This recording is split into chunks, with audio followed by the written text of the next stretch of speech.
Hey, hey, hey! Hey, hey! Hey, blood! Um... Forgot I was doing the Warcraft thing. It's okay, I don't mind, go up horde, up horde. In any event, hey folks, I'm Chris, DJ Paradroid if you're feeling nasty. This little squirmy rat, this little squirmy thing, is Kodo, who doesn't want to look at camera front. And we are going to ramble our way through some trigger-happy havoc. Danganronpa. I'm sure everything will be fine and nothing will be ruined. Obviously, you have to dress the part when you're being an orator. And it seems like the kind of occasion where we should at least put on our Sunday best. And nothing will go wrong. At all. Ever. We'll be perfectly fine. Now... see, when it says language, I'm not sure if it's going to put the subtitles in English if I put it on Japanese. So for safety's sake, I'm just going to select English. Okay?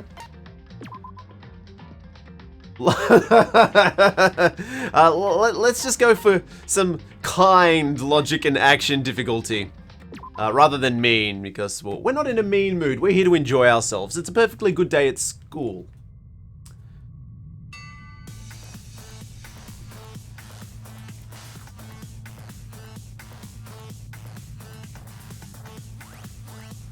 Full Japanese VO. Well, I mean, I'm going to be talking for them. But, as I said, I'm not sure if it does separate for subtitles and language. Is what would happen if you picked Japanese. Okay. I might be able to change it afterwards. Or I could restart now, if you'd prefer to me have it. It's going to be on in the background, but I'm still going to be talking over the top of it. This is unfortunate for him.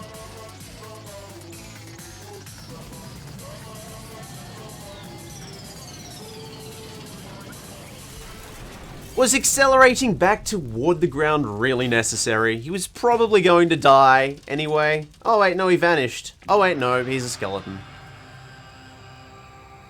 Well, they'll be on in the background. I've got them turned down a little bit, but they're still there.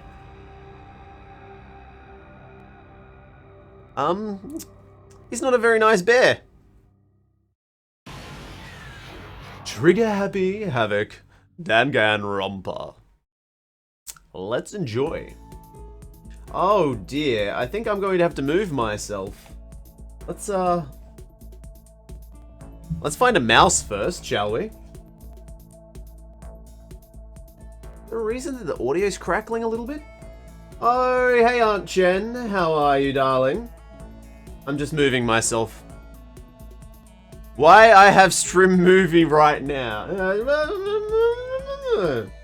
I have to do it when I say. I have to keep a schedule. It's very important that I keep a schedule.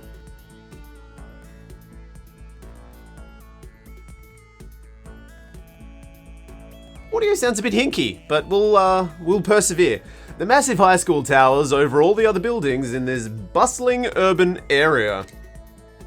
It's like the school stands at the center of the entire world. Hope's Peak Academy. It brings in top students from every field imaginable. A government-funded school of privilege. Yes, I'm looking rather dapper right now, Chen. I thought I'd dress up for the occasion. They say that if you come here and manage to graduate, you'll be set for life. With hundreds of years of tradition, it sends the cream of the crop into the workforce every year. It was built to raise hope in the nation's future, which makes Hope's Peak a pretty fitting name. Thank you. There are two things you need to attend this school. 1, you have to have already been attending high school. 2, you have to be the very best at what you do. So everyone's Batman. No ordinary student could enroll here. The only way in is if you're scouted by the school itself. And standing there at the gate of the ultimate school filled with the ultimate students. It's an appropriate color tie. Was me. Before we go any farther, I guess I should introduce myself. My name's Makoto Naegi. What's with the audio? I'm having real problems with this audio.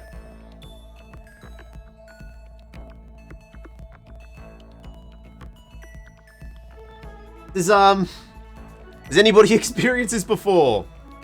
As you can see, I'm nothing but a hopelessly average high school student. Average on the outside, average on the inside. Pink on the inside. I really don't have much going for me when it comes to grades, special abilities, even personality. I mean, yeah, I have hobbies and stuff. I don't get what's going on with the audio. Do we want to take a short... Chen, darling, could you have a quick look online and see if this is a reported issue?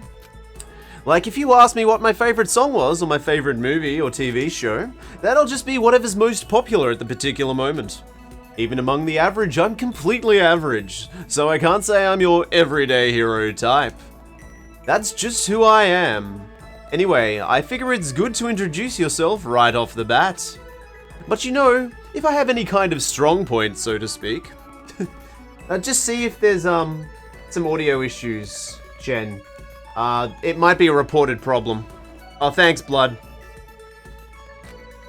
I'd say I'm a little more gung-ho than other people. That's okay, Blood's on it. That's fine. That's fine, head mod. You just relax. I mean, look at me. I'm completely ordinary, but still. Here I am, standing in front of anything but Ordinary Hope's Peak Academy. I still can't believe I'm standing here. I wonder if someone like me can survive in a place like this. It's got this overwhelming presence, like it's trying to swallow me whole. But it's no wonder I would feel that way. What you have to understand is, well, let me just tell you about the preparation I did last night to get ready for today. I beat it several times. It wasn't enough. Hope's Peak only invites those students who are truly elite in their field. It's such a popular topic, there are threads online dedicated to talking about the school's attendees. So to prepare, I looked some of those up. Seems to be a slightly common issue. Well, that's unfortunate.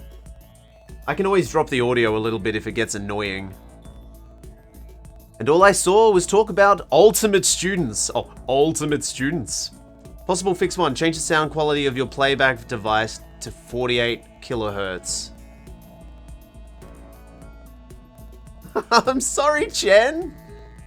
Alright, I'll quickly try that. Hold on.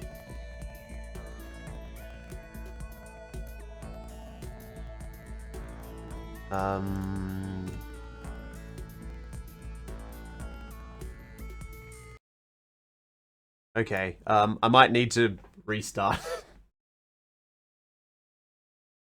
Yeah, I have no sound now. Un momento, por favor!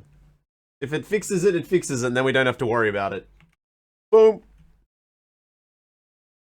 Well, see, the thing about Who Framed Roger Rabbit, Christopher Lloyd, wonderful man in it, it'll still be there at the end of the day. Amber! As much as I'd love to, I have what is called a streaming schedule, which I have to keep up, so that I can appear professional. Okay, no, let's, I'm gonna turn it to Japanese, though. Okay. Fingers crossed. Has Blood saved the stream? Oh, please, no. I'm okay. We don't... Thank you. Okay. Continue. Continue. Hey! It does! Figuratively speaking. The bitrate's much lower, but at least it works. You are a beautiful, beautiful person. Thank you for saving the stream. Now let's plow through some dialogue.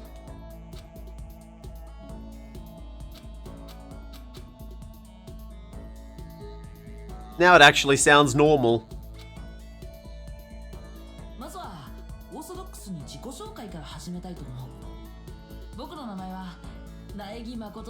Did the Japanese VAs record in a bathroom?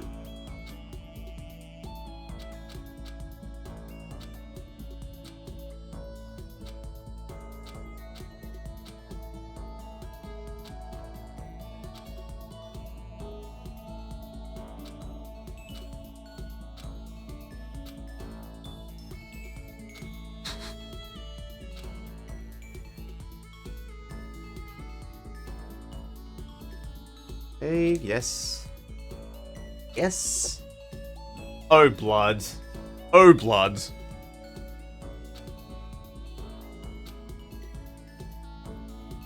For example, one incoming student is the ultimate pop sensation, Justin Bieber.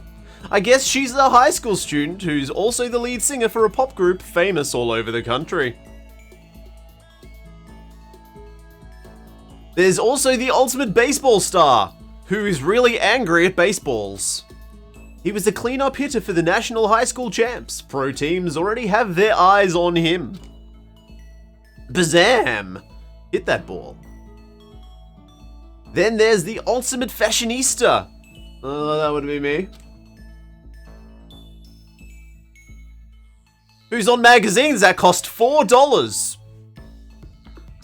She's been on the cover of tons of fashion magazines. She's what every high school girl wants to be, and every high school boy wants to be in. Oh, and they mentioned the ultimate biker gang leader too.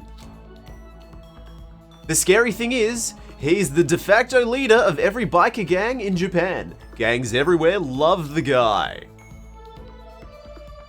On top of that, there's the ultimate martial artist, the ultimate fanfic creator, the ultimate gambler, the ultimate swimming pro, the ultimate programmer, the ultimate clairvoyant, and then some reading that made me realize how totally powerless I was. It was the country's finest, top to bottom, including the ultimate fanfic writer. Right.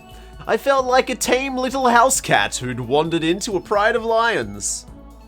But still, there was something I couldn't stop thinking about. You see, there were few students who I couldn't find any info on, no matter how much I looked.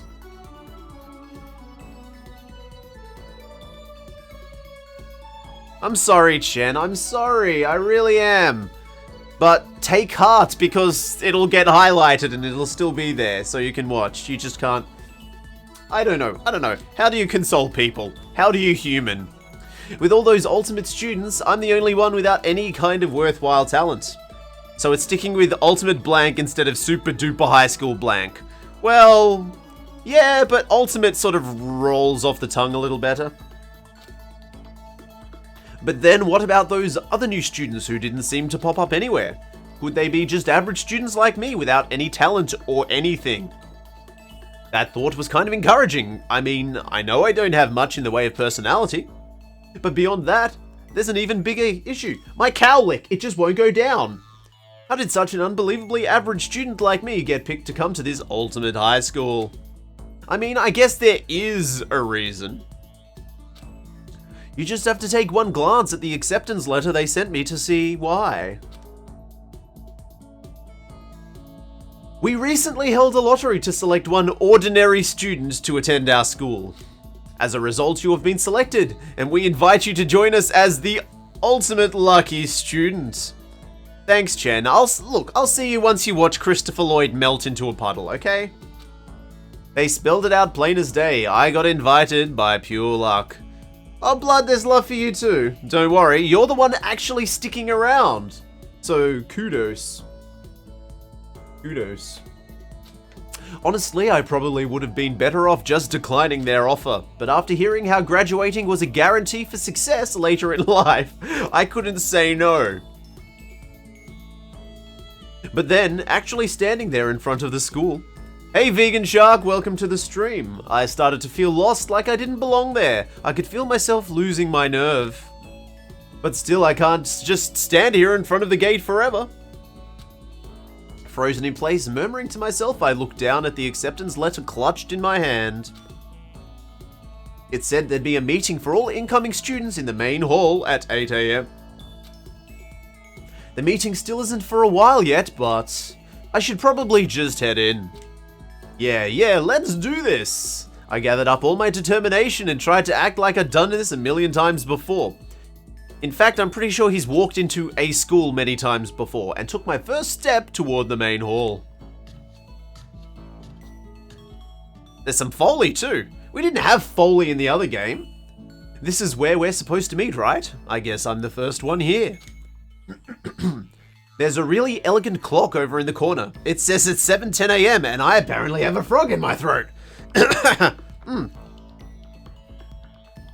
This stream brought to you by Mother Revive. Mother Revive, please don't cancel it, Coke. The meeting doesn't start until 8 o'clock, so there's a full 50 minutes left. It makes sense, nobody else would be here yet. I was so wound up I got here way too early. Oh, I have plenty of time before the meeting. Just standing around waiting isn't exactly... I should take a look around the school. Maybe that'll help me calm down a little bit.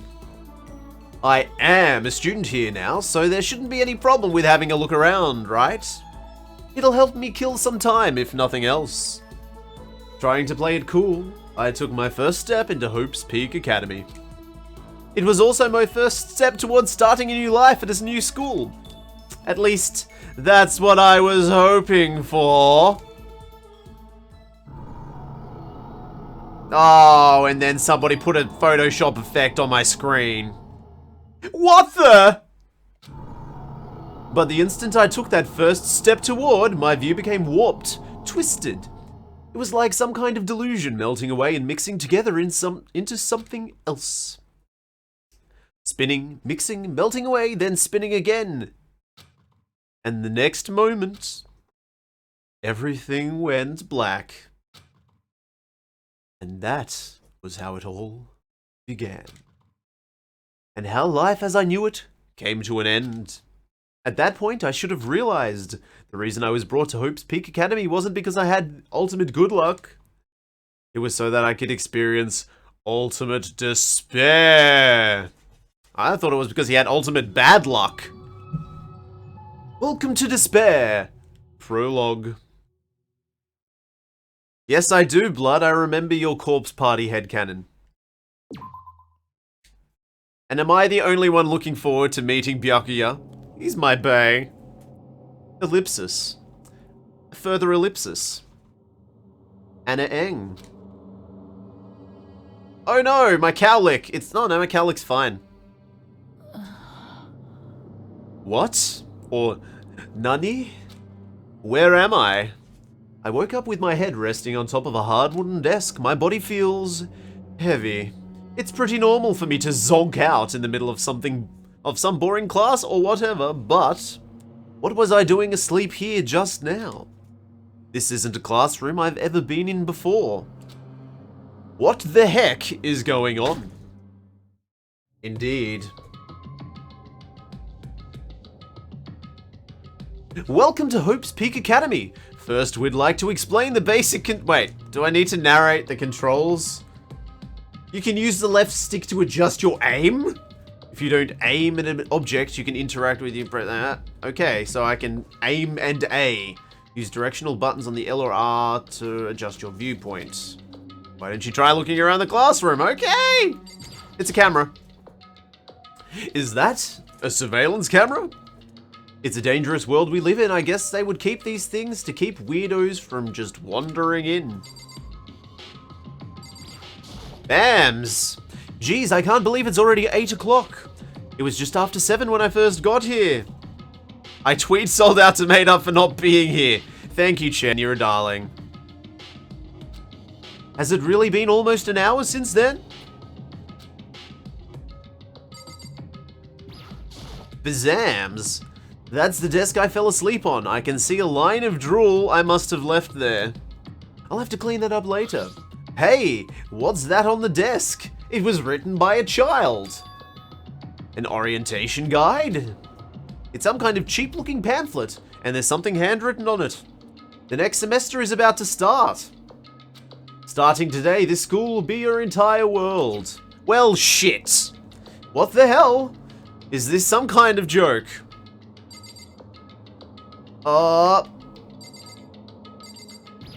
Bazam! There's a TV. Thank you for the host, Blood. I hope to do you proud. The school is funded by the national government, so I guess it's not weird to have TVs in here.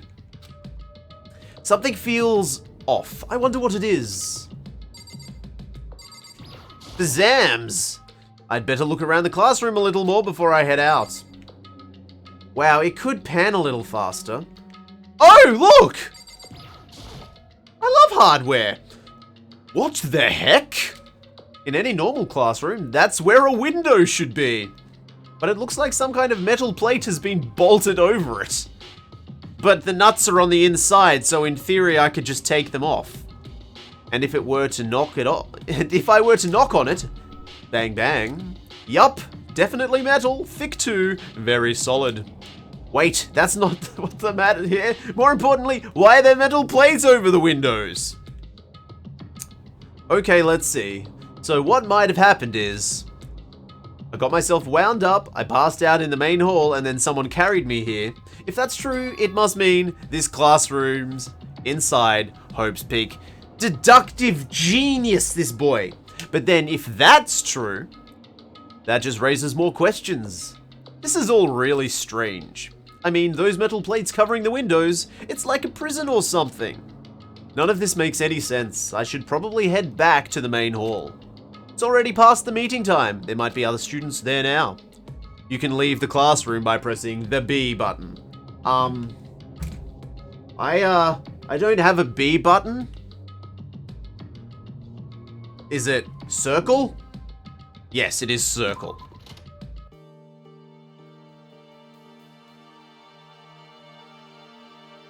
Geez, this hallway is kind of weird too.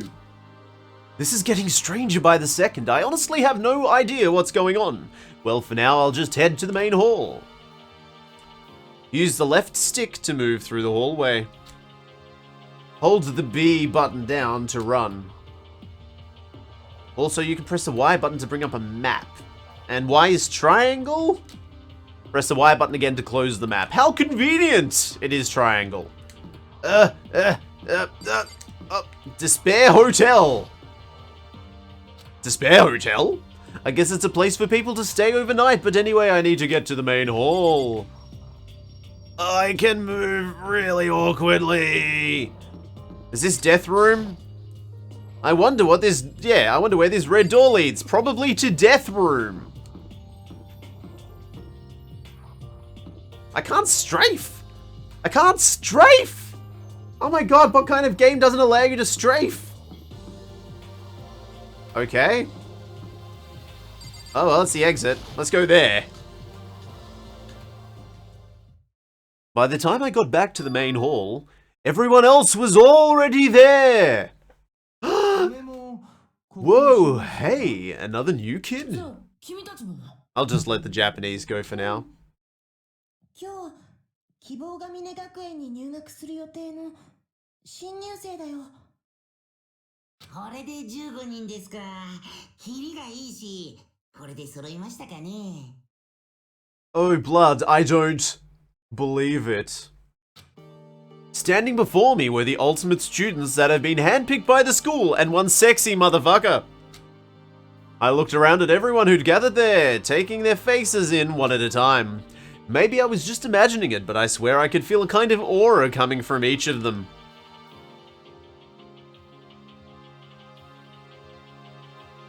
How's it going? My name's Makoto Neigi.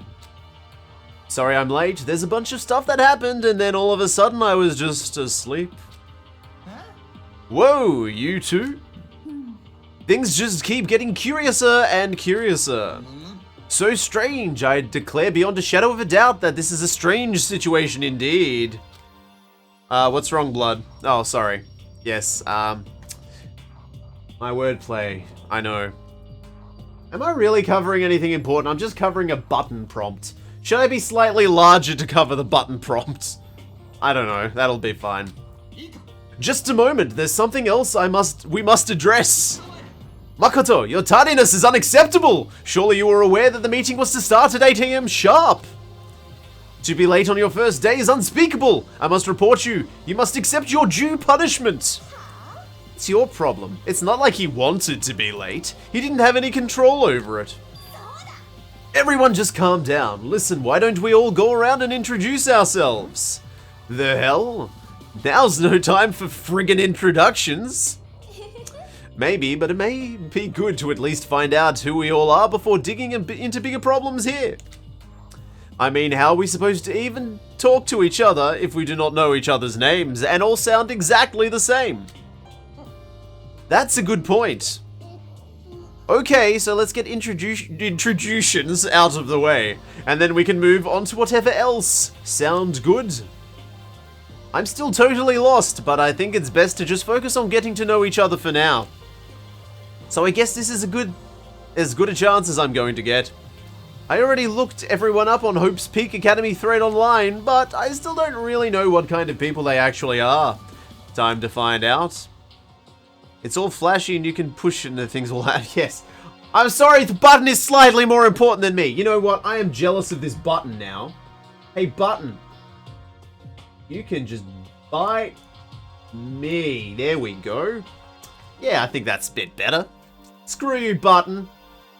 I'm the star of this show, not you and your flashing putrescence. I'll start by talking to one of those 5 over there. Aim at a student and press A, so I have to shoot at the student. Each conversation is important to the overall story, so keep track of how they go. Oh dear.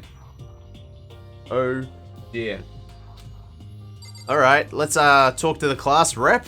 Are you the ultimate class rep? I'm Kiyotaka Ishimaru. I believe in bold simplicity. Let's work together on our educational crusade. Ultimate moral compass.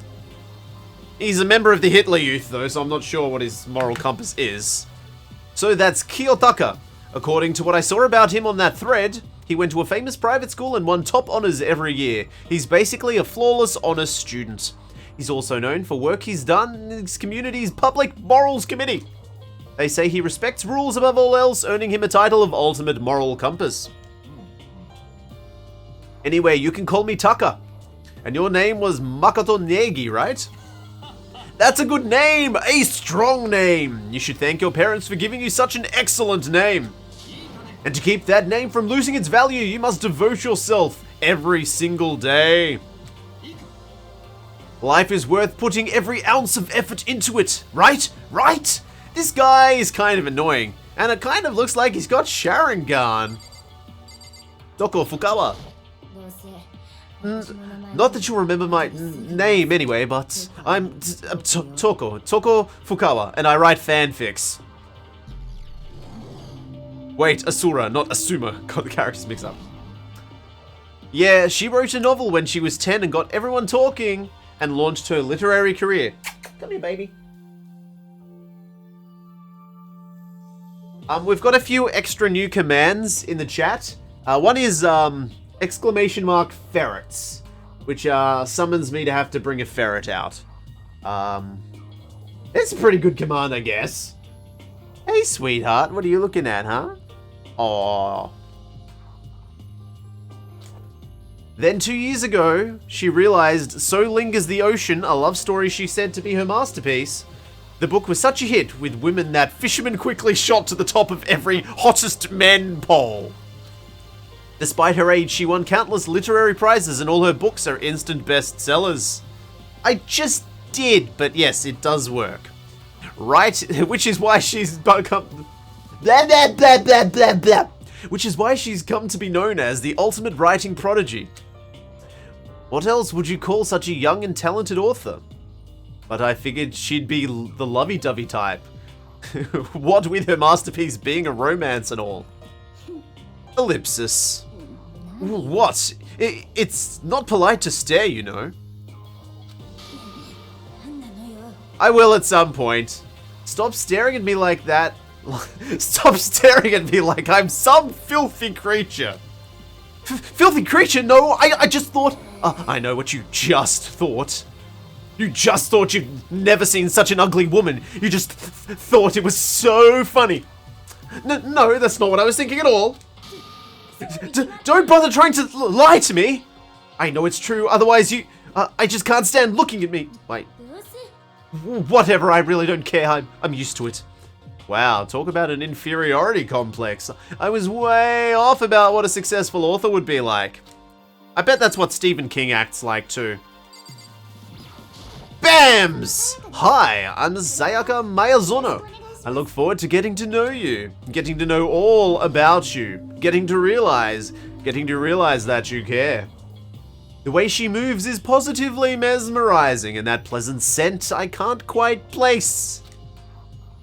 Sayaka Miyazono. When I saw her name in that thread online, frankly, I was pretty surprised. She's in a pop group famous all across the country. In fact, she's their lead singer. I like the one on the right. She looks stoned. Look at her. Look at her. Come on. As the ultimate pop sensation, she's in high demand to appear on TV and in magazines everywhere. But actually, that's not the only reason I was so surprised to find out she'd been going to this school. I'm sure she doesn't remember, but... well, never mind. No matter how you slice it, she's really beautiful. Almost like a doll or something. It would be horrible if something happened to her immediately. I'm not a doll, you know. I'm alive. Huh? Did you hear me? I'm psychic. Well, Toots, you're not psychic enough. Huh? Kidding! I just have a really good intuition. She's a sharp one. Huh? Hey, by any chance? Now what? Yeah, it must be. I'm sure of it. Hey, Makoto, Geez, you guys, how long do you plan to waste our valuable time with this ridiculous back and forth? Sorry, we just got carried away, I guess. Self-introductions are for introducing yourself, not bumbling through a bunch of brunch. Not bumbling through brunch, the second best meal of the day. You're right. Sorry, Makoto. We can talk about this later. We can talk about this later. It sounded like Sayaka really had something she wanted to say. But it's not like we'll never talk to it. It's not like we'll ever see each other again. Like she said, we can talk later. Leon. Yo, the name's Leon Kuwata. What's up? Ultimate baseball star. I recognize that name. He hates baseballs. And that superb athletic specimen is... you? Seriously? Why do I feel like I should force the Persona games on you? Okay, yeah, sure, if they end up on PC, we'll play some Persona. Huh? What's wrong? Nothing, I'm just surprised. I figured with you being the ultimate baseball star and all, you wouldn't need an education. What? Were you expecting some kid with a shaved head? Shaved head? How did you see into my mind? Are you psychic too? No, I was just expecting more of a, you know, sporty looking traditional baseball player type. I mean, when I found that article and picture of you online, that's how you looked then. What? Oh man, you found that picture of me playing baseball? Seriously? I hate that picture. It's so not cool. This is so not cool. Seriously. I'm like mega embarrassed right now. I'm like totally mega embarrassed right now. You've like totally embarrassed me. I didn't have a choice, okay? Shaving your head like that is part of the national championship regulations. But now I refuse to cut my hair, and I'm not gonna dye it back to normal either. Actually, can I be totally honest with you? I don't like baseball, like at all. I've never gone to a single practice. He's never practiced and he was still his team's star player? He's some kind of prodigy. And so, as I got accepted here, I quit baseball for good. I have my own dream for the future. Apparently he turned into a valley girl. A dream for the future? My only path in life was getting into music. You can feel the star quality aura I have, right? I'm gonna be a singer, so all I need is a songwriter and someone on guitar, and we're set. This new version of me that's chasing after my dream is like super cool to the max. Like totally. I can't believe what I'm hearing. I never imagined I'd hear something like that from a baseball all-star. Hey, Large Marge. I am Hifumi Yamada, but if you want to call me by my nickname, the Alpha and the Omega, I don't mind. I don't like you, Astro Boy hair. Oh, he's the ultimate fanfic creator. Yeah, he kind of looks it. By the way, how much do you know about the world of 2D art? This is so fucking meta. World of 2D? Well, in that world I am known and supremely well regarded. Wow. In that world, I am well known and supremely well regarded as the ultimate fanfic creator. I once sold 10,000 copies of one of my fan comics at a large school festival.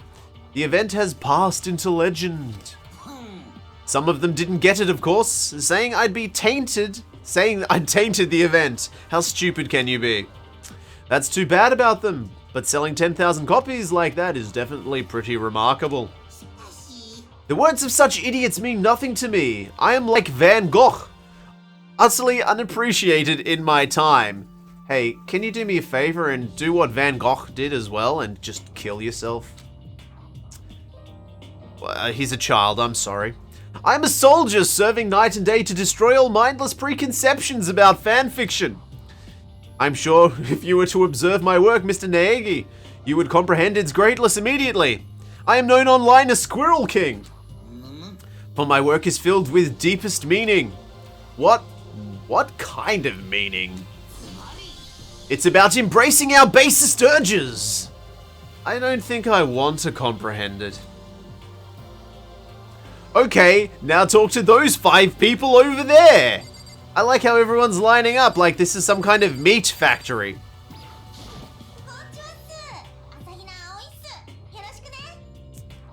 Blood, I think I kind of want to avoid emulation for now, unless it's a game that I own, and then I think I can justify emulating it. But, I'll have a look at it. It's the kind of thing that I'll look into once I run out of games, and to be honest, I think that's not going to be for a few months yet. Heya! I'm Aoi Asahina, but my friends just call me Hina. Sup? Ultimate Swimming Pro. Aoi Asahina. She's been breaking records in every competition she's been in since elementary school. She's even been chosen as as an upcoming Olympic cadet. She is without a doubt the ultimate swimming pro. The combination of her ability, appearance, and proportions have been widely discussed online. So, what was your name again? Sorry, totally forgot. Makoto Neigi. Oh yeah, I knew it was something like that. No, not something like that. It is that. Sure, got it. Here, I'll hammer it into my brain right now. Makoto Neigi. Makoto Neigi. She just kept repeating my name and moving her finger across her palm like she was writing something. What are you doing? You don't know? If you want to remember someone's name, you've got to write it down on your hand 3 times. I never heard of that before in my life. Actually, I have. Hey, by the way, how do you spell your last name? You spell it exactly like it sounds. Well, I have no idea. I'll just figure it out later and write it down. Anyway, glad to meet ya! Sure, same here. Well, one thing I learnt is she's totally easygoing and bursting with energy. And she is some kind of bosom monster. Chihiro Fujisaka. Hello, nice to meet you. I'm Chihiro Fujisaki. She is the ultimate programmer. She uses all of the aimbots on the Overwatch. Sorry, I get kinda embarrassed whenever I introduce myself like this. Anyway, I hope we can get along. Same here, nice to meet you. Huh? Maybe it's just my imagination, but have we met before? I don't think so. We just met for the first time, which is why I said, nice to meet you. Oh, yeah, good point. Sorry. You don't have to apologize for that. Oh yeah. Chihiro Fujisaki is known for all the cutting-edge programs she's created. She's the ultimate programmer. She's also got that timid little bunny type thing going, which has endeared her to her legion of fans. Hey, so listen. I'm really sorry. Why are you apologizing now? Well, just cause you seem upset. You must be mad at me, right? No, Not at all. I was just lost in thought about something. Huh? Lost in thought? What do those words mean? Yeah, it had nothing to do with me being upset or anything. Oh, that's good. I was afraid maybe you didn't like me. Heh. I'm glad. Ellipsis. I'm starting to understand why her fans are so into her. Did I mention she was a her? Bazam. Hey, Kyoko. A conversation of ellipses. Can I ask you your name? Ellipsis. My name is Kyoko Kirigiri. Kyoko Kirigiri. The ultimate question marks. Ellipsis. She's pretty tight-lipped, huh? Oh, but you know, her name didn't show up anywhere in the Hope's Peak Academy thread. And I did see that there were students like me, ones who didn't have any real identity or presence. Could this girl be one of them? Dun dun dun! So what are you doing at this school? None. What's that supposed to mean? No, I just meant getting invited here means you're some kind of ultimate something, right? So what ultimate something are you? Ellipsis. Why should I tell you? Huh? Nani? Well, I guess you don't have to tell me. No, I don't have to tell you, so I'm not going to. Nothing about her turned up online, so I was thinking maybe she got picked by chance like me, but... ellipsis.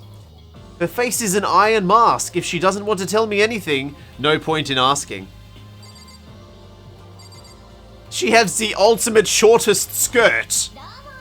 Hi, I'm Junko Enoshima. Charmed, I'm sure. Ultimate fashionista. I'm sorry, love, but I think you'll find that I'm the ultimate fashionista. Anybody would recognize this one.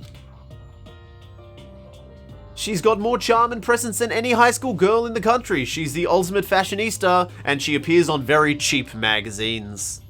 I've seen her on tons of magazine covers, but I feel that doesn't quite match up to her reality.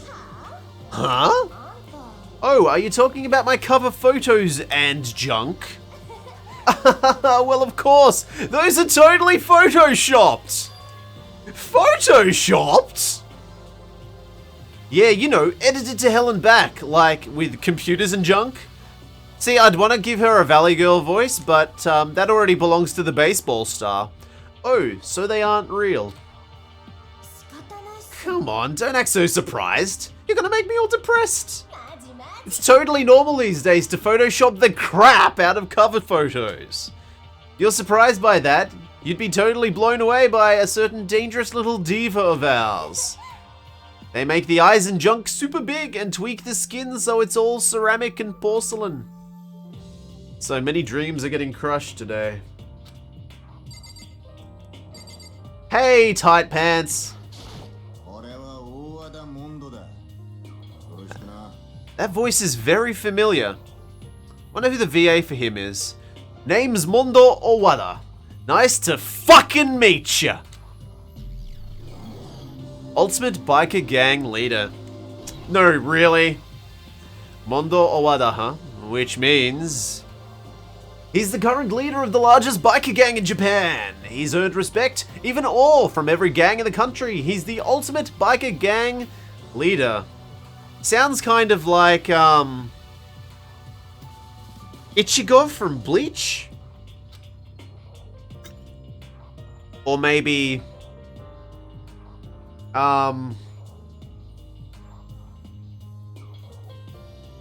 yeah, that's hard. But, you know, it's that standard ne'er-do-well voice. Nice to meet you too. Well, hell yeah. I'd better be careful around him. One wrong word, and I could wake up at the bottom of the sea. Kazuya Nakai. The name's familiar. It's my bae! I'll save him for last. Those four over there are the only ones left. I left the weird hairs for last. Hey, lady. Were you on Fist of the North Star? I am Sakura Ogami. Bam! Ultimate martial artist, I'll say. Oh geez, I almost asked her if she was a guy. The day I say something like that out loud is the day I get turned into a human meatball. But now I remember she's competed in a martial artist tournament in America and won despite being a girl. Oh, he's Rora no Azoro. Yeah, that makes sense. Yep, I can hear that. She's the ultimate martial artist. She's fought in over 400 matches and never lost a single one. That thread also said a bit more about her. Some call her... it says ogre, but I suppose it was supposed to be Oni, which is like demon / ogre. Anyway, some even think she's the closest known relative to the primates. Jesus Christ! The famed missing link. That is just rude. Any incoming Hope's Peak students who are reading this, let me warn you right now, if you value your life, avoid her at all costs. Standing in front of her now, I don't think they were exaggerating about that. Hey, you. Yes? I snapped to attention without even realizing it. Then she started to poke and prod at my body. What are you? Or better yet, Waka from Final Fantasy X? Really? Oh, man.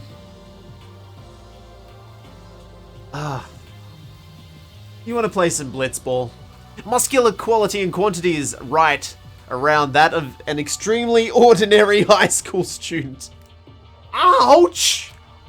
Humph, what a shame. You're not at all fit to act as my training partner. Well, no shit! I'm not sure that's such a shame for me.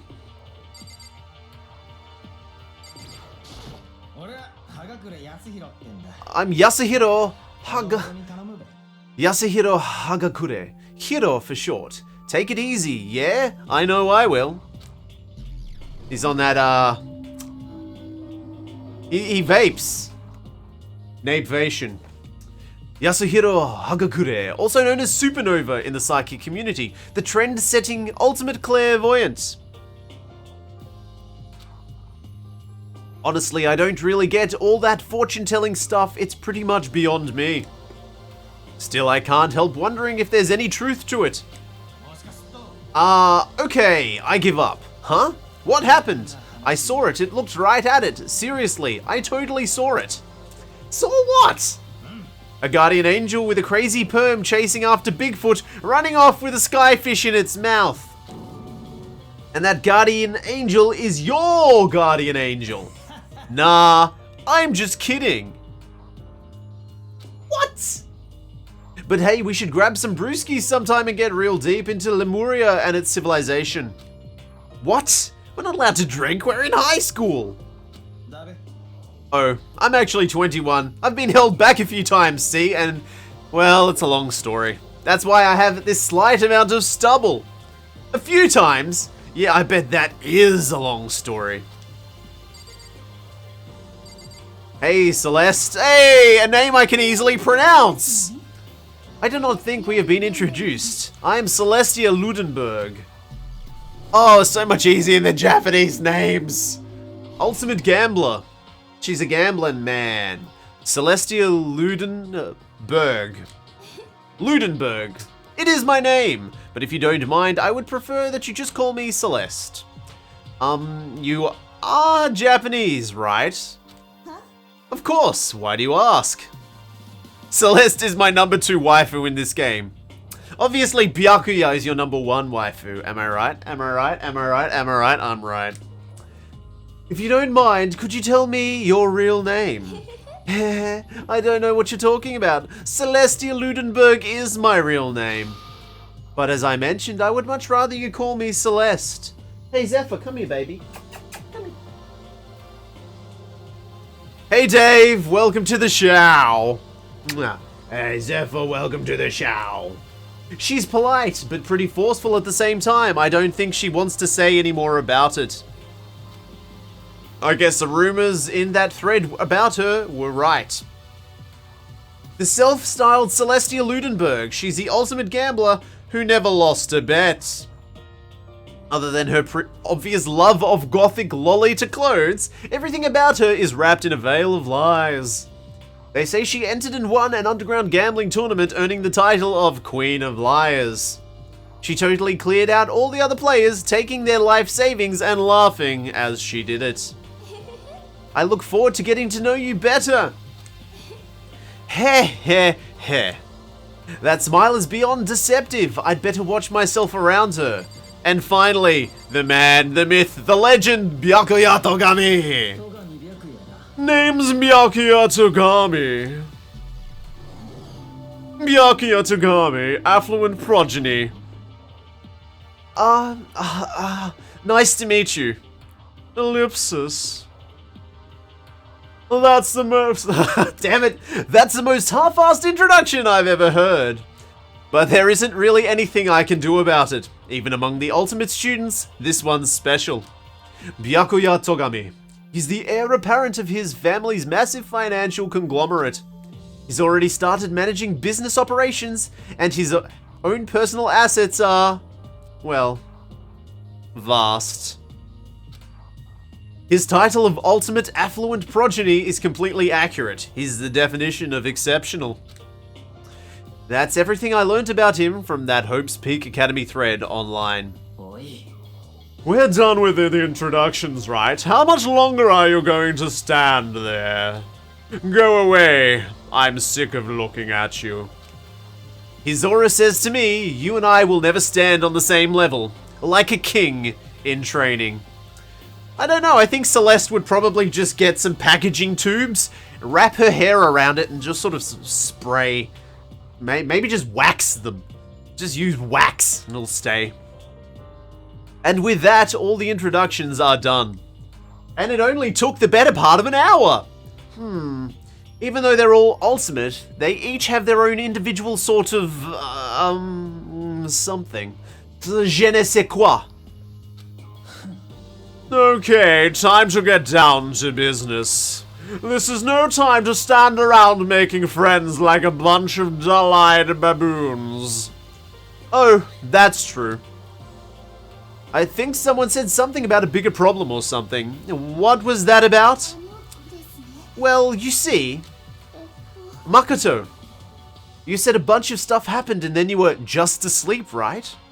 Well, the same is true for all of us. What? Seriously? The ultimate threesome. Oh, Dave. Just after each of us got into the main hall, we lost consciousness. And then when we came to, we were somewhere in the school. What happened to you, right? But that's just weird. That every one of us would get knocked out just like that. Exactly. That's what we were all freaking out. And that's not the only thing. You saw where all the windows in the class and hallways were, right? Yes, they're all bolted with the nuts on the inside. Maybe they used Loctite. But instead of normal glass windows, it was a bunch of big metal plates. What's that about? What's the deal with the metal plates? Plus, all my stuff's missing. Even my cell phone. Yeah, you're right. I haven't seen my PDA anywhere either. And then there's the main hall here. The front exit is completely blocked by some giant metal hatch. But there wasn't anything like that when I first got here. What the heck? What's it doing there? Maybe we just got caught up in some kind of, like, you know, crime or something. What, like a kidnapping? You think maybe someone grabbed us and hauled us off and we're not actually at school? Come on, don't think like that. Cheer up! I bet this is all part of the school's orientation procedure. Kate, we need to go back to the island. Oh yes, Chihiro is the #1 waifu.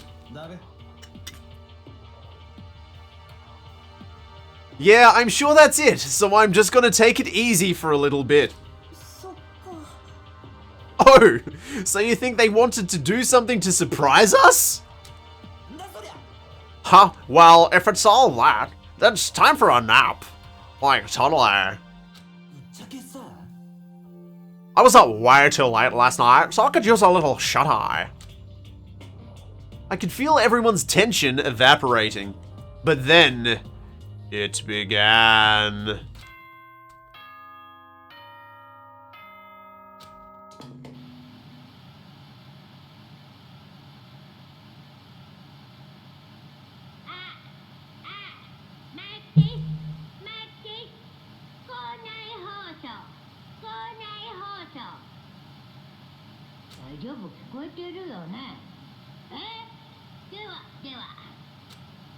The voice seemed totally out of place. It was so playful, so completely unconcerned.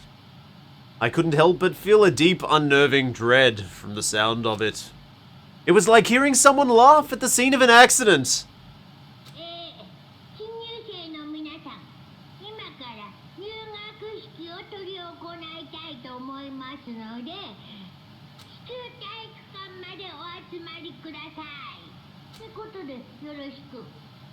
I can't do that voice.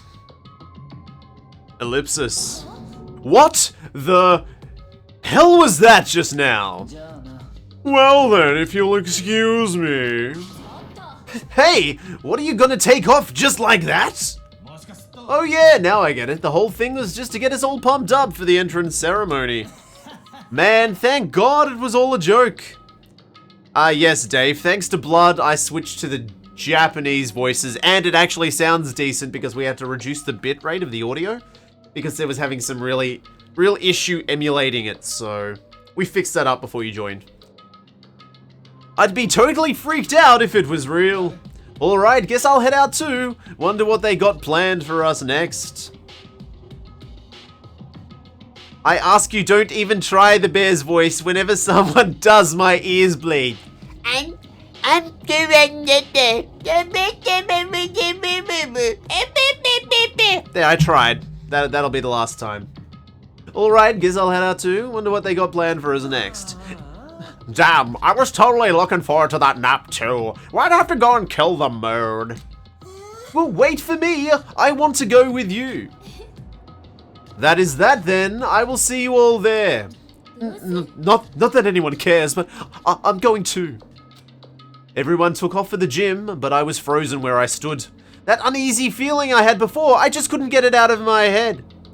Maybe it's because I see two mother flippin' turrets in front of a door. Oh no, it's just a ceremony, but there's turrets. And it looked like I wasn't the only one. This doesn't seem right. Yeah, that announcement was totally weird. Maybe, but just staying put doesn't mean we'll all be safe. Besides, aren't you guys just a little bit curious to find out what's going on around here? If we don't move forward, we learn nothing. The only choice is to push ahead. I guess she's right. But still, I'm really nervous. We don't have a choice. We have to go. They said to go to the gym, right? Do you want to save that? We've finished the prologue! It only took an hour! Slot 2, please. Just in case I want to relive the prologue all over again. Okay. So let's, this is turrets. Just spazam. That surveillance camera has what looks like a gun attached to it. But there's no way that's a real gun, right? It's a 4Kids gun. It shoots pop. It shoots corks. It's a pop gun. Bazam. Holy cow, what's with this huge metal hatch? It looks like the kind of thing you'd see in a secret military base or something.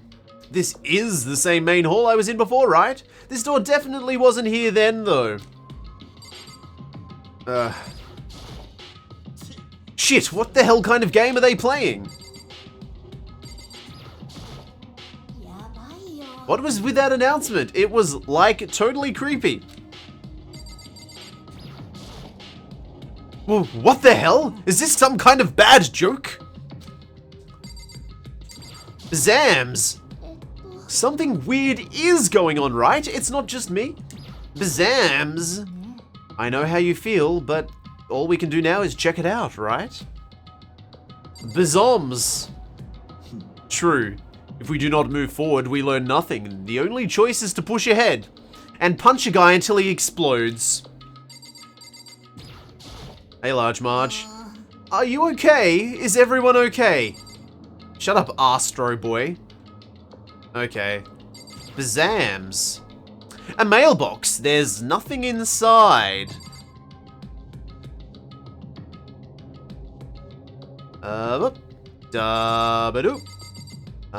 It's just another monitor again. Is it gonna have the same flavor text? There's a TV. The school is, oh yeah, it's the same flavor text.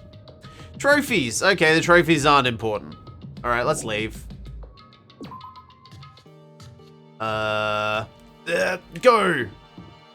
Controls really badly. I can't go that way. Gym. It's time to pump it up. God, I had no idea this Hope's Peak Academy place was going to be such a pain in my balls. It really ain't that much different from the time I spent in juvie. Hell, this place is even worse because it's also a school.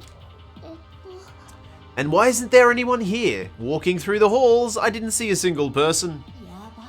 Isn't that, like, seriously not good? They're just trying to spook us. Spooky! They'll just take those metal plates down later, I'm sure of it. All we can do now is hope for the best and prepare for the worst. Nothing ventured, nothing gained. She is full of platitudes. I recently watched the DBZ Abridged and those two guys disturbed me. I'm Fritz and I'm Hans and now it is time to pump you up. Yeah. I can't remember if that was a parody of Arnold Schwarzenegger's video or not. I can't remember. This is funny though, DBZ Abridged. Well hell, it ain't like I'm scared or nothing. Let's just get this over with. Hey, where's whoever called us here? Dave, also... It used to be water! Dave, there's some new commands. We've moved over to Nightbot. You can check it out at your leisure. Mondo, stop! No running! Oh, it was an SNL skit. Thank you very much, Dave. Hans and France. I shall go too. Hey, don't leave me behind here all alone. I'm editorializing. Okay, time for some more tutorial action. Oh, good. You can press the Y button to observe the room you're in. Observing will display what people and objects you can interact with. Sorry for the late notice. Okay. Oh, good. I've got Assassin's Creed vision. Oh, I only know because they're an encounter in WoW. Alright. Oh, good. A display case. There's all kinds of trophies and plaques inside. Of course, all the students who go here are Ultimate, right? So this is probably just a tiny fraction of all their awards. I guess that makes sense. Hey, Ari. She ran away. Abridged episode 3 and 18 forever in my heart. Such funny moments. Oh, look. Did they write the show well? It hasn't dipped that much in quality. It just takes longer to write. Ellipsis. Total silence. For whatever reason, she's the only one managing to stay calm. Or maybe I'm just imagining that. I think the stoner's pretty calm as well. Where are all the other students? Why are we the only ones here? I'm totally getting a bad vibe right now.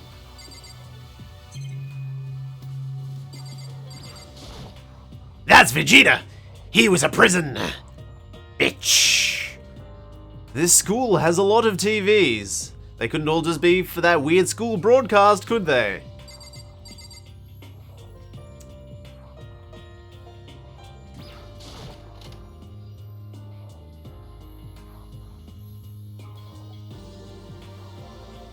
Still filled with uneasy dread, I did what the announcement said and went into the gym. And I saw what was waiting for us there. Oh, it really does look like an energetic and... Let's try that again. Oh no, I skipped it. See, told ya, it's totally normal. Entrance ceremony. God damn it, Nappa.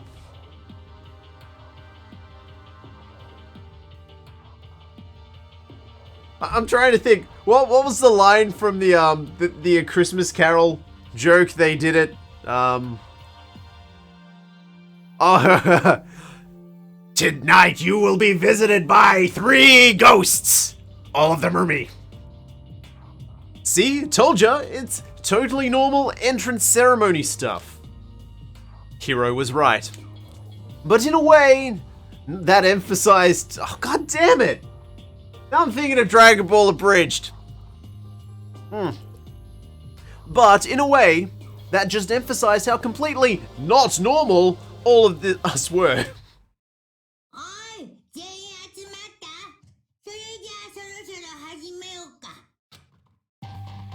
I'm not even gonna bother with Kudo, he can speak for himself.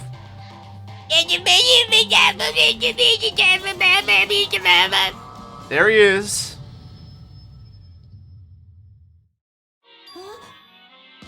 Huh? A teddy bear? It's not a teddy bear.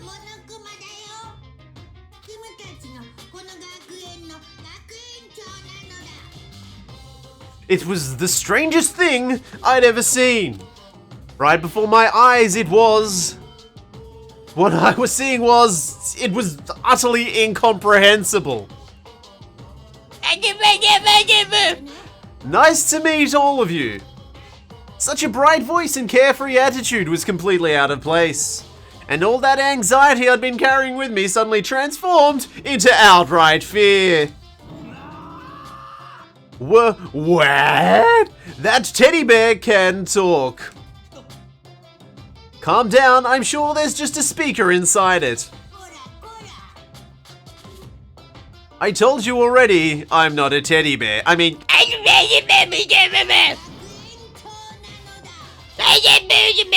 Okay, I'll stop that. I'm gonna stop that. It ends. No more mocking. Where? It moved! Seriously, man, calm down. It's probably just a remote control toy or something. How dare you compare me to a child's plaything? You've cut me deep, deeper than the Mariana Trench. My remote control system is so complex, even the folks at NASA can't recreate or even comprehend it. Eric Carmen. Guys, you make me my strange ass dreams. I became bear. Oh God. Bear that? Really? You are unfortunate.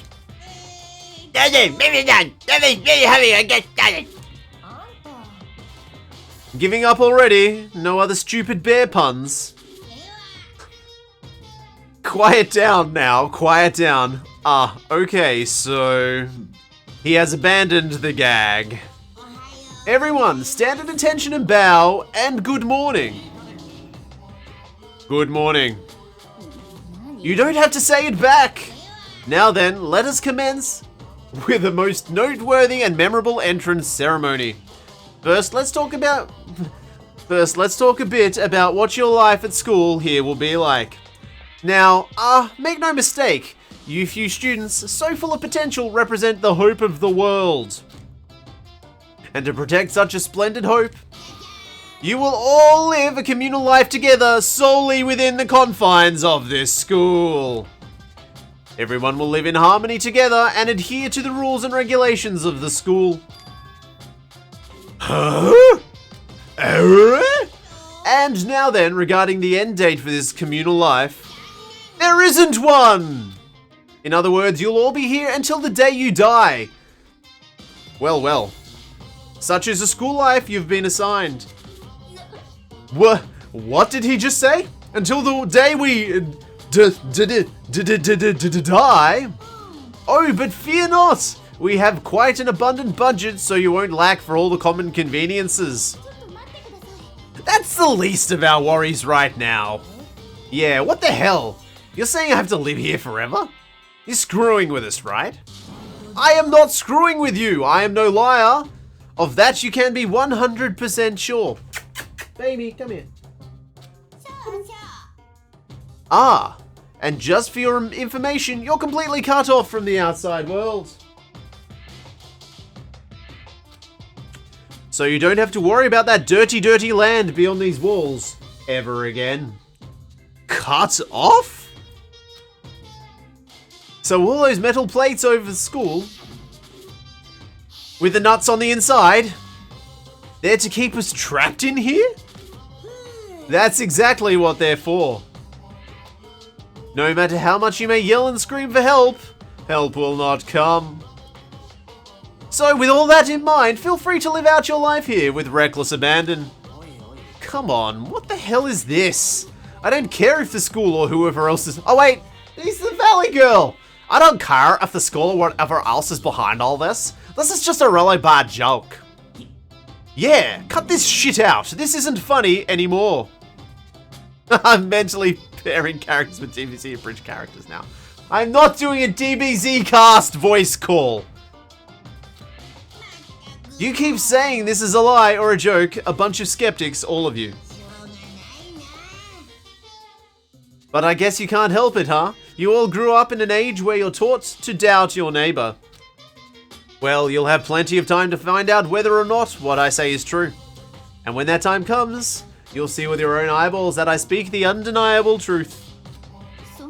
Having to live here forever would be quite the problem. Come now, what's the matter with all of you? You decided you're of your own free will to attend Hope's Peak Academy, didn't you?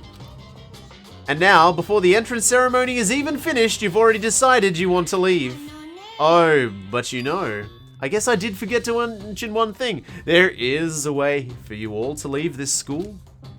Really? As headmaster, I've crafted a special clause for those of you who would like to leave. It is called the graduation clause. Now, let me tell you about this fun little rule. As I mentioned, in order to maintain an environment of harmony here, we rely on a communal lifestyle. If someone were to disrupt that harmony, they and they alone would be allowed to leave this school. That, my students, is the graduation clause. What do you mean by disrupt the harmony? Of course you'd be Vegeta. What do you mean disrupt the harmony? Kakarot. Poo-hoo-hoo. Well, you know. If one person were to murder another. Oh, no! Things are bad! Things are bad, Koda! Save them all! Save them! Save the... Oh, okay, too close. Murder? Stabbing, strangling, bludgeoning, crushing, hacking, drowning, igniting. How you do it doesn't matter. You must kill someone if you want to leave. It's as simple as that. The rest is up to you. Give it your all to achieve the best outcome in the worst way possible. A chill shot down my spine. You must kill someone if you want to leave. As soon as I heard those words, my blood went cold. Poo-hoo-hoo! I bet that got your brain juices flowing. Beats the heck out of a human catching a salmon, huh?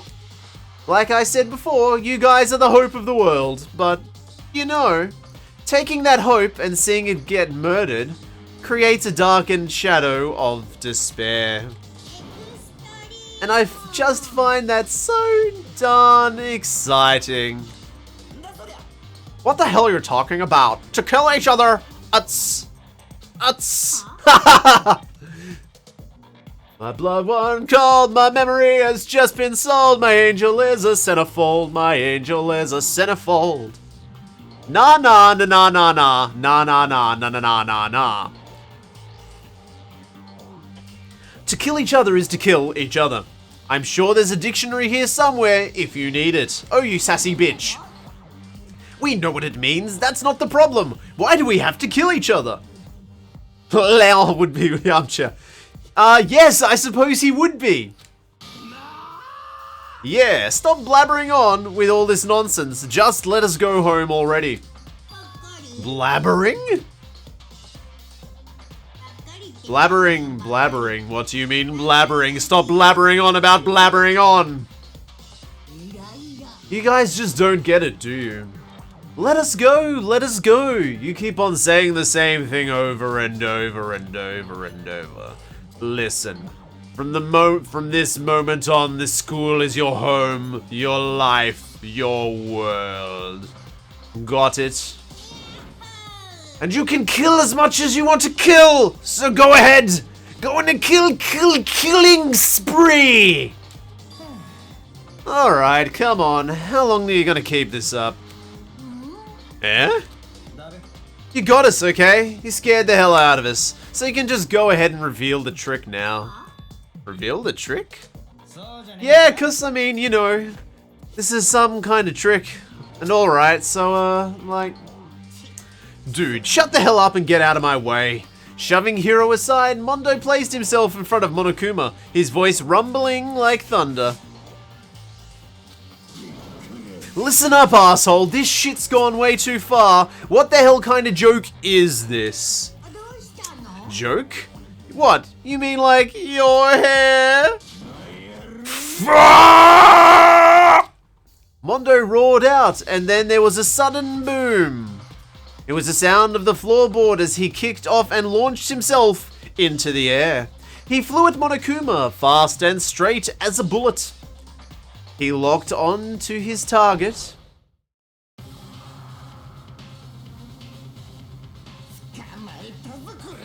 Gotcha, you little piece of shit! I don't know if you're a toy or a stuffed animal or whatever the hell. Either way, I'm gonna rip you to fucking shreds. Wah! Violence against the headmaster is in violation of school regulations. Shut the fuck up! Let me out of here or I swear to Christ! Ellipsis. What? No smart-ass comeback this time? Stop that goddamn beeping and say something. Maybe you should, put him down or let him go. Watch out! Get rid of it! Thank you. Kitty is my spirit animal. Huh? Hurry up and throw it! I don't know if her ferocity stunned him into silence or what, but without a word, he did what he was told. He threw Monokuma. And as soon as he did... Skibloush!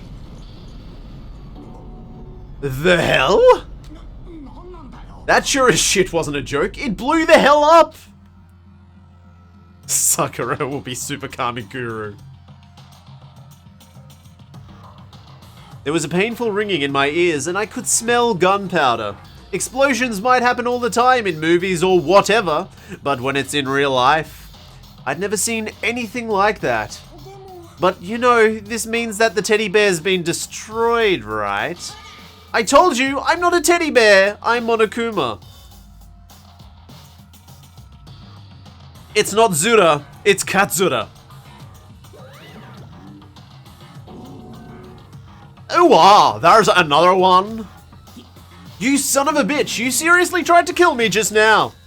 Well, yes, I was being serious about trying to kill you. You did violate one of the school regulations after all. Even though at no point did we actually explain what the school regulations were. I'll let you off with a warning this time, but you'd better be careful from now on. Any naughty boy or girl who violates my rules won't get off with just a little swat on the butt. Hey, so does that mean there's like a bunch more of you around somewhere? Monokumas have been placed all throughout the school, yes. Plus, don't forget the surveillance cameras installed everywhere. And if you're caught breaking any rules, well, you all just saw what happened, right? Hoo-hoo-hoo. And I won't be so forgiving with my punishment next time. So don't let it happen again. That's not even punishment. That's just wrong. Now then, lastly, to commemorate your joyous entry into our school, I have a little something for you. Celeste will be Frieza. This is our official student handbook. Pretty cool, huh? As you can see, it's fully digital. So naturally, we call it the E-Handbook. Yes, moving on. This handbook is absolutely vital to a healthy school life, so don't you lose it. Junko would be teaching. When you start it up, it will display your name. Always make sure that you have the right one. Now, this is not your everyday notebook. It has so many more uses. Also, it's completely waterproof. Splash it, wash it, drown it, and it'll keep ticking. And thanks to its space-age design, it can withstand an impact force of up to 10 tons. Very resistant. It contains all of our school regulations, so make sure you review them thoroughly. You'll hear me say this a lot, but any violation of school regulations will not be tolerated. Rules restrict, yes, but they also protect. Society, for example, would be utter chaos without laws. The same thing applies here, which is why it's crucial we have strict punishments in place for violators. Okay, well, that brings our entrance ceremony to a close. Please enjoy your abundantly dreary school life and abayo. And with that, he was gone, leaving us all in a state of shock. So, guys, how would you define what we just experienced? How? Why? I don't understand any of this. We have to live in here to get forever or kill? What? What just happened? Everyone, we need to just calm down. First, let's just take a second to summarize everything we just heard. Based on what Monokuma said, we essentially have two choices. Choice number one is that we each stay here living a communal life together until we die. And the other choice is, if we want to get out of here alive, we have to kill...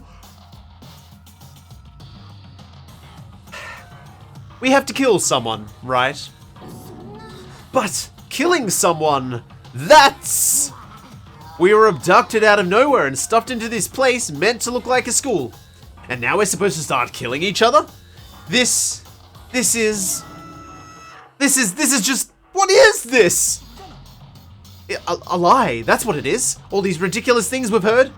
This all has to be a fake. Right now, it doesn't really matter if it's real or fake. What matters is there anyone here who's seriously considering all of this? To that, nobody had a response.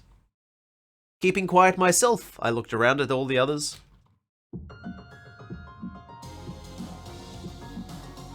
They all stared at one another, trying to gauge each other's thoughts. I could almost taste the hostility. I was gonna say, no, Blood, we had the Ishimura last time. That was what Bill Cosby was on. And that's when it hit me. I realized the true terror hidden within the rules Monokuma had laid out. You must kill someone if you want to leave. Those words... Those words had planted vicious thoughts deep within each of us. Each of us became suspicious of everyone else. We were forced to wonder, is somebody going to betray us? And that was how my new school life began. This school, which had come out of nowhere to raise my hopes so high, it's not a school of hope. It's a school of despair! A school of despair! Welcome to despair. The end. Surviving students, 15. To be continued! Duh. Kyoko will be the Australian because I can't think of who she can be. Oi! So are you saying that she's Jace? I come from space, Australia! Why did it... Oh, is this the intro now? Let's enjoy the intro.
Danganronpa.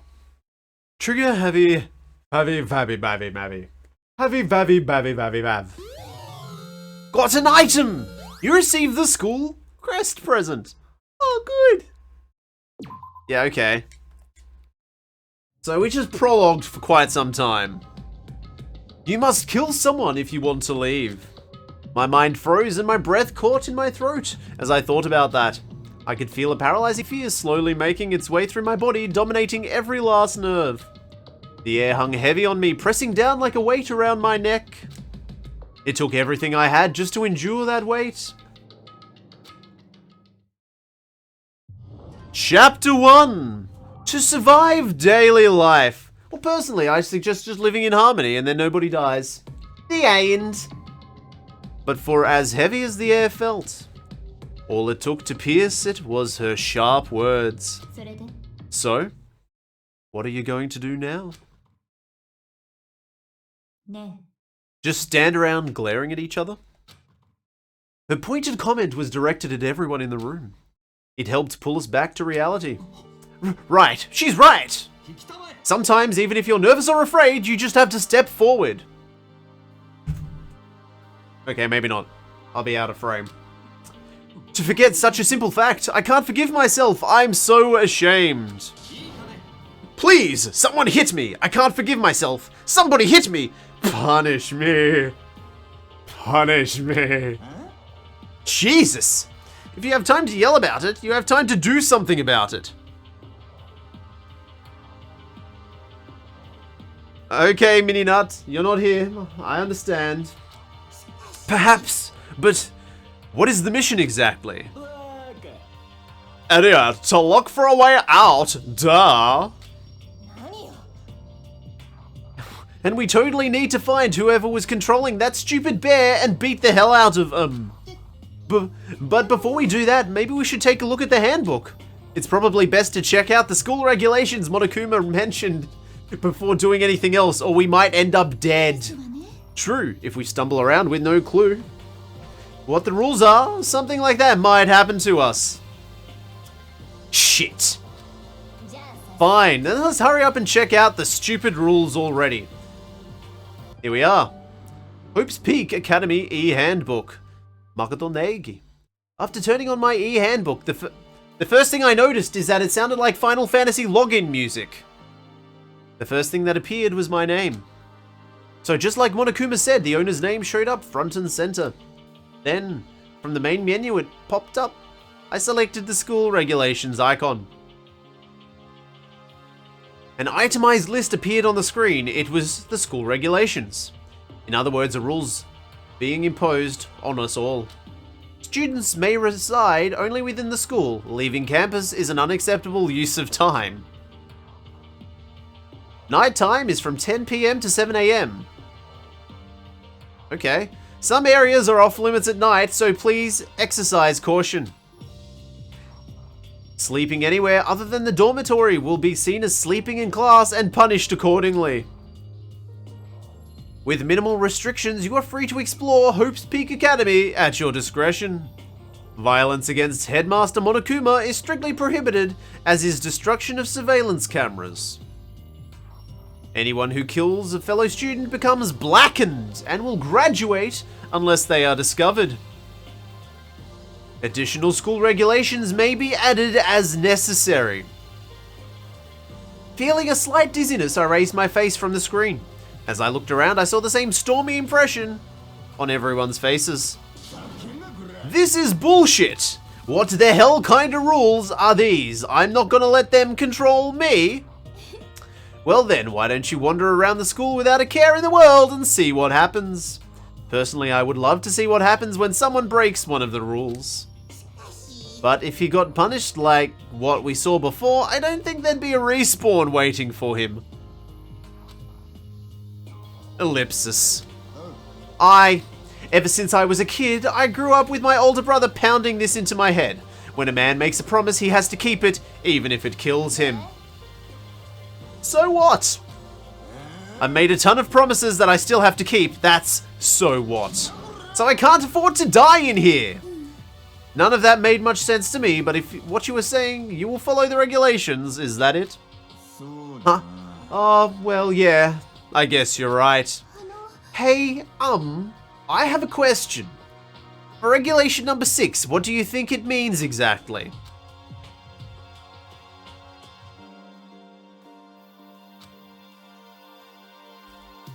You're talking about the second half, right? Where it says, unless they are discovered?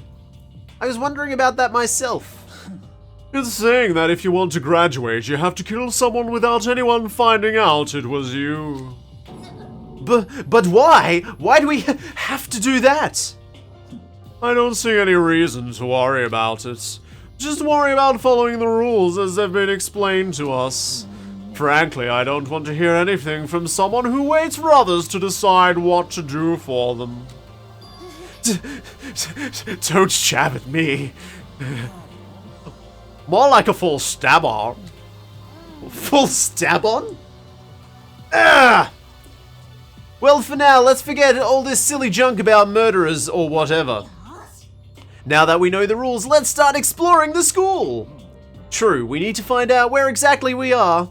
Is there any way out? What about food and supplies? There are tons of questions we need to answer.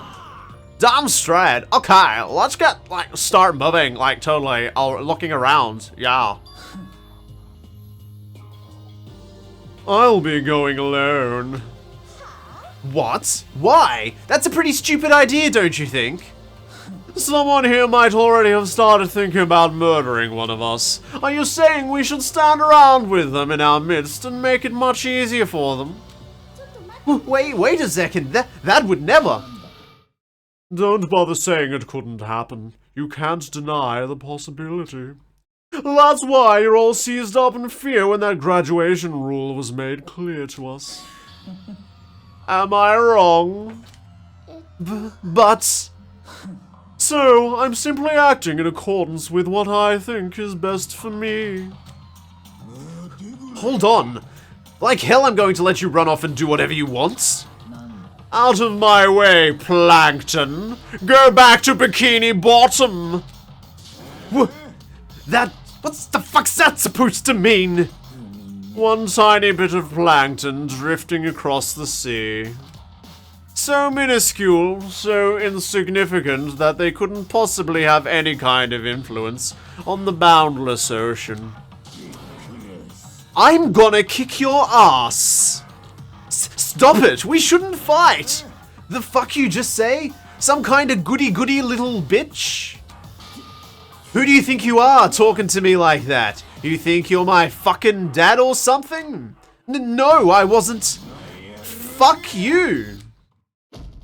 Wham. He punched me. And I flew back in a heap. It was like something straight out of a comic book. I didn't even see the punch coming. It was just suddenly right there in my face. 1 second I was standing there, the next I was soaring through the air. Now that I think about it, maybe I'd kind of forgotten. The kind of people I'd been trapped here with. My common sense had just stopped functioning. Being all around these ultimates had blown my fuses. So I guess I shouldn't be surprised it led to something as absurd as this. But I just lost track of that sense of reality. That was my last thought as my consciousness started to fade. Before it finally cut out completely. And I was dead. The end! And when I finally opened my eyes again, what I saw was my bay. Byakuya. No, it's my bedroom. Damn! Gah! Huh? Where am I? As if it'd become part of my daily routine, I woke up in yet another room I'd never seen before. Okay, so where am I now? You now have access to the handbook menu. You can use this to check a variety of information as you play. Can I point something out that isn't a spoiler about this room? Yeah, sure, go ahead. Open the handbook menu by pressing the X button. You can use this menu to check the school regulations, yeah. At certain points, map and truth bullets may not be available. You can also save and load data on the system menu. Back to the transcript. Wow, okay. Alright, it's getting very Phoenix right now. Wow, that's a lot of things. Alright. Oh, God. Okay, let's have a look at this Wacom. It's a notepad. I guess the school must have given one of these out to each of us. It looks like there's something in the drawer. It's a toolkit. It must be brand new. It's still in shrink wrap. I don't really need it right now, so I'll just leave it here. Why don't I just take it? There's some kind of metal plate mounted here. Is it to keep us all trapped in here? Pay attention to the position of those windows. The giant metal plates, as it mentioned. I'll be mentioning them shortly. It's not that the nuts are on the inside, is it? Because that's rather silly. The camera. A surveillance camera. I hate the idea that someone might be watching me right now. We're not allowed to mess with the cameras, so I'd better make sure I don't touch it. It's a lint roller? It's some kind of lint roller. I guess we're supposed to clean up after ourselves.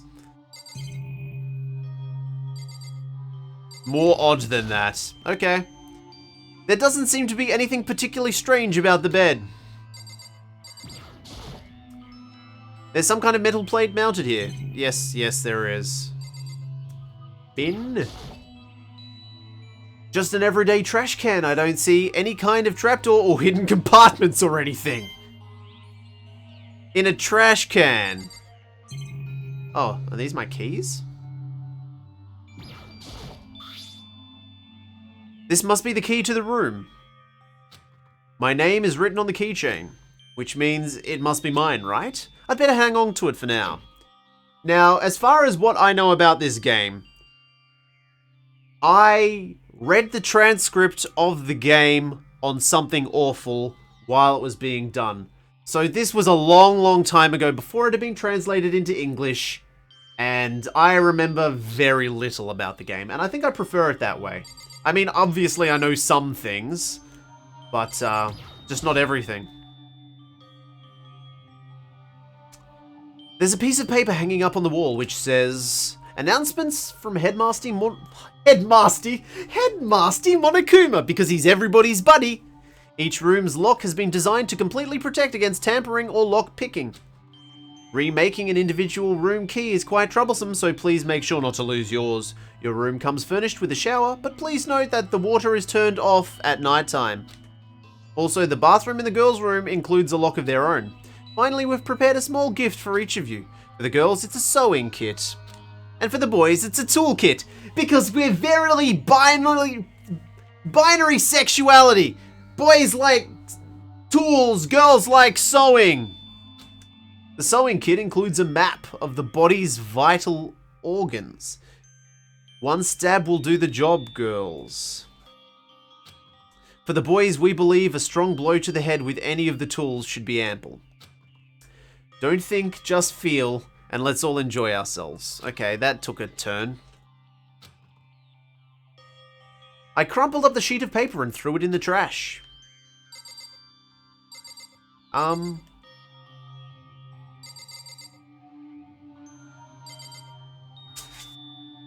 they actually mounted on... Are they mounted on windows? Strange. Alright, well. This would appear to be the bathroom. Rattle, rattle. Huh? It's not opening. I guess it's locked. Oh, okay, it must be not bathroom time. Stupid me.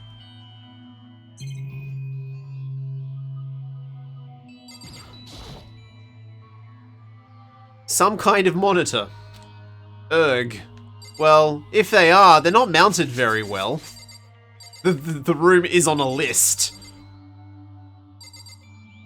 Okay. Looks like this door leads outside. It's locked. So, some of the rooms have locks, huh? I think I'm starting to understand. This room must be... sleeping anywhere other than a dormitory will be blah blah blah de blue de blue. Is it my room or is it somebody else? This is my assigned dorm room, I assume. Someone must have carried me here after I fell unconscious, so that answers that question. The next question is, what's everyone else up to right now? There's only one way to find out, and that's to get out of here. Okay. Oh, hey Zephyr, what's up? I rushed out of the room to meet up with all the others. But there was someone waiting for me there. It was like something out of an old TV show. Is it my bae?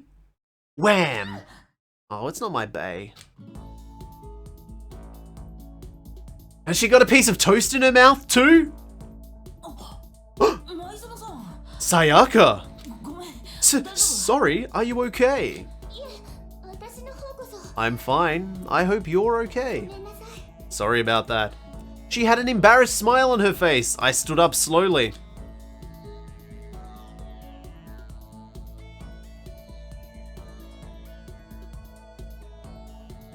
I think I might know what the window thing is now that I'm seeing the corridor. Are you okay, Sayaka? Are you hurt? You make it sound worse than it is. I'm completely fine. I know how I look, but I've actually built some pretty good muscle jumping up and down on stage. That's good then. But are you okay? You know, from when Mondo hit you? Well, once she moves, I'd be able to see whose room it leads to. That's true, I got knocked out right there in front of everyone. I guess I revealed my lack of cool right from the beginning. Makoto? Oh, I'm fine, nothing wrong here. Oh, that's good. I was kinda worried. Thanks. By the way, what are you doing here? Actually, I came to get you. You came to get me? Well, if you're really feeling better, I was hoping you could come to the dining hall. The dining hall? After you got knocked out, everyone decided to go and do their own thing. We decided it would be more effective if we split up to investigate, so we agreed to get together later on and talk about what we've each found out. So does that mean it's almost time to get back together? If that's what's going on, then of course, I'll go with you. Good, I'll go on ahead and meet you at the dining hall then. Yeah, so I can't see whose picture that is, but whoever's picture that is, that's where the windows lead to. Okay, apparently my windows lead to Kyoko's room. Interesting. So, you know, that's perfectly fine. I'm guessing the dining hall is... No, that's an onsen. There, okay, I gotcha. Wee. I did it! It's really annoying the rooms have to build themselves every time. This must be the dormitory dining hall. It looks pretty clean, so that's good. I guess that's not really important right now with us being prisoners here and all. Yeah, that's true. Nobody was there waiting for us. We don't really have much choice. I guess we should just wait here for now. Okay, let's just wait here. It's 2:15 and I'm eating a block of cheese. Life is good. That's good to hear, my friend. I'm sort of changing up the giveaway as well, if anybody's interested. I think I'm going to do it at like the halfway point. So I'll do the giveaway, probably have a bio, and then move on.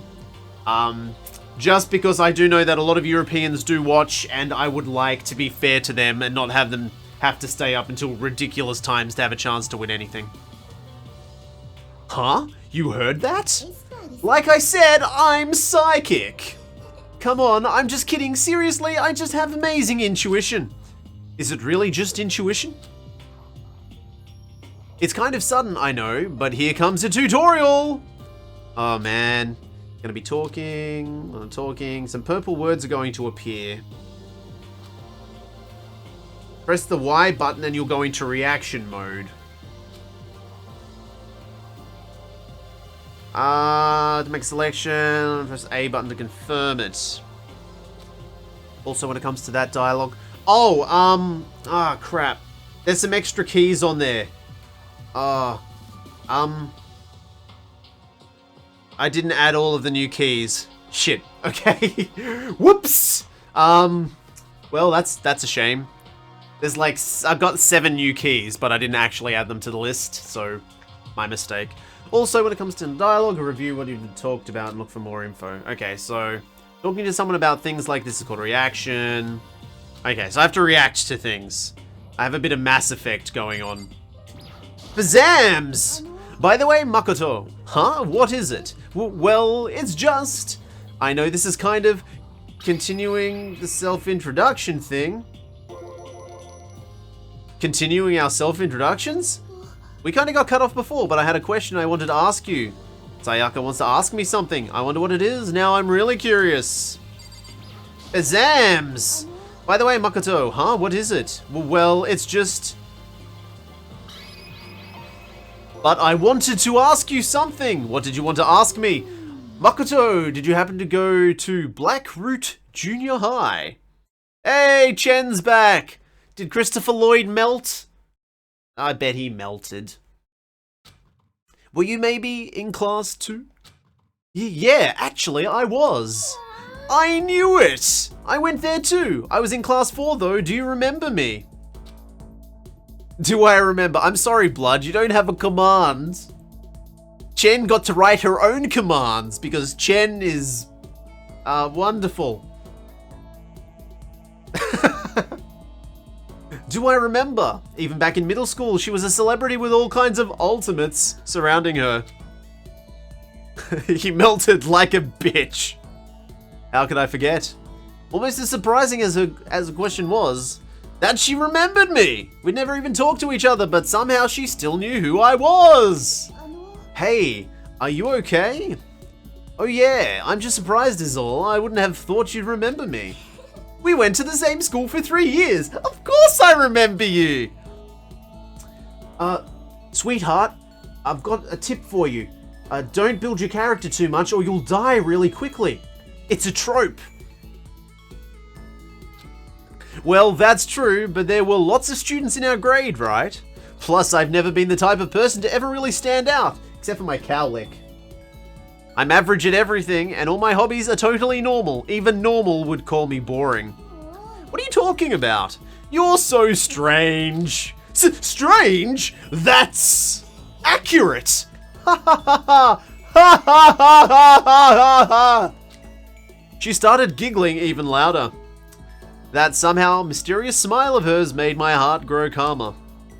Remember, everybody, we've been sitting here for a while, so maybe you should do some Kegels, right? Just to strengthen your walls down there. Her smile was the nicest smile I'd ever seen. Anyway, I'm really glad that I know somebody here. Talking to you has made me feel a lot better about all this. You're amazing, Makoto! No, I'm really not. I'm nothing at all compared to you, Ultimates. Yes. Apparently there's a scene in Who Framed Roger Rabbit. There's a couple of frames where you can see something. What? You gotta have a strong pelvic wall, Chen. I'm sitting here, getting comfortable, sitting on my bony old butt. I'm nothing compared to all you Ultimates, but you're the one that helped me find my courage again. Not any of those Ultimate students. Thank you for saying that. And to thank you for helping out, I'm going to become your ultimate assistant. Huh? My assistant? Yup, I'm your assistant now. I'm going to help you out as much as I can, so let's get out of here together. When she says things like that, it just gets me pumped. Well, can't you see me slightly moving in my chair? What do you think I'm doing? Yeah. It just gets me pumped up, which is nice, but still, everything else is still late. Everyone else. They're all things, whatever. Besides that, I don't even know what time it is right now. There must be a clock around here somewhere. I could see the clock behind her! It gets me pumped up! There's the clock. What time is it right now? It's lack of hands o'clock. What? 7 o'clock at night? No, it doesn't have any hands. You were unconscious for a pretty long time. I see. Without being able to look out a window, I've lost all sense of time. If I have to stay in this place for too long, I might just go crazy. I can't believe no one's here yet, but I'm sure they'll start showing up soon. Almost like he'd timed it, Taka threw open the dining hall doors right as Sayaka said that. Whooshka. Ah, Makoto. Sayaka, so you two got here first, huh? Too bad, I was sure I'd beat everyone here. I guess that just means I don't have enough fighting spirit yet. Well, I won't give up. Next time I swear I'll win no matter what it takes. Justice shall always prevail. Getting a bit Hitlery there. You're getting a bit Hitlery there, man. That's a bit much, don't you think? And soon after that, everyone else came strolling in one after another. After a few minutes, everyone had gathered in the dining hall. Yeah, oh, I wish I had those eyebrows. Oh, so manly, so manly. Okay, it looks like everyone's here. Time to start the meeting. Oh look, my bae is just sitting on his own. Let's all go around and share what we found out during our respective investigations. The sooner we find out what's going on, the sooner we get out of here. Wait, hold on a sec. You have some mighty eyebrows, Dave. What's wrong? What about, what's her name? You know, the silver-haired girl. Oh yeah, Kyoko. What about her? She's not here. What? I took another look around the dining hall. Sure enough, she was nowhere to be seen. I wonder where she went. Has anyone seen her? Is she a corpse already? Is she cadaverific? But everyone just shook their heads. Wait, so nobody's seen her? Why hasn't Kyoko shown up yet? Could it be because she's on her period? Or dead? Or dead period? Stabbing, strangling, bludgeoning, crushing, hacking, drowning, igniting. How you do it doesn't matter. You must kill someone if you want to leave. Is that said? That simple as that. The rest is up to you. Give it your all to achieve the best outcome in the worst possible way. Is it possible? Was she really? No, I'm just overthinking things. Darn it, Kyoko. You're really going to be late like that on the first day of school? Not only is she late, she didn't tell anyone she would be late. A most unbecoming personality trait. You're being a real jackass right now, you know that? Well, what do you want me to do? Punctuality is everything. Now then, I declare that the first session of Hope Peak Academy's briefing meetings has begun. Makoto, actually, first of all, I've talked enough, so maybe we should listen to what everyone else has to say. Okay, let's do it. You know, huh? What's up? I feel like I really have become your personal assistant, don't you agree? Stop having character development, you'll die! I may not be the best assistant in the world, but I'll give it everything I've got. No, you've already done so much as my assistant. Like what? She said she remembered you from school and you looked at a clock. What accent do you have? Well, I'm Australian. I guess I have a South Australian accent. Thank you very much. Oh good, look at all of these people I have to talk to, oh sweet Christ. Oh wait, what? That's interesting. I don't have anyone to talk to? Bazams. A surveillance camera. I hate the idea of someone might be watching me right now. I've already read that. Oh, but I got another coin. I got more Monokuma bucks, which do I don't know. It's a TV. Right now it's just showing the school crest. Even so, it makes me feel uneasy. Ugh. There's a clock with no hands. Bazams. I don't think I should leave right now. The atmosphere is unpleasant. Man. Oh look, everyone's so two-dimensional. It's almost as if they're standard character tropes. There are no hands on this clock. Yeah, I looked up this clock and sighed. Yeah, because it's of no use. Okay, Sayaka. I'll shoot you again. Okay, so since you're in the dark about all this, let me lay out what's been going on. Everyone split up to investigate different parts of the building, but Byakuya and Taka, oh my bae! I wanted to try and find some clue as to who was responsible for imprisoning us here. But unfortunately, I made no such discoveries. That's all from me.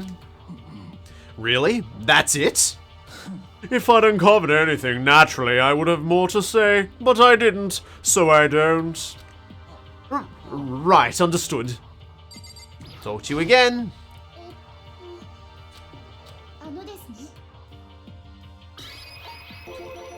Taka! I spent some time looking around the dormitory and there I made the discovery of the century! I found that there was exactly one room for each person! Well, yeah, I figured that out before anything else. Each door has already got a nameplate on it, so I guess all the rooms have been assigned already. And each room key is attached to a keychain with the owner's name precision etched onto it. Which confirms that room I was in earlier is, in fact, my room. And Chihiro and I found out that all the rooms are totally soundproof. Now, how did you find out that the rooms were soundproof? Your next door neighbor could scream their lungs out and you wouldn't hear a thing. Well, each room also has a private bathroom, which could also lock. But it looked like there were only locks on the bathrooms in the girls' dorms.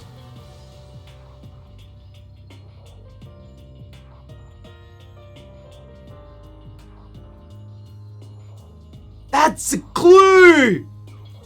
Because the door in my room was locked! Did someone change the nameplate? Huh? But when I checked my bathroom door before, it definitely seemed like it was locked. Okay, so they spill it out because I'm a complete idiot.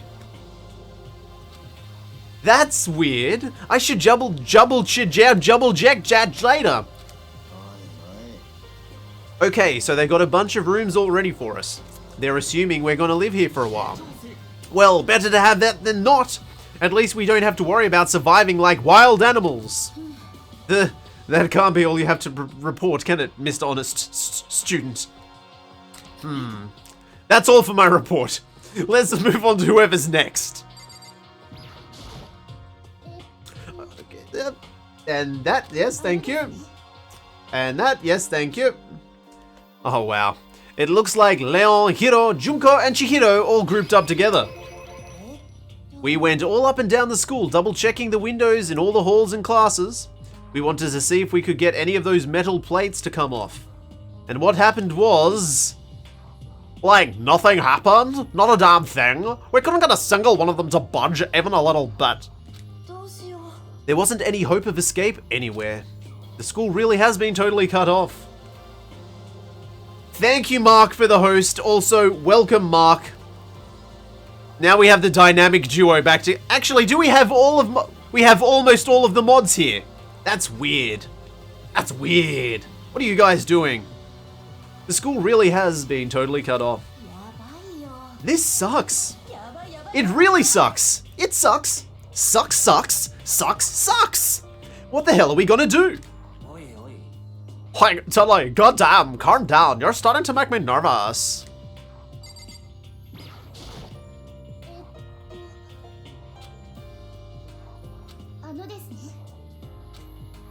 It looks like Leon, Hiro, Junko, and Chihiro grouped up together. The same goes for Hina, Sakura, and Mondo.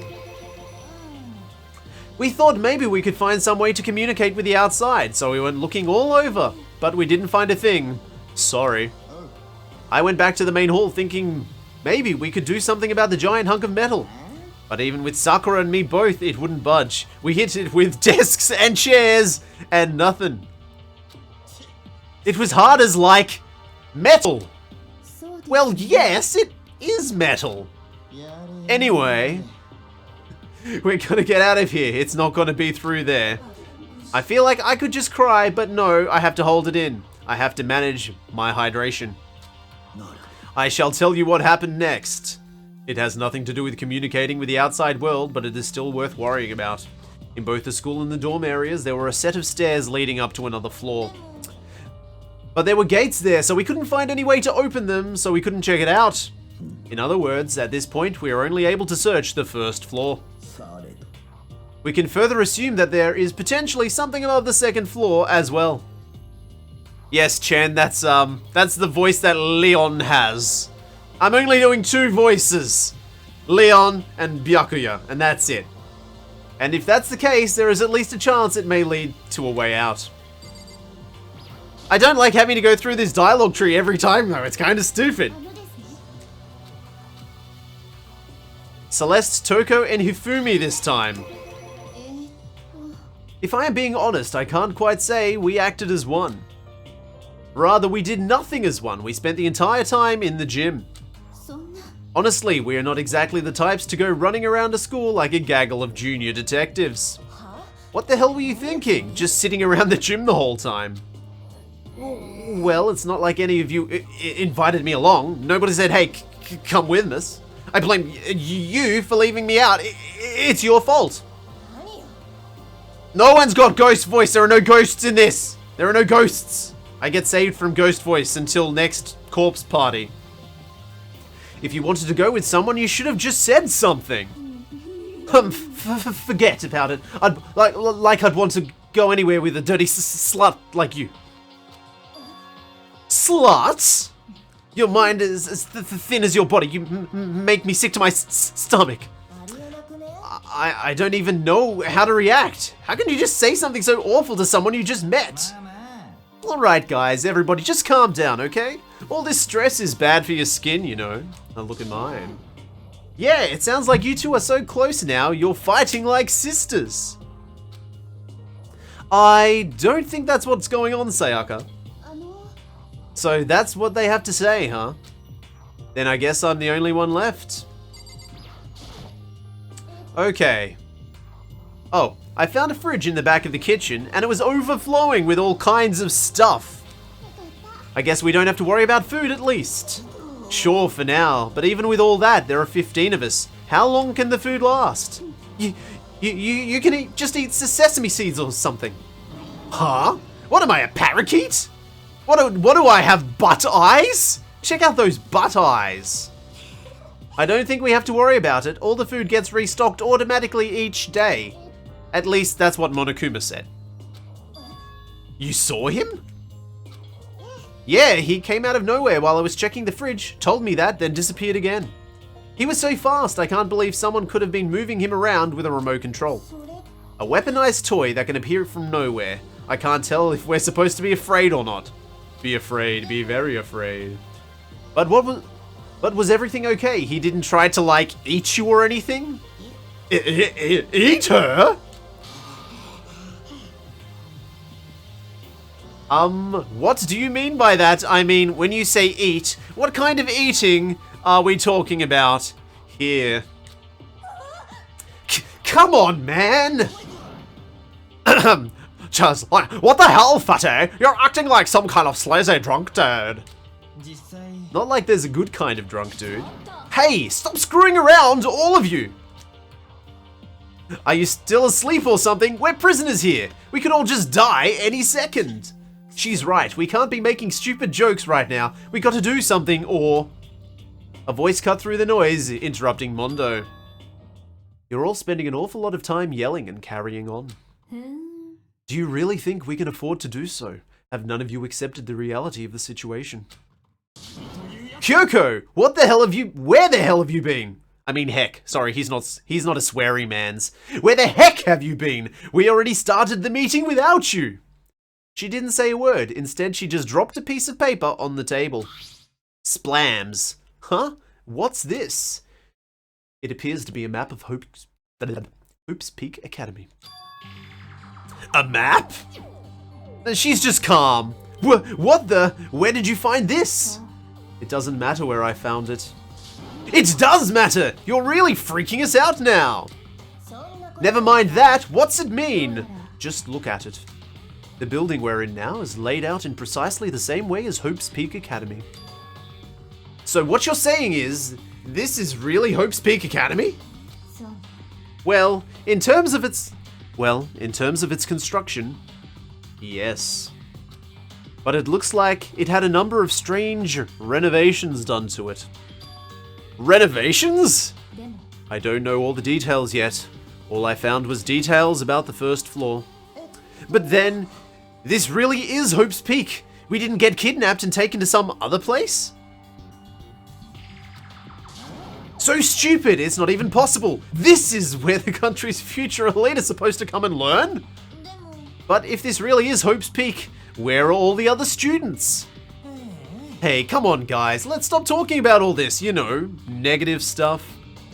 But aren't you worried? Things don't look good. Worried? What's there to be worried about? I mean, this is all planned out, right? The people in charge of Hope's Peak put all this together, right? Man, if I was to get stressed every time something like this happened, I'd have ectoplasm shooting out of my mouth. Good things come to those who wait, right? So we just gotta chill and everything will work itself out. Ha ha ha! Ha ha ha ha! Why are you laughing? What's so funny?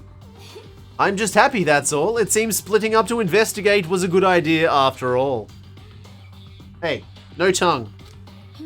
Haven't you been listening? Looking around was a total waste of time. We didn't find a way out. We didn't find who's behind this. We still have no idea what's going on. Huh? It's not crystal clear to you what's going on?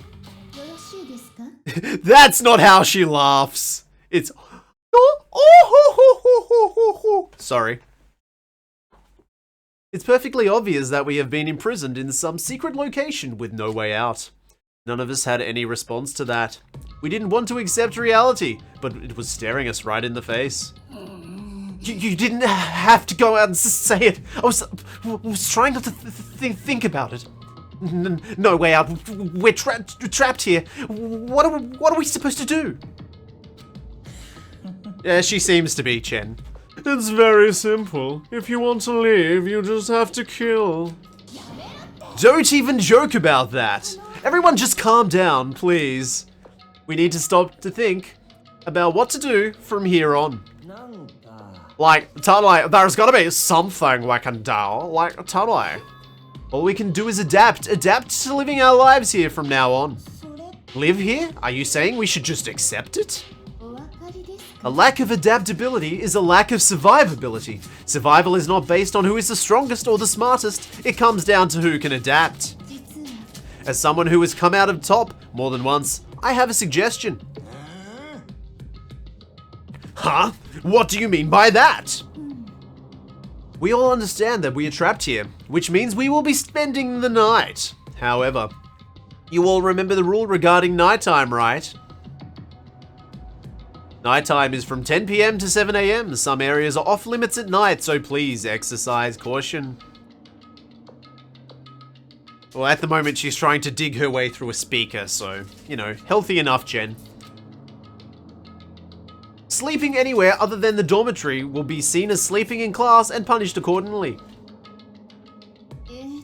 So, regarding this nighttime, I think we need to add a rule of our own.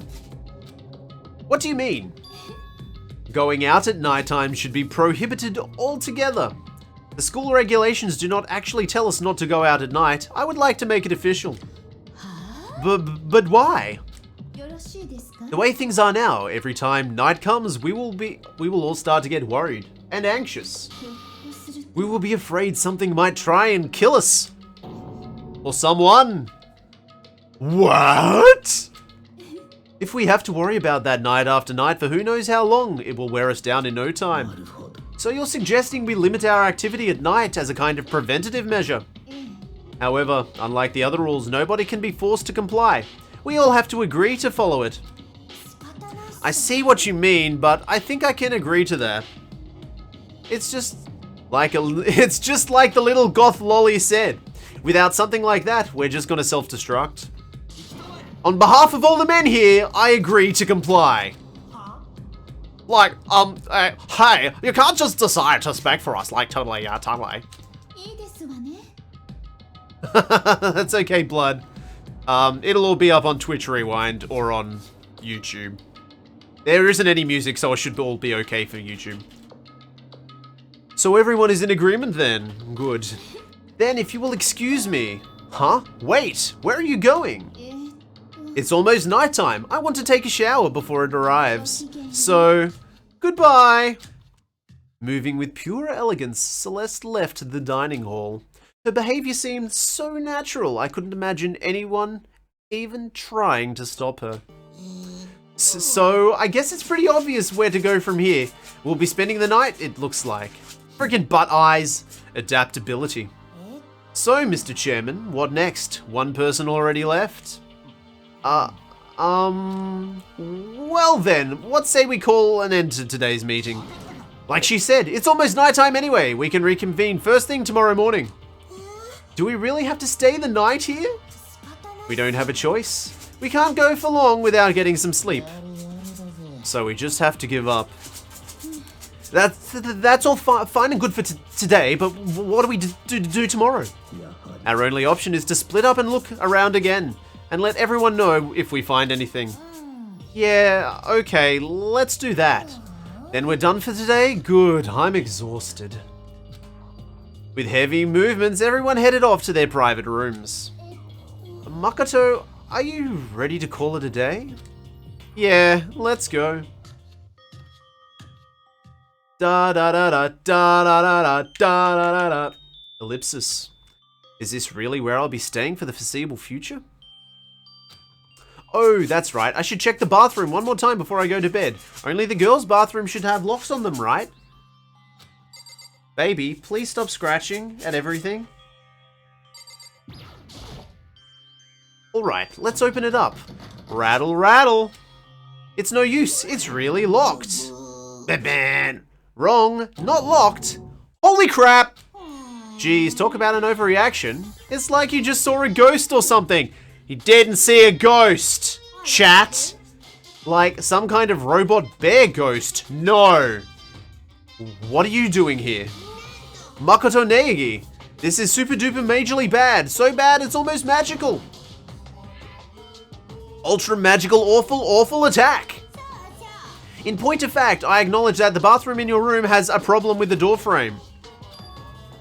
Wait, so the reason it won't open is because isn't because it's locked, the door just doesn't fit? Didn't you see the notice? What? Can't you read? The bathroom in the boys' room don't have locks. I mean, a lock in a boy's bathroom is kind of pointless, don't you think? What would they want to see? Your penis? Well, it's not that pointless, I guess, but I'm no expert on the birds and the bees and all that. Anyway, there's a little trick to opening this particular ill-fitting door. And oh no. And that's what I'm here to teach you. Okay, ready? So you just gotta turn the doorknob, then lift it up while you pull. Go ahead, give it a try. Turn the knob and lift the door up while I pull. When I did that, the door opened without a problem. Poo-hoo-hoo, see? It opened right up. Isn't that crazy though? Your door's the only one that doesn't quite fit the frame. You're supposed to be the ultimate lucky student, right? But it looks like you're not lucky at all. Well, no shit, Sherlock. I'm in murder death school. Anyway, I suddenly don't feel like being here anymore. Bye. Hey, wait. Yeah, everyone's having fun with the commands. Okay, I get it. That's cool, guys. Damn it. Ding dong, bing bong. I guess it's time for sleep? Ahem, this is a school announcement. It is now 10 p.m. As such, it is officially nighttime. Soon the doors to the dining hall will be locked, and entry at that point is strictly prohibited. Okay then. Sweet dreams. Sleep tight, and don't let the bed bugs bite. It looks like it's nighttime. We all promised we wouldn't leave our rooms now. All I can do is try and get some sleep. While still mumbling to myself, I collapsed into bed. My eyes closed almost immediately. It's not like I was ready for bed exactly, I was just utterly exhausted. It's as if I'd spent the entire day staring at a TV watching movies. Or like some kind of illusion, where I'd been tossed into a made-up fantastical world. Yeah, that feels about right. There's no easy way to just accept the situation we've suddenly been dropped into. It's a ferret! So that's how the curtain closed on my first day at Hope's Peak Academy. Click. Soon enough, I was asleep. Would it be too much hope that when I woke up, I'd realize it was all a dream and no one would be dead? It was kind of lame as far as endings go, but I'd be fine with that. Actually, that'd be the best. And everyone's fine.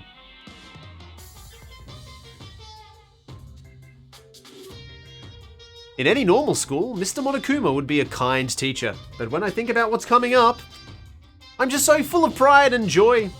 Our ceremony earlier today was absolutely splendid. Thank you all very much. Remember that you're all students of Hope's Peak Academy and strive to refine your ideals. I swear to you, I will send all of you off into a new tomorrow. Bing, dang, bomb. Yeah, it's almost like it was part of a day to get through the first day. Woo!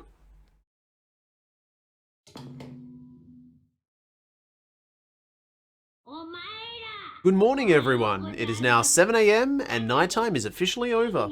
Time to rise and shine. Get ready to greet another beautiful day.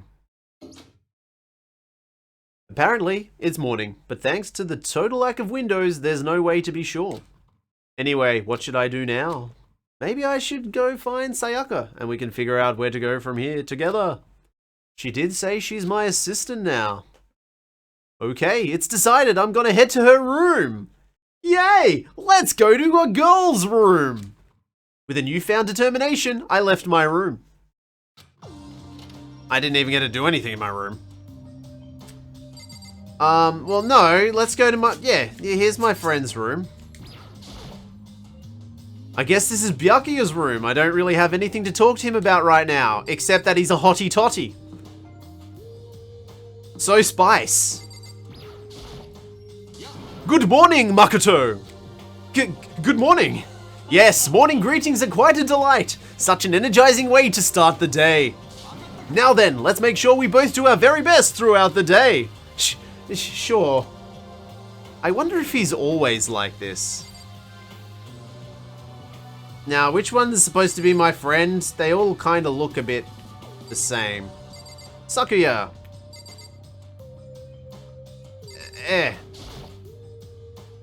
There's a doorbell next to the door. I guess I should use that.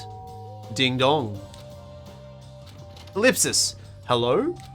Good morning, Sayaka. Oh, Makoto. Perfect timing. Huh? Listen, I have a favor to ask. A favor? I was just getting ready to head out. If it's okay, would you like to come with me? Maybe we could talk. Sayaka. Man, she is such a cracker. I don't even know if that joke passes. Yeah, sure. Where are you headed? Oh, I've been thinking that there might be something around here I could use for self-defense. You have your sewing kit. Self-defense? Well, I mean, whoever's keeping us here could show up and attack us at any time. You never know. Whoever trapped us here. Whoever presented us with the rules for murdering each other. Whoever put us up to this insane position. She's right. We never know what they might try to attack. So I just want to be able to protect myself no matter what happens. A weapon to protect herself. Well, now that I think about it, that display case in the gym entryway had a bunch of stuff. Like a mother flippin' katana. Oh, the gym? Okay, let's go. Again, like I said, I'm psychic. Come on, I'm just kidding. Seriously, I just have an amazing intuition. Am I really so easy brute to predict? Anyway, we should head to the gym. For anyone who just hates walking around the school, we've got good news. You can now teleport using the map. It's as simple as opening. Yes, finally, I can teleport. You know, because I'm a magical school student. I hit the map. Oh, man. No, I can't tell. I bet it had instructions of how I... Map? Oh, okay, that's how I do it. Oh, man. Can I go there? I'm not allowed to teleport to the dining hall? Well, that's where my favorite people are. I'm going to the dining hall first. Well, they did explain that the girls, Chen, the girls got a sewing kit with a book of anatomy that showed them the vital points. So the whole thing was, it was an item that women were supposed to be able to use to kill people. That was just it. Fine, I'll go to the gym.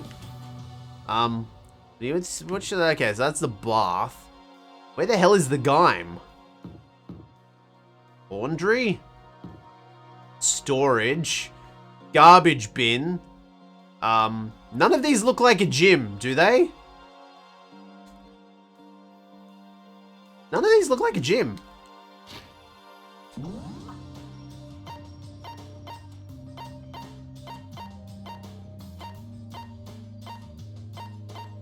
Yeah, it was a bit gender binary, to be honest. I wasn't a fan.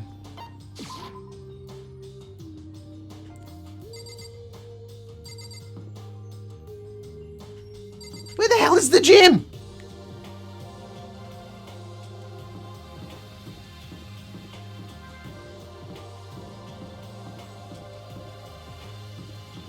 All this is his bedrooms. I don't care about you. Well, I'm trying to, darling, but I can't find it.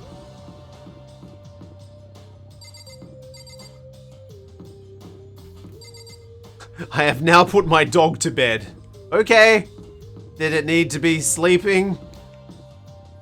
I guess it's pretty early for a dog.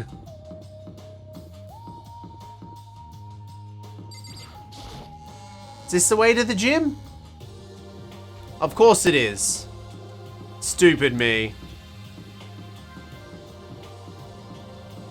Hey, stuttering friend.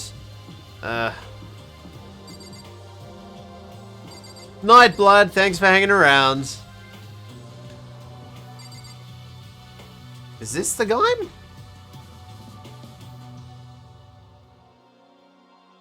Oh. Man, I am terrible at navigating this place. AV, hallway, class 1, hall, girls' bathroom. Hey, this is the way to the gym. So the gym should be over here? Hey! That was a lot more difficult than it should have been. There it is! A weapon! A statue of Buddha! There. Bazams. Bazooms. Is this a sword? Oh no, I think it's just a replica. Still is pretty impressive. It's completely covered in a gold plating. But, geez, I barely touched it and I got that gold stuff all over my hands. Wow, you're right. Your hands are totally gold. Gold. Always believe in your soul. Hey, Dave, she's not two-dimensional. She's not just a two-dimensional love interest that's been ham-fistedly crammed into this game. Did I sound convincing? Well, it's still better than nothing, I guess. You should take it with you. It might help liven up your room a little. You think so? But I guess you'd better be careful taking it back. You should wrap it in newspaper or something. And just like that, it's been decided.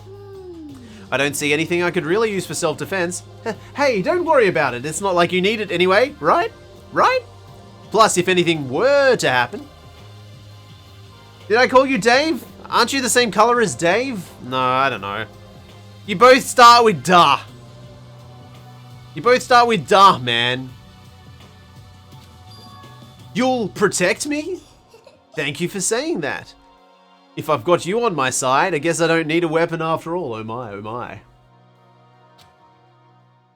Sayaka giggled as she said that. That mysterious smile. I can't tell if it comes from the heart. I can tell that it comes from the heart. It makes me feel at ease. When I look at her, I honestly feel like I can do anything.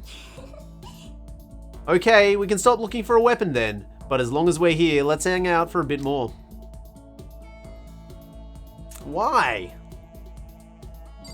Fine. I know I said I wanted to talk to you, but now that we're here, I don't really know what to talk about. And I was the one who invited you to come here with me too. Sorry. It's okay. I mean, if there's nothing to talk about, then we can just not talk, right? Huh? You don't have to force yourself to talk. We can just, I don't know, stare off into space or whatever. Stare off into space. Oh, but you're probably super bored just standing around doing nothing. No, it's not that it's boring, it's just I've never really done it before. I don't have a lot of time to just do nothing. I guess that makes sense. You're not a normal high school student like me. You've got tons of stuff to do every day. It's starting to get a bit warm in here, I have to admit. Woo! My jacket. God, this is urbane. Hey, this is kind of out of nowhere, but Makoto, do you have a dream? Well, what about you, Sayaka? What's your dream? I'd love to hear. My dream is I've always wanted to not die in a school. It's been my fondest dream and wish not to become a corpse. I really don't want my blood to come out of my body. And I sure hope that it's not pink. I grew up without a mother, you know. And my dad worked really late every night. I was always home alone. I was just a kid, you know, so I was really lonely. But that all changed when I saw a pop star on TV for the first time. She was so pretty, like a princess, and she could sing and dance. Chris, trip for free. I'm sorry, ladies and gentlemen, but this isn't free. But more than anything else, there was her smile. Looking at her smile, I could feel my loneliness melting away. I decided that's what I wanted to be someday. I wanted to give it that kind of encouragement to others. Eventually, that became my dream.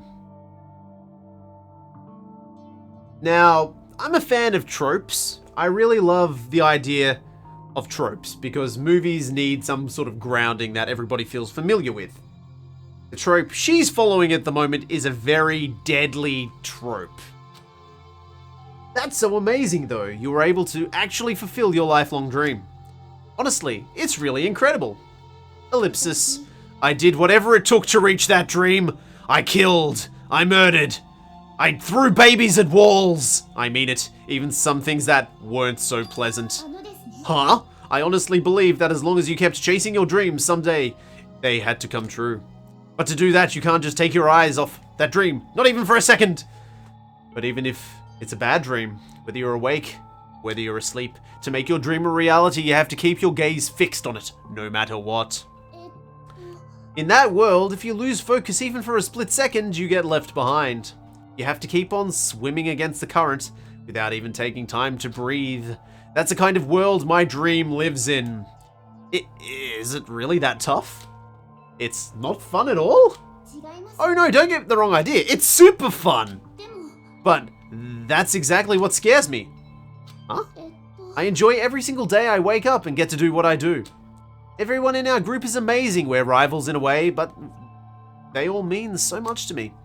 We've been performing together since we were so young, so they're all like family to me. Without them, I would have given up on the dream a long time ago. To work together, to fulfill our dreams together has brought me so much happiness.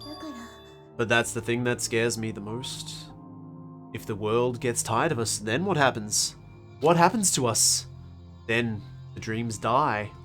Those wonderful days come to an end and everybody goes their separate ways. Sayaka!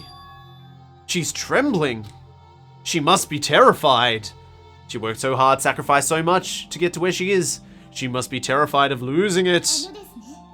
So what's the reason I decided to come to Hope's Peak? So that's the reason I decided to come to Hope's Peak. Huh? What do you mean?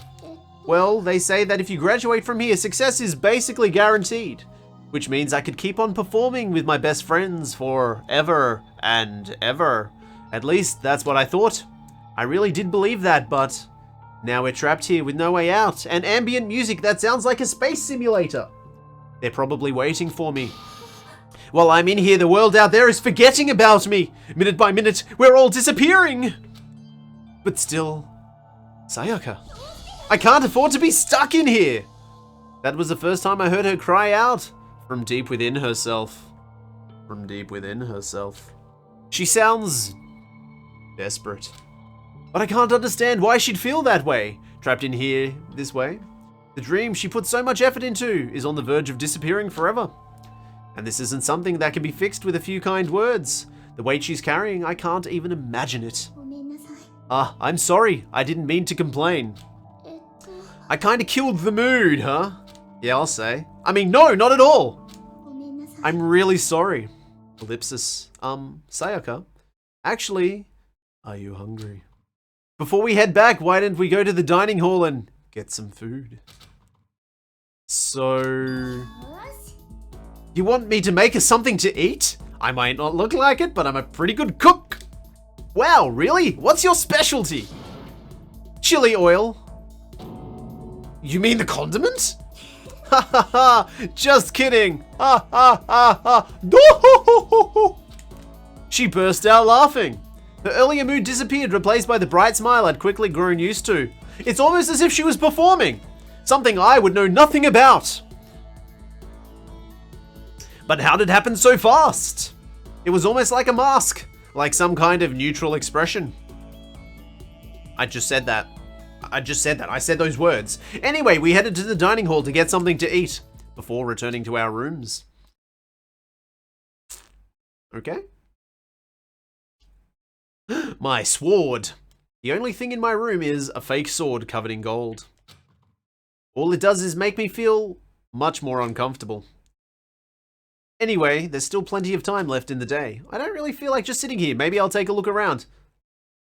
Okay, so this is free time. Let's hear a bit about free time. You'll be given free time at certain points. During the free time, you can make friendships. You can also give them presents. You can get these presents from the Mono machine in the school store. At certain points, witness infinite events, and new info will be added to each person's report card. These events can also open up new skills, which will prove useful as everything plays out. Okay. We strongly encourage you to develop and deepen as many friendships as you can. We get to choose which friends we make. Well, I'm definitely, like, romancing Byakuya. So if anybody else has another character that they think we should romance, please let me know. Also, keep in mind that when you talk to a classmate, time will pass. When you're finished, you will automatically return to your room. After a certain amount of time passes, your free time will come to an end, and the story will progress. If you'd prefer not to engage in it, simply just go to sleep. We wouldn't recommend this approach, but you absolutely must press for time, then, you know, just... Oh, don't tell me who to spend time with! She's the ideal partner to begin with, don't you think? Telling me who to freaking spend time with, who you think you are. I don't know where this machine is that allows me to buy presents for friends. Where's the friend present machine? No, you're not a friend present machine, you're an enormous person. Is it in here?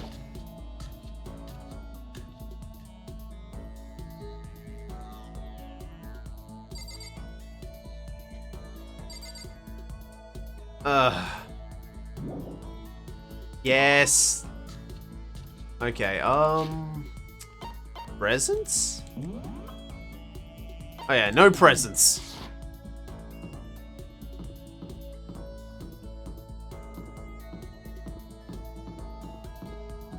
A bit heavy-handed, isn't it?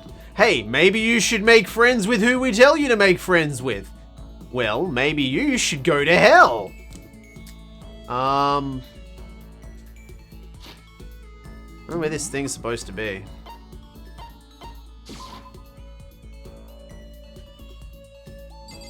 Oh, I can't go there. Still don't know where these truth bullets are. Don't worry, I'll just shoot the truth into you.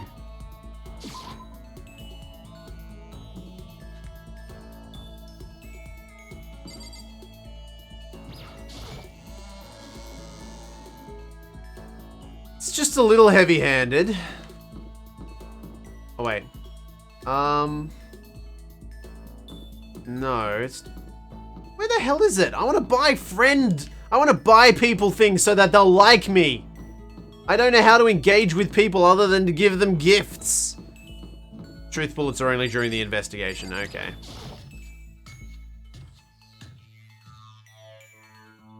No.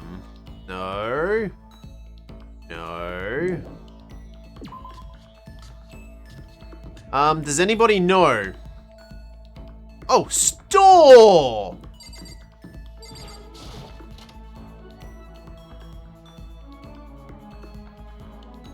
Gonna buy me some friends. Gonna buy me some friends.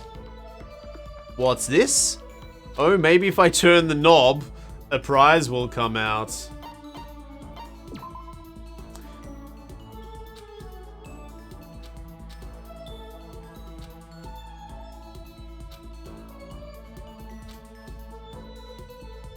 Alright. I only have 2 coins.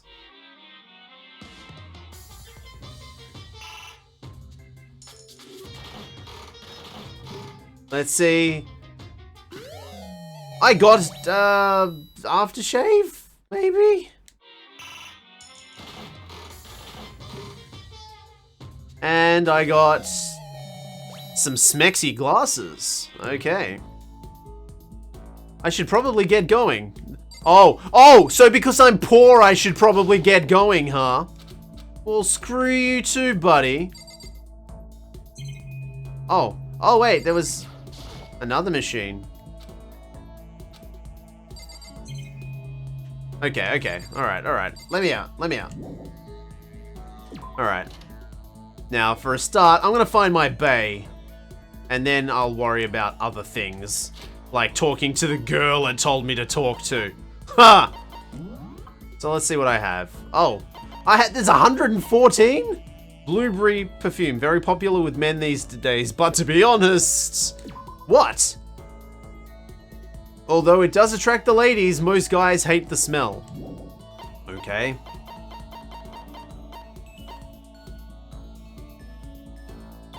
Oh, that's okay, Chen. Thanks for sticking around. Hi, Rainbow Polar Bears. Welcome to the stream. We're just trying to buy people's love at the moment. Say the word. Alright. So I got some gifts that I don't think my bae will like. And I don't know who... I'm not going to talk to the lady they want me to talk to and meet. Oh, there he is!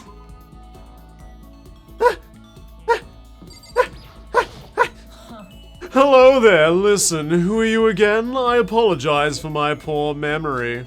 It's just so hard to remember things that I don't care about. Thank you, Rainbow, for the follow. Welcome to the Droid Army, the slightly less cool Droid Army than the Star Wars one. Please enjoy your stay. It's just so hard to remember things I don't care about. Oh, he's so dreamy. Oh, and that's it? Well, that's a shame. I wanted to spend time with him. Alright. Let's go talk to the person I have been mandated to talk to. Because I'm a sheep.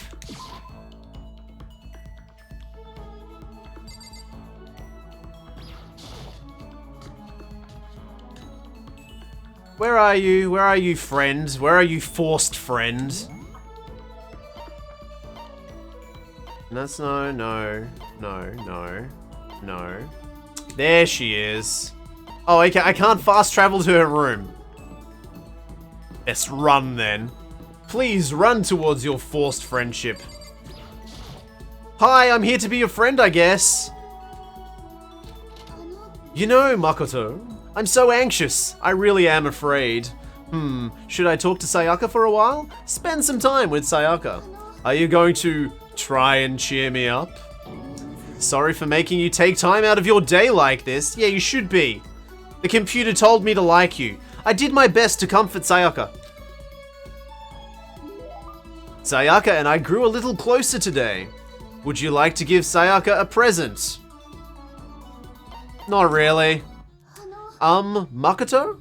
Do you think that you could make time for the two of us to talk? What's wrong? Why are you being so formal? Well, it's just... I guess I was kind of formal, but it's just because I know I can count on you. Huh? Having you by my side really makes me feel a lot better. If you weren't here with me, I just don't know what I'd do. I'd be lost. I hate that we had to meet again under such awful conditions, but I'm relieved you're with me. Sayaka. Standing here face to face and hearing her say that, it's nice, but kind of embarrassing at the same time. I know how you feel. You being here is what saved me. Really? Thank you for the flattery. That smile, that fake smile, I mean, that mysterious smile that softens my heart. I really wasn't flattering her. That smile saved me. But it's kind of strange, you know? I never thought I'd get a chance to really talk to you like this. Through middle school, you never talked to me. In fact, you never even looked at me. Thanks for giving Elliot Quest a go. I went back and watched you play for a bit since I missed the stream. That's okay. I'll still be playing Elliot Quest after I complete chapters of this. The main issue is I don't really know the pacing yet. But we'll definitely get to Elliot Quest, and we'll be doing music requests as well for it, because I like listening to music while playing Elliot Quest. It makes it slightly less frustrating. It's because you were like a celebrity. I couldn't just go around staring at you. Wait, how do you know I never looked at you? Because I looked at you all the time. Huh? I was always looking for an opportunity to talk to you. You wanted to talk to me? But since I always had so many people around me, we ended up graduating without saying a word. That was one of my biggest regrets. But why me?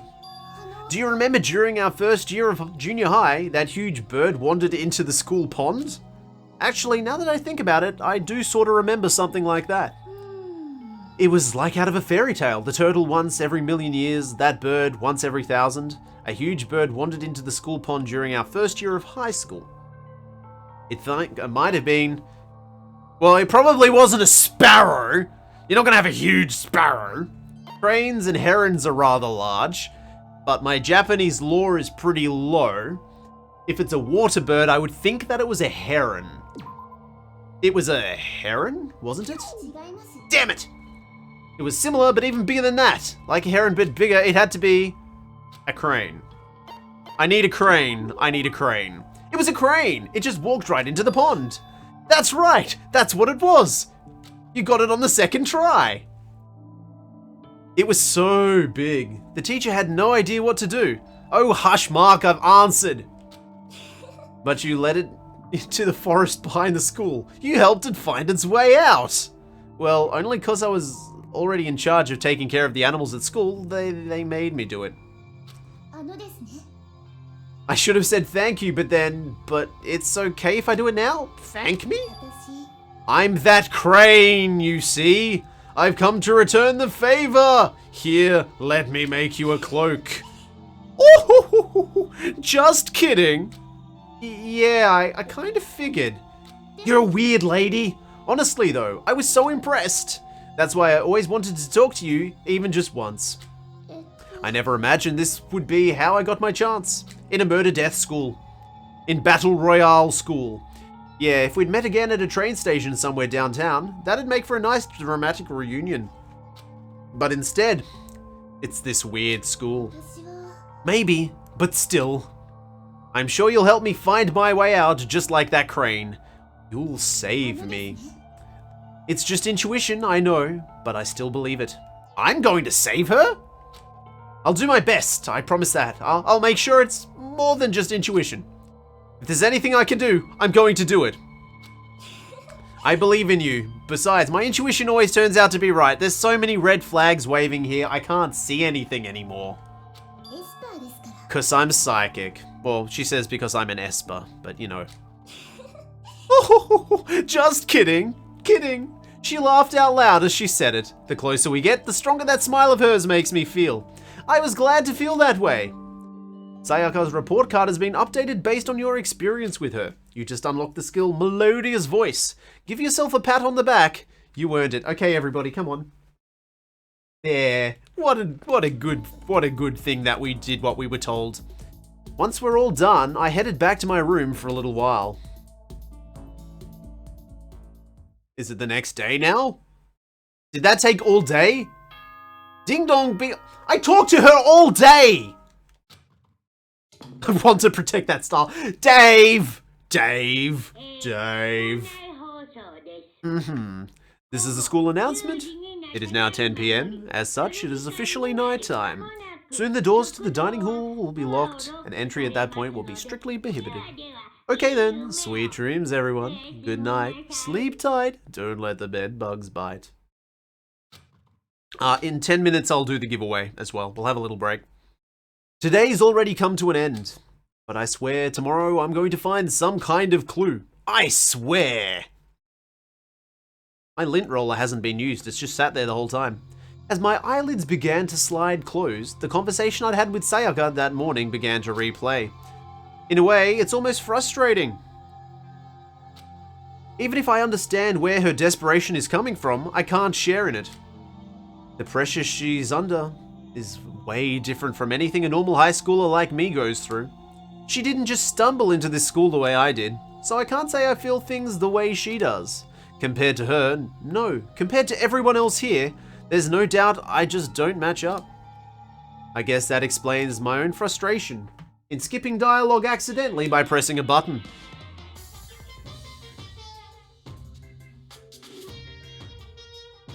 So, I'm sure that you've noticed the killing game has begun, but there's still room for a little laughter. It seems our newest students, already so filled with despair, have still some hope of escape. Hoo. So, when will it begin? When will their hope begin to die? Is it time yet? Is it time? Heart-pounding excitement! Ding dong, bing bong. Oh. Good morning, everyone. It's now 7 AM and nighttime is officially over. Time to rise and shine and have some sort of alcoholic beverage. Get ready to greet another beautiful day. Morning has come. Morning has broken like the first morning. What should I do today? I have free time! Well, I personally am drinking some Mother Revive. This stream brought to you by Mother Revive. It's backwards because I flipped the camera.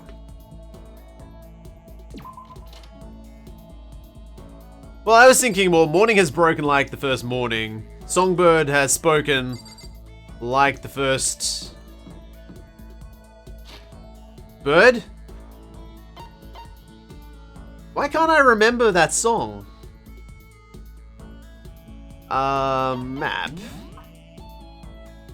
Now, I want to talk to my bae. Where is my bae? Oh, he must be on the next floor. Alright. Go! Open up. Now, I don't know how much time I have for romance today. Good or bad romance. I think I probably still have to go talk to Forced Person. Yes, it is an energy drink. It is an Australian energy drink. Main hall. Why can't I fast travel? Let me fast travel, please. Damn it.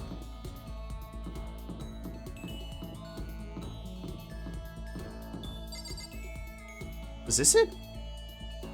I think.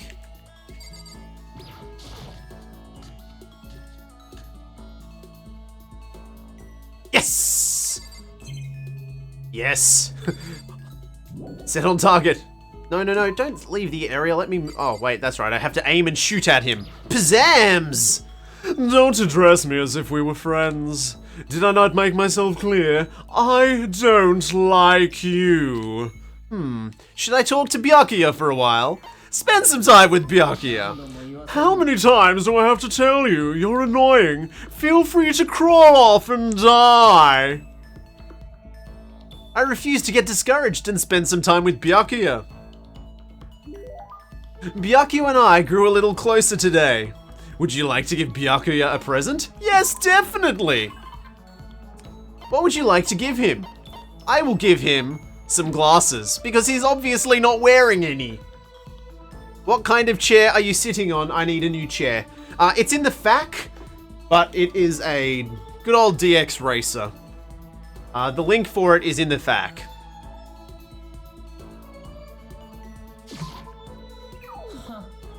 You think you can move me with this? I'm not so easily impressed. Uh-oh, I don't think he was too happy with that. I have a question for you. Huh? You do? Something's been bothering me for a while now, and I just can't take it anymore. So to answer my question, I need you to explain to me what exactly your ultimate lucky student title means. Oh, well, I don't totally get it myself. What I do know is that I was picked at random from a pool of normal students. So you just got into Hope's Peak by blind luck. I see. Well, that answers my question. What was the question? How a commoner like you, with absolutely no unique talents or abilities, could get into this school? Oh, I forgot to mention boring. How a boring, untalented, utterly generic commoner got in. Boring? Generic? Did you really have to list all of that off? But it's the truth.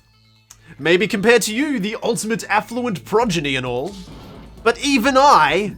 You seem to think it's merely an issue of title, but make no mistake, my lineage, intelligence, figure, athletic ability, they're all ultimates.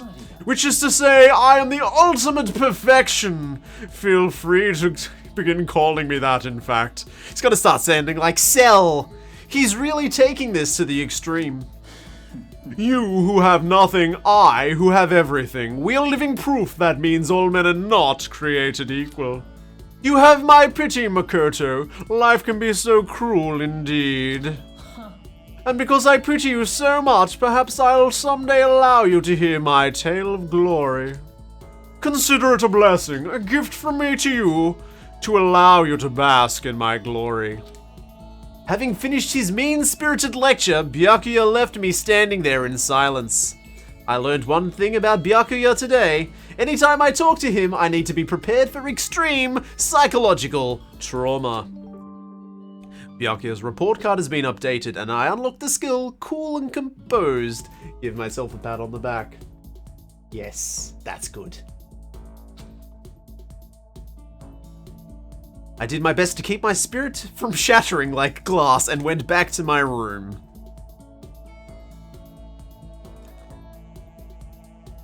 Hold on a moment.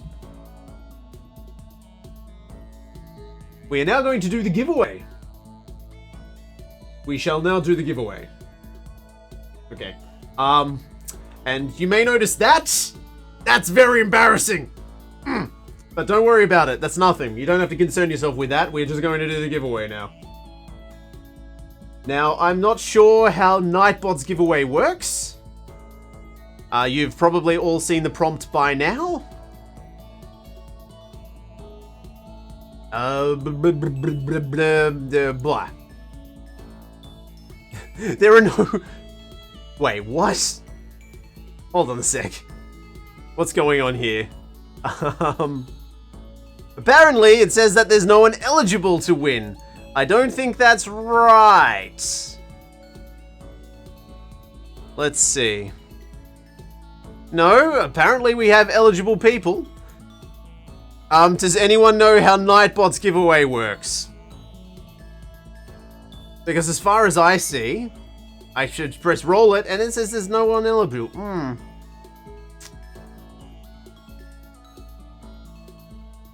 Okay, I'd like to say that this is something I should have figured out beforehand, and that may be true. But as far as I'm concerned, I should just hit roll and it should do the giveaway, right? Yeah.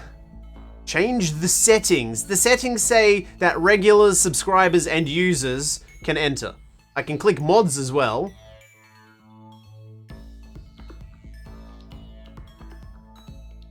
And that says there's 3 users eligible. But there is obviously more than 3 users eligible.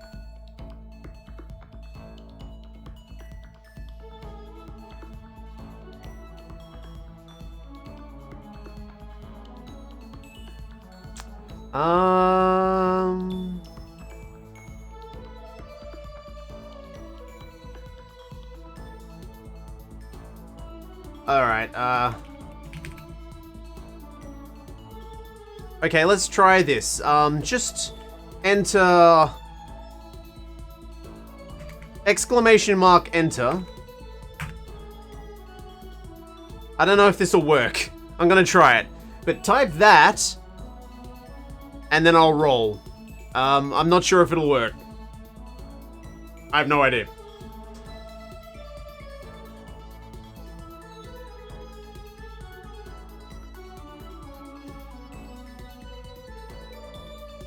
Roll? Day 1!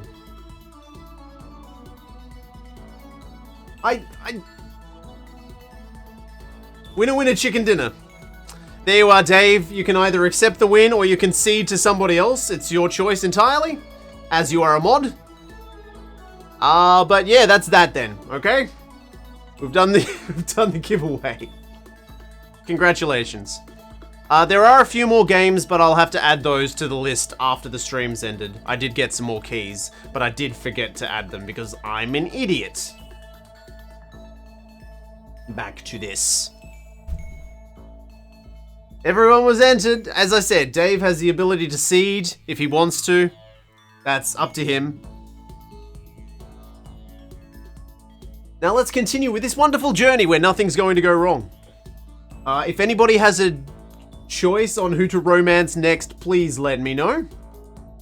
Because I'm pretty ambivalent to the rest of them. What are those keys? Check out the new Humble Bundle.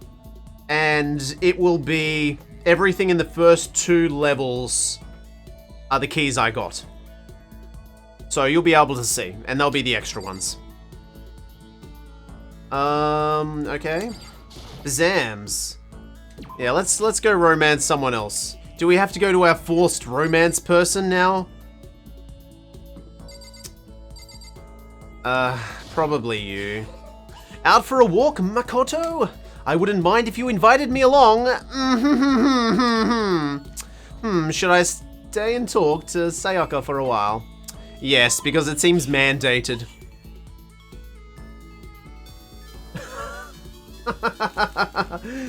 Mark with the $5 so you can either eat or buy more weird games to play or give away.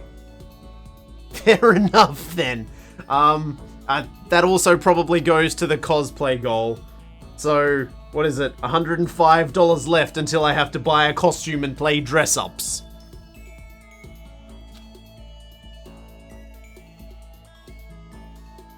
I enjoyed a long, leisurely walk with Sayaka. Sayaka and I grew a little closer today. Would you like to give Sayaka a present? No, they're mine. They're my things. I don't like her that much. Yes, I've looked into it and the donation amount there is pretty much... Yeah, that's about as much as it would cost me to actually do that. Oh god, Mark. Oh, Mark. Right. That means I'll have to shave my beard.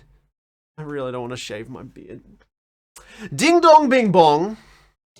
Ding dong bing bong. Is it nighttime again? This is a school announcement. It is now 10 PM. As such, is it officially nighttime? Soon the doors to the dining hall will be locked and the entry at this point is strictly prohibited. Question, are you going to AvCon? I haven't really talked about it to anybody, but probably? Also, will you wear it to AvCon? Okay. Yeah, sure. I'll wear it to AvCon as well. Woo! That'll be fun. It means I'm gonna have to get contacts so I can wear the other glasses. I'll do it upright. I'll get the wig, I'll get the glasses, I'll get the costume. I'll tart myself up. So I can be the sexiest man, Byaku Yatagami. If he wears it to AvCon, I'll come with and take photos. Oh, you guys are such bitches. I love you, but you're bitches. Okay then, sweet dreams everyone. Good night, sleep tight. Don't let the bedbugs bite. Have you played SteamWorld Dig? Yes, I have, and I've also picked up SteamWorld Heist, which I want to play. I'm going to play that this week. I think I'll play that for an evening stream. But I picked up Heist. It's my kind of game. I want to give it a go. But yeah, I got that. That'll be fun. I'm looking forward to that. The third day here has already come to an end. When will I... No, we... When are we gonna get out of here? Can you hear that? I hope not. Someone's drilling outside. And not the good kind of drilling. I laid on my bed and stared blankly at the ceiling, and before I knew it, I'd fallen into an uneasy sleep.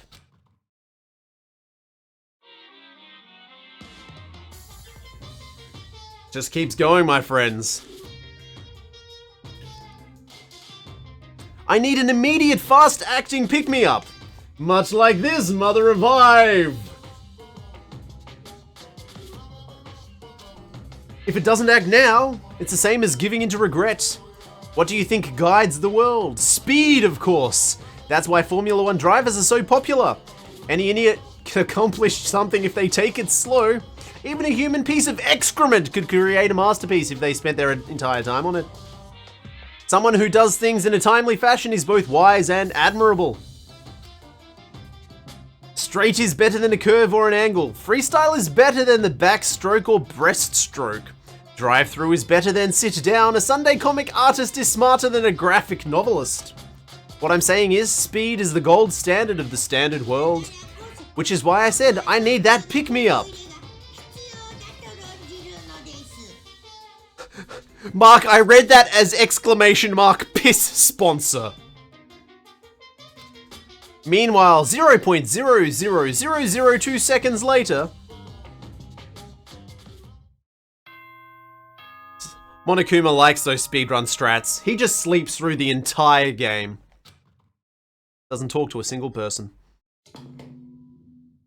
It's the morning announcement again. We've read that previously. I woke up to the irritating sound of Monokuma's voice. I slowly pulled myself out of bed. Gah. Another night of restless sleep. Day after day, I can feel the fatigue piling up. As soon as the thought had crossed my mind, ding dong! The sound of the doorbell forced its way into my room. Bazams! A fantastic morning, isn't it? Taka? Now then, if you'll pardon the interruption, without waiting for a reply, Taka barged into my room. Hey! Hey. What's up, Taka? No matter how intensely the stormy seas may batter me, I will not fall as long as my feet are firmly planted. You agree, right? I like this guy, he's got a good energy. I'm not sure I understand. And if you can't do it alone, just find someone to support you, and you can support them back. That's how you can overcome... Blah! That's how you can overcome any storm! I was thinking about it last night, and I decided we all really need to come together. And that's when I realized, every morning from now on, after the morning announcement, everyone should have breakfast together. And now is the beginning of that fateful day. Please head to the dining hall at your earliest convenience. Stop with the Hitler imagery. That's all for now. I have to go let everyone else know the good news. Taka didn't even wait for a reply. He turned and left before I could say a thing. Well, I guess I'd better head to the dining hall. Bazams. I think I remember where that is. It's over here. Zow.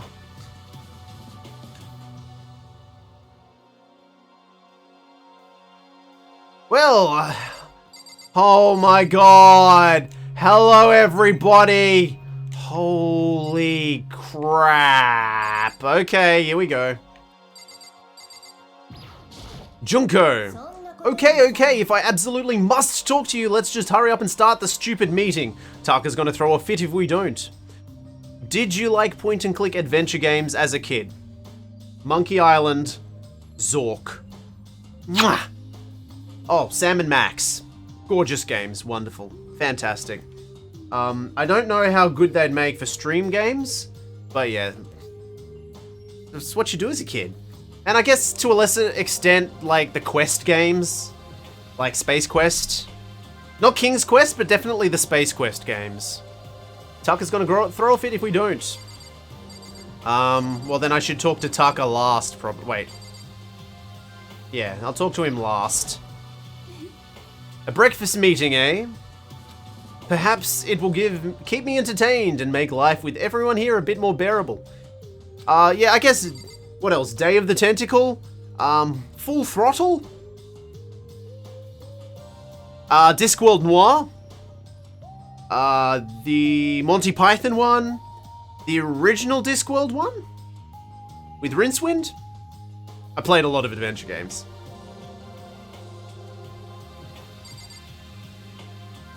You guys are also two-dimensional. Dig. I think I played Dig? Seriously, what are you doing? Look at me for? Mr. Goody Two Shows is running the show for now. Good morning. Good morning, Chihiro. It's nice to get to eat with everyone. With so many people, it's actually kind of fun. Discworld Noir had one of the most annoying... Well, it had several annoying sections. There was this really frustrating pixel hunt. Ugh. Good morning, Makoto! Morning. Breakfast time, breakfast time. Gotta eat a big breakfast at breakfast time. No, she's one of those characters. Good morning. Hifumi, you don't seem too energetic. How can I be? I just woke up by that annoying, obnoxious, nightmarish guy. This is why I hate 3D so much. Oh wow, really? Taka looks pretty impatient. We'd better get this started already. Morning! Man, waking up to the sound of Taka squawking is not a fun way to start the day.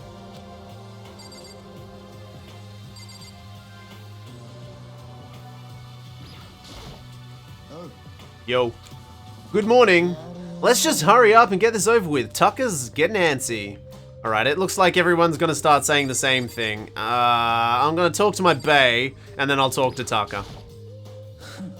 Ellipsis. He let out a heavy, annoyed sigh. I'd rather be ignored completely than suffer that kind of insult. Okay, looks like everyone's here, so then let's begin our very first breakfast meeting! You fight like a dairy farmer. Well, that's appropriate because you fight like a cow. Everyone, thank you for making time in your busy schedules to come together. I didn't make time for shit. You dragged me here. Oh, no, it's Leon. Like, totally, I didn't make time for shit. You dragged me here. I know I already mentioned this earlier, but in order to get out of here, it is essential that we all cooperate with each other. And the first step is this breakfast meeting to allow us to become friends and build trust.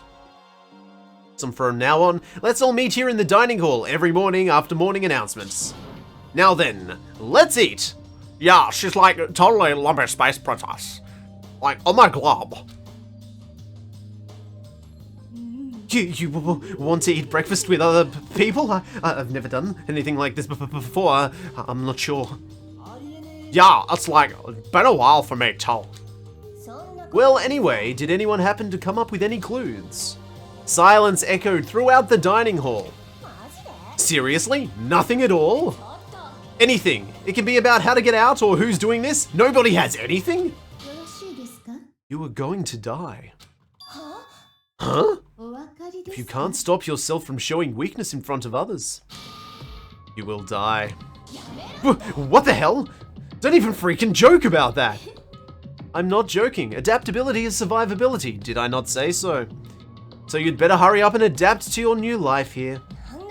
Have you gone completely insane? Adapt to my new life here? Do you have any idea what you're saying? Yeah, it sounds like the girl wants to live here. And hell, more power to her. But shit. But shit. No way in hell I'm living here. I'm getting out of here. I don't give a shit. Sure, feel free. Okay, so nobody has any clothes? One thing I can tell you is who's behind all this. Someone who's totally weird and messed up. Why else would we be trapped here in the first place? Well, sure. Like, totally could be something like that, but for right now, actual clothes are... Huh? Like, totally, what's up? If you think about it in terms of people who are really abnormal or bizarre, do you think maybe the person responsible for all this could be a certain murderous fiend? A murderous fiend? Chihiro, do you have some idea who might be behind all this? Well, maybe. I mean, I can't be certain, but... Certainty is not a concern right now. I'll allow whatever remarks you may have. I love him. Okay, well... Have you guys heard of Genocide Jack? You mean that serial killer that's been in the news and all over the internet? The monstrous villain who's murdered scores of victims within a brutally bizarre fashion. The word bloodlust was left at each murder scene written in the victim's own blood. Whoever he is, he's like a ghost. He strikes without warning and disappears without a trace. But on the internet they started calling him Genocide Jack. That about covers it, I think. They say he's claimed over 1,000 victims. That's just an urban legend though, right? I mean, like 10 people would be totally insane. Ellipsis. Anyway, whoever Genocide Jack really is, he's obviously some kind of super crazy killer. And if he really is this ultimate psycho, I wouldn't be surprised if he put together something like this. But like I said, I can't be certain. I don't have any evidence or anything, it's just a thought. But like, if they're the killer, isn't that like a killer of a problem for all of us? It's okay! Everything's absolutely, positively, 100%, without a doubt gonna be okay. Cause help's gonna be here soon, I'm sure of it. Help? We've been stuck in here a few days already, right? Nobody's been able to contact us, so I'm sure they're getting worried. I bet they've called the police already.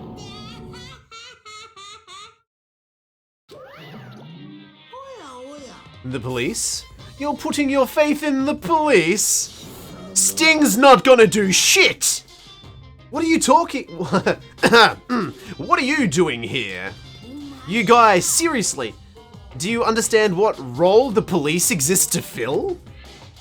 All they're good for is being foil, playing against a villain, or anti-hero, or evil organization. The bad guys come along and destroy them, and then that shows just how badass they really are. Are you sure you want to rely on such an unreliable group of losers? I mean, come on. If you really, really want to get out of here, all you gotta do is kill.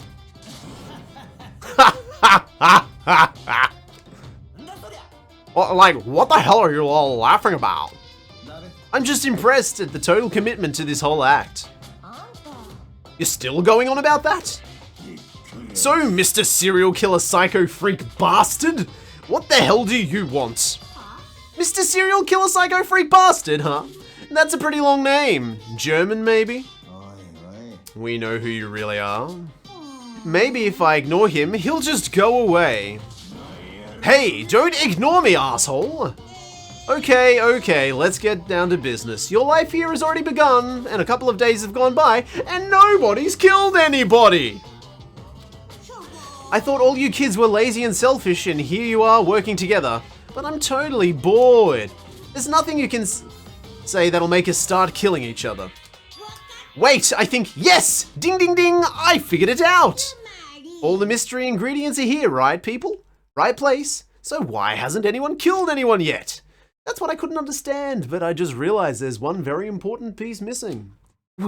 What are you... If you want to know, I'll tell ya. It's motive. Pooh-hoo-hoo, it's so simple. I just have to give everyone a motive. Motive? What the fuck are you talking about? Oh, by the way, there's something I want to show you guys. Stop changing the goddamn subject! I have a little video I'd like you all to see. Oh, but don't worry, it's not some pervy adult video or anything. Seriously, it's nothing like that. It's a special video for each of you showing what's going on outside the school. Outside the school? What are you talking about? Ooh, Master's so impatient today. Why don't you just watch it and find out? Here in the school, there's a specific place you can go that has everything you need to watch the video. Good. Then we're going to watch the video right now. But before we do that, I'd like to know, what are you? Why would you do something like this? What do you want from us? What do I want from you? Well, if you must know... Despair.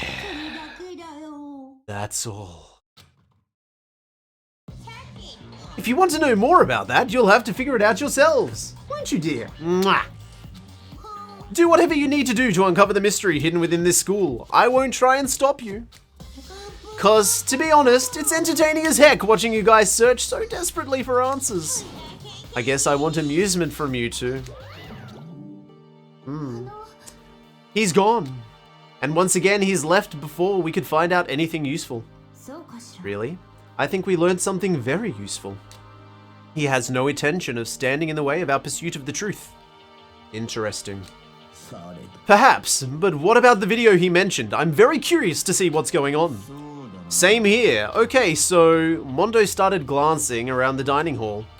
But when his gaze landed on me, he stopped. Hey, Makoto, check this out for us, would you? Huh? Why me? Cause you're the closest to the door. That's the rule, right? Rule? Hey, hey, hey, hey, hey, hey, hey. Hey! You see how passionately I'm begging you? What's the big deal? Just check it out real quick. Oh, okay, I guess I'll get going then. Awesome, thanks. I owe you one. If Makoto's going, I'm going with him. It's not safe to walk about this place alone. Yeah, sure thing. Then we're counting on the both of you. If anything happens, just yell and I'll come running. I can't decide if Mondo is totally dependable or completely terrible.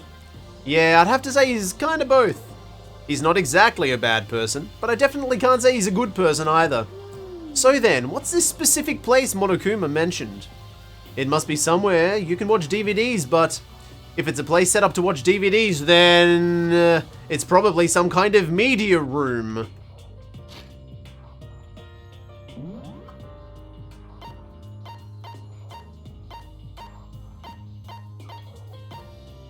Trash room, boys room, girls room, dressing room, bathhouse, sauna, laundry. Okay, so it's not on this floor. Bazams. It was probably a sealed room. Girls' bathroom, hallway, nurse's office. AV room. There we are. Audio, video.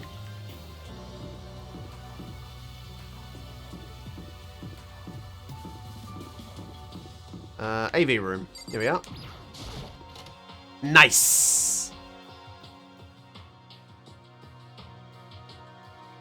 Okie dokie. Eggs and Koki. Zams. Huh? There's something inside this cardboard box. It's DVDs. A bunch of DVDs, and each one has a label on it with someone's name. It must be the video for each of us he mentioned. I'd better go tell everyone. She just ran off. I didn't follow after her, I just stood right where I was. The DVDs in front of me had robbed me of all awareness. I was rooted in place. I think I see something. Okay, what do you think you see? What? Okay. Next to the monitor is a high-end DVD player. It'll probably play those DVDs no problem. Maybe I'll just watch mine real quick before anyone else gets here. I sorted through the DVDs I found in the box and found the one with my name on it. Then I slid it into the expensive-looking player. I sat down and stared intently at the darkened screen. And then... silence. Oh! I yelled out without realizing it, and my heart started racing. Because what I saw on the monitor was my family. You getting picked to attend Hope's Peak Academy is like a dream come true. Make sure you do your best. I'm so proud of you, son. But remember, don't push yourself too hard. Are you really watching this? Makoto, good luck, okay? If it had ended there, it would have been fine. A message of love and support. After leaving my family behind to attend Hope's Peak, it would have given me hope, given me strength. It was a normal school. I would have been happy, if a little embarrassed. With my family support to rely on, I would have been motivated to do even better. But here, now, it was totally different. I wasn't living an ordinary school life. So I had a pretty strong feeling that the video wasn't going to end there. I hated having that feeling, but it turned out I was absolutely right. Oh my! This time, I couldn't even make a sound. My voice just died. Where did everybody go? It looked like a war zone or something. As if in reply, a voice came floating out of the speakers. I recognized the voice, of course. It was him. We're playing the pronoun game.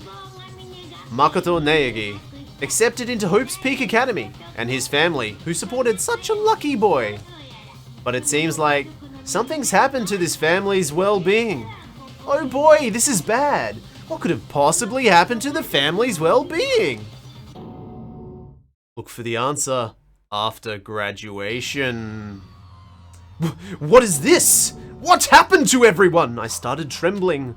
I could feel the fear and anger building up inside me like hot magma. God damn it! I slammed my fist against the desk over and over again. A single thought was racing through my mind. What else? How could I think about anything else? I have to get out of here. I have to get out of here right now. I need to make sure everyone's safe. Makoto? What happened? Make sure who's safe? I noticed everyone standing around the entrance to the AV room. They stared at me, faces full of confusion. What's going on? Without a word, I pointed to the cardboard box. Is that what Monokuma was talking about? What's on them? They all gathered around the box. Each of them grabbed the DVD with their name on it. One by one, they each rushed to a monitor. It didn't take long for them to react. What the fuck? This can't be real, right? It has to be fake, right? Yeah, like, no way this is real. No way. Since you had a release on the Super Famicom, have you played Terranigma? No, I haven't gotten around to playing Terranigma, unfortunately. Maybe one day. I can't take it anymore. I can't take it anymore. Let me out of here. As soon as I saw their reactions, I knew they'd all seen something like I'd seen. Nobody even bothered trying to hide their fear and confusion. Except for her. Even now, she was totally calm. I see. So this is what he meant by motive. He wants to fuel our desire to leave so that we're more likely to start killing each other. It is the classic prisoner's dilemma. Huh? Let me use an example. Imagine two countries are on the brink of war, but both countries want peace, and each commits to scaling back their forces as a sign of good faith. But there's a chance that one country may betray the other, so each country fears lowering their guard. The result is that neither scales back their forces, and they both end up betraying each other. In other words, the fear of invisible treachery becomes the greatest enemy of stability. That kinda sounds like us right now. Everyone says they'll work together, but in our hearts, we're all afraid that someone might betray us. Don't put those awful thoughts in our head. That's exactly what they want us to do. Like, you can't say that, but maybe you're thinking that once everyone drops their guard, you can just... What? This is exactly what Monokuma or whoever's behind this wants. They want us to fight. Don't you see? Yeah, you're right. We all need to calm down. Okay then, maybe we should just all start by talking. Maybe if we just talk about what we saw, that'll get everything out of the system. Besides, I think we're all super curious, right? I wonder what's in everyone's videos. I'd be lying if I wasn't curious. Hey, Sayaka. What was in your video, Sayaka? What's wrong? Just hurry up and tell us. Ellipsis. Sayaka? I gently placed my hand on her shoulder. Stop it! And she gone. And she gone. She pushed my hand away and suddenly ran off. Sayaka? Let her go. I can't do that. Is it a bother to you that I ask questions often? No, of course not. The whole point of streaming is to talk to people in the chat. Otherwise, I'd just be playing video games. And I can play video games off stream. Right? Right? I have to make sure I have to go make sure she's okay. I hate romantic comedies like this. I don't care what happens to her personally. That's because you're totally thoughtless. I'm really worried. Then why don't you go do whatever you think you have to? We don't all have to stick around together, right? Speaking of which, I have my own things to take care of. Goodbye. Everyone went their separate ways. But I don't have time to worry about them right now. I have to find Sayaka! Because the plot demands of it! Bleep bloop bloop, bleep bloop bloop. Oh, I like you, friend. I'm gonna talk to you. What was in your video, Taka? I saw... Sorry, it's gonna take me some time to explain or think about this. I skipped some dialogue. Where could she have gone? She can't have gone far. I should check around the school. I should check the map, because it'll probably tell me exactly where she is.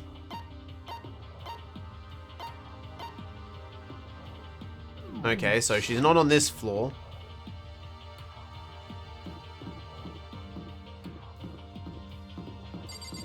Chrono Trigger's another one. I think I started playing Chrono Trigger, but I don't think I've ever finished it. I don't think. A lot of the JRPGs I never sort of got around to playing. Map. Oh, okay, she actually is hidden? Maybe she went to try and leave? What's going on? I'll check her room. Hello? Sayaka? Maybe Sayaka's in her room. Knock knock. Knock knock! Sayaka? No answer. I guess I'll have to keep looking. God damn it!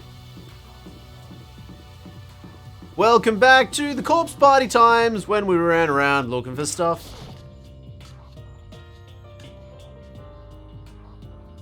The rooms really need to build like that every single time. Seems unnecessary, doesn't it?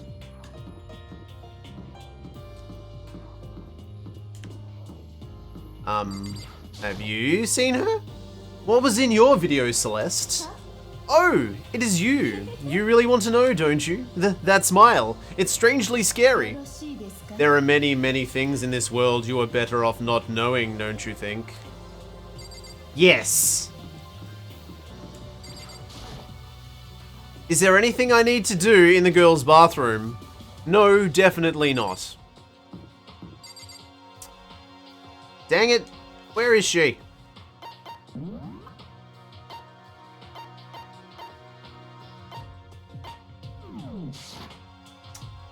This is annoying. Alright. Well, that's still locked. That's still locked.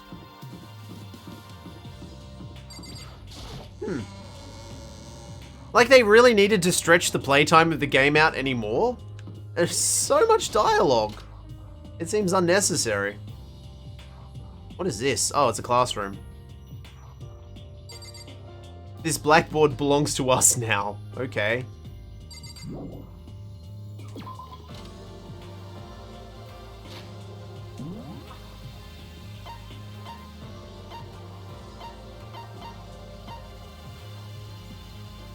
Okay, so the gym is another area? I think.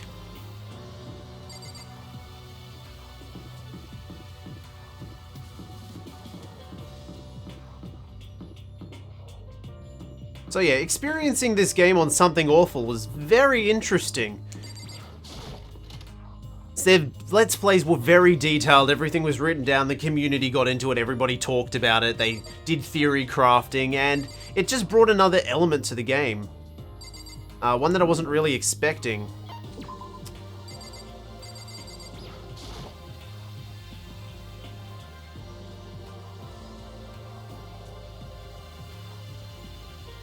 Oh, what the actual?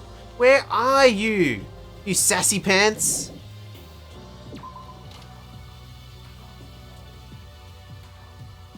She might have gone to my room? Maybe? Oh, flibbity gibbets.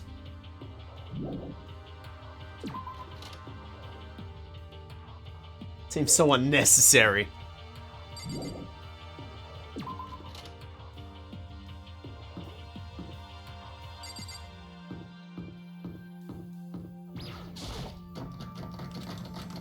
Okay. Have you seen my friend? Where'd Sayaka run off to? Anyway, that video was pretty convincing. I almost thought it was real. But it's a fake, right? It's gotta be. I'd like to believe that, but if it was real, then what?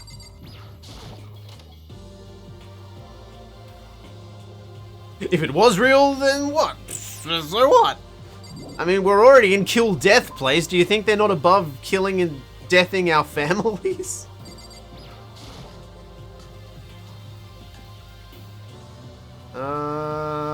No.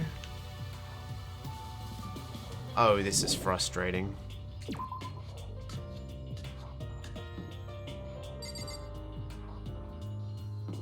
I wouldn't mind so much if it was sort of easier to move around. Inability to strafe makes it feel clumsy. Where are you hiding? Are you in the laundry? No, you're not in the laundry. Are you in my room?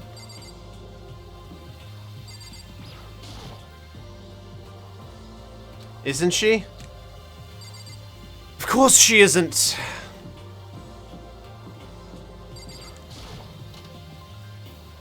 She in the laundry.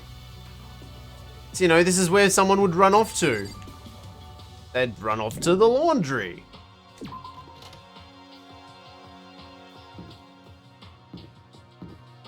The bath is closed. She's not in any of the corridors. She's not in there. Can't go to any of those. Not in the bathroom. Is she in the trash room?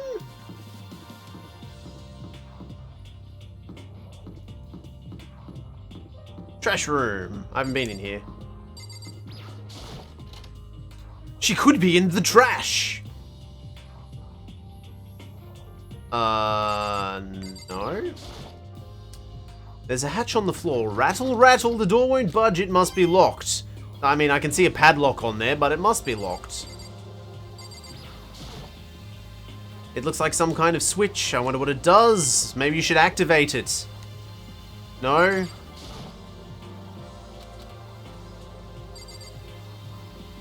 Alright. Well, she's not here.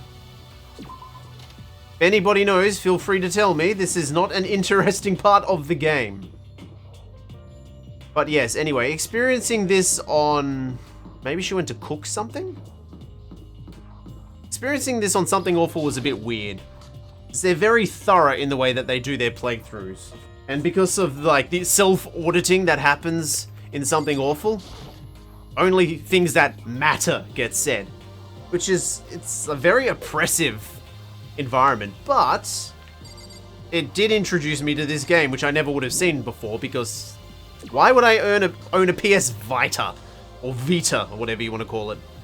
As that's just silly.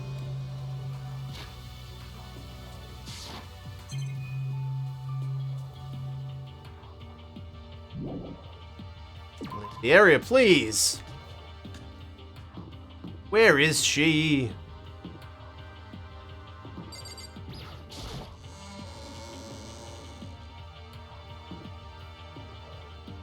Okay, is she in this classroom? Oh, is it on the PSP? I know there was a PS Vita release as well. Hey! Finally! I found her in one corner of an empty classroom. She was sitting in a chair, hands on her knees, staring absently at the floor. She looked like maybe she was upset or angry or no. She didn't have any expression at all. There was nothing on her face that you would call emotion. It was as if her original mask had been stripped away. Sayaka, are you okay? Yeah, I'm fine. Actually, no. How could I possibly be fine? What did we do to end up like this? Why are they doing such terrible things to us? I want out. Let me out of here right now. Sayaka, calm down. As she thrashed around, I grabbed her by the shoulders. Exclamation mark. I understand. I know how you would feel right now, when I think what might have happened to my family. But now more than ever, we have to stay calm. This is exactly what they want. They want us to lose our composure and stop thinking rationally. Yeah, Ryan, the times I'm streaming are supposed to be friendly to the Americas. But for some reason I get mostly Europeans and Australians, which the time isn't especially good for. What are you gonna do? I'd love to have more Americans watching. I'd just love to have people watching. If there wasn't anyone watching, what would be the fun in it? Think about it. Those videos have to be fake. Because if those things really had happened, people out there would be in an uproar. Our families, the police, everyone. Right? Ellipsis. So let's just calm down, okay? Yeah, it's nice. I think it's nice for, like, Central America and the West Coast. Not so good for the East Coast. Maybe it's a little too early for them. I don't know. Time zones are hard. I start streaming at 9 AM. Otherwise, we've already lost. I knew I was trying to convince myself just as much as her. I kept repeating those words to myself to clear away the images that had been burned into my brain. Be calm, okay? Just be calm. As long as we work together, I'm sure we can find some way out of here.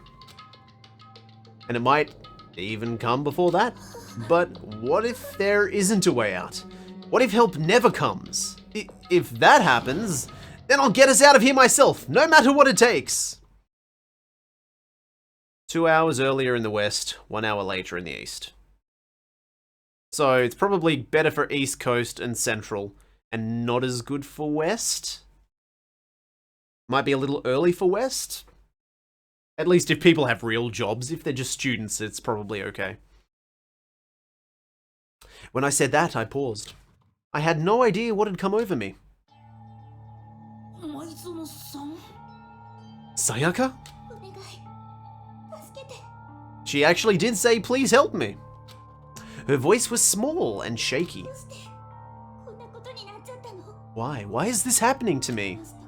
To kill or be killed? I just can't take this anymore. Sayaka. Weep! Finally, she raised her face from my chest. She looked at me with those big, wet eyes of her. Can I believe what you just said? Huh? That you'll help me get out? No matter what it takes? Absolutely. Makoto, you're the only one I can trust, so please, no matter what happens, please always be there for me. I need you on my side. You know, I'm gonna get like a red flag emote if I ever like get subs. One of the first things I need is a freaking red flag, okay?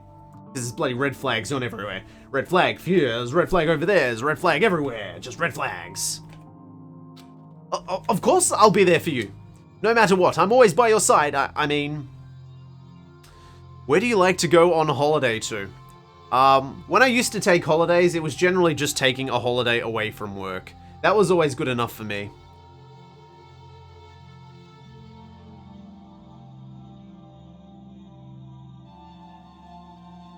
Better TTV. Yeah, I do have better TTV. I'll think about it. You are my assistant, after all. Thank you, Makoto. Hearing you say that, I feel like I can keep going. I can get through this as long as you're here with me. Like you said, I'm your assistant. The smile I'd come to know so well returned to her face. It felt a little forced, but still. It was a huge improvement over how she was just before. New Zealand? Oh, Francoface Z. Well, I use both. But yeah, I think Francoface Z is the one he's talking about. But don't you need to pay for those? It's standing up! Kia! Makoto, it's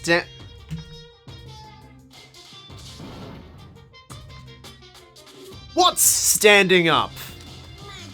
Do you even have to ask? Please, they're children! Your flagpole! I guess he's raising a red flag as well.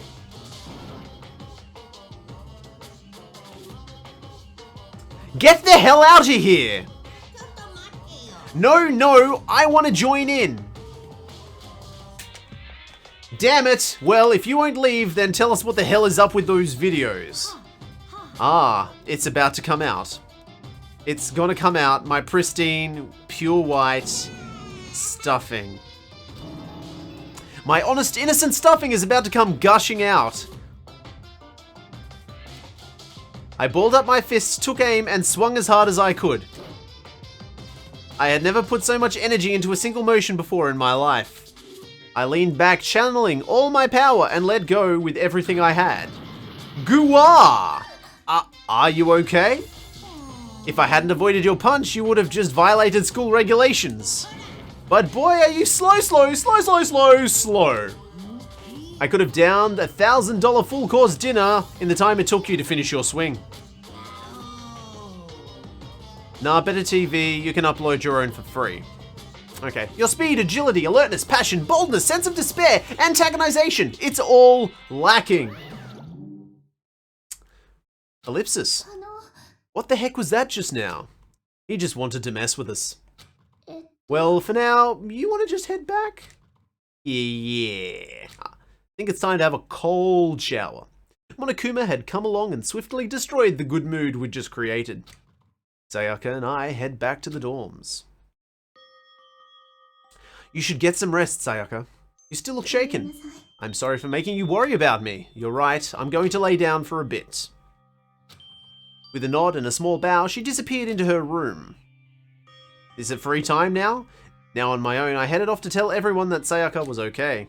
Once that was done, I decided to go back to my room. It was hard to think after watching that deranged video. I need some rest of my own. Wow, it just keeps going, doesn't it? Jeez. Seriously, what's going on here? There's just so many problems. I can't even decide what the biggest problem is. That we're trapped in here? That what I saw in that video might be real? Monokuma? What the mastermind has in store for us? Or are we our biggest problem? I want to get out of here. But I could never kill someone. Do the others feel the same? Probably not. Yeah, that's definitely the biggest problem right now. I missed what was in the video. Okay, so it was his family congratulating him on getting into the school, and then there was a hard cut to the room they were in being completely destroyed. Ding dong! Huh? When I opened my eyes, they darted immediately to the clock. It was almost 10 o'clock. I fell asleep without even realizing it. Night time's about to start. So how come someone's here? Zams. Did you know that Wagga Wagga translates to the place of many crows? Doesn't surprise me. A lot of the indigenous Australian names for places are a lot more interesting than our ones, which are pretty much just co-opted from the British. I'm really sorry to come by so late. Sayaka? What a surprise! Sayaka, what are you doing out so late? That's when I noticed. Her body was trembling. Is everything okay? Sorry to bother you, but something really weird just happened. Something weird? Just a little while ago, I was laying down in my room, and all of a sudden my door started rattling and shaking. Her voice sounded like all the air had been squeezed out of her lungs. Just hearing her talk made me tense up. It was like someone was trying to force the door open. My door was locked, so they couldn't get in, of course. But they started shaking the door harder and harder. I was so scared I couldn't even move. So what happened? Did you die? After a while, it just stopped. I let some time go by, and then I got up and opened the door to check outside. But there was nobody there. Someone tried to force their way into your room? But who would do something like that? It's not like I'm suspicious of anyone here, but still, it makes me nervous. What if something like that happened in the middle of the night? What would I do then? You don't have to worry about that, right? I mean, we can't go outside during the nighttime. But that's just a promise we made, right? If someone decides to break that promise, then why don't you just stay in my room tonight? Would that make you feel a little better? What? All it said in the school regulations that was what we had to sleep in the dorm rooms, right? It didn't state specifically which room each of us had to sleep in. So, but two people sharing one room is, you know. Oh geez, I'm sorry, I didn't even think about like that. Honestly, that didn't even cross my mind. No, not at all. No, I know, me either. It's not even that I mind in the idea, but, if you don't mind, could we maybe switch rooms? Just for tonight. Switch rooms? If it'll help you put your mind at ease, then it's totally fine with me. But I don't mind you staying in my room, but are you sure you're okay with me staying in yours? That doesn't, like, concern you? It's fine, I trust you. In that case then, ding dong bing bong. It's the nightly announcement that we've all seen before and don't need to see again.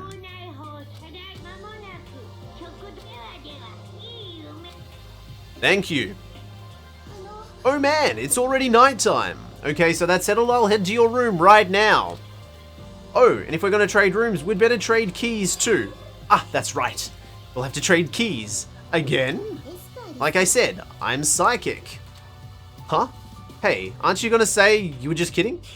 What if I wasn't just kidding? Something resembling a smile had made its way to her face. Thank goodness, it looks like she's already started to get back to normal.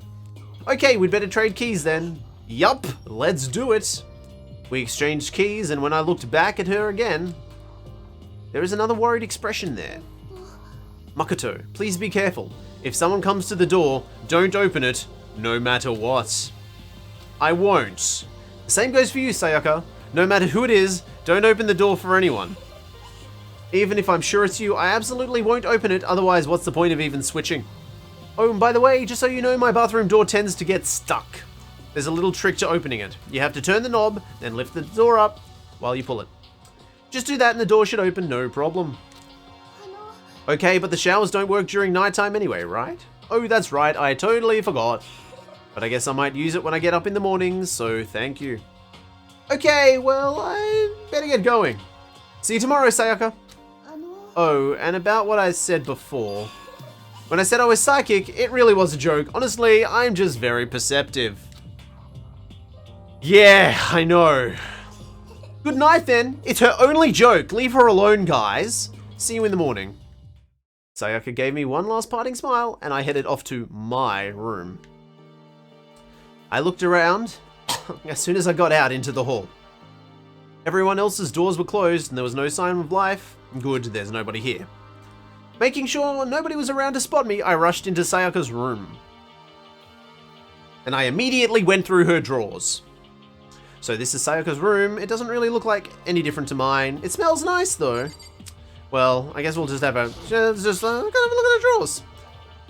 The room came with a toolkit, but Sayaka had a sewing kit, just like the note said. And next to it is a map of the body's vital organs. Generally speaking, if you're stabbing any of them, they all tend to be vital. If I remember right, all the girls' private bathrooms have locks on them. I'm a little reluctant to go in. Scared of bathrooms. The bed itself looks exactly the same, but knowing Sayaka slept on it makes me look forward to trying it out for myself. You know, so I'm gonna sleep on the bed. I'm gonna do it. So can I sleep now, please? Oh, don't tell me I have to look at everything in the room before I can sleep. Can I lock the door? It's officially nighttime. I'd better not leave the room. Yep. Yep.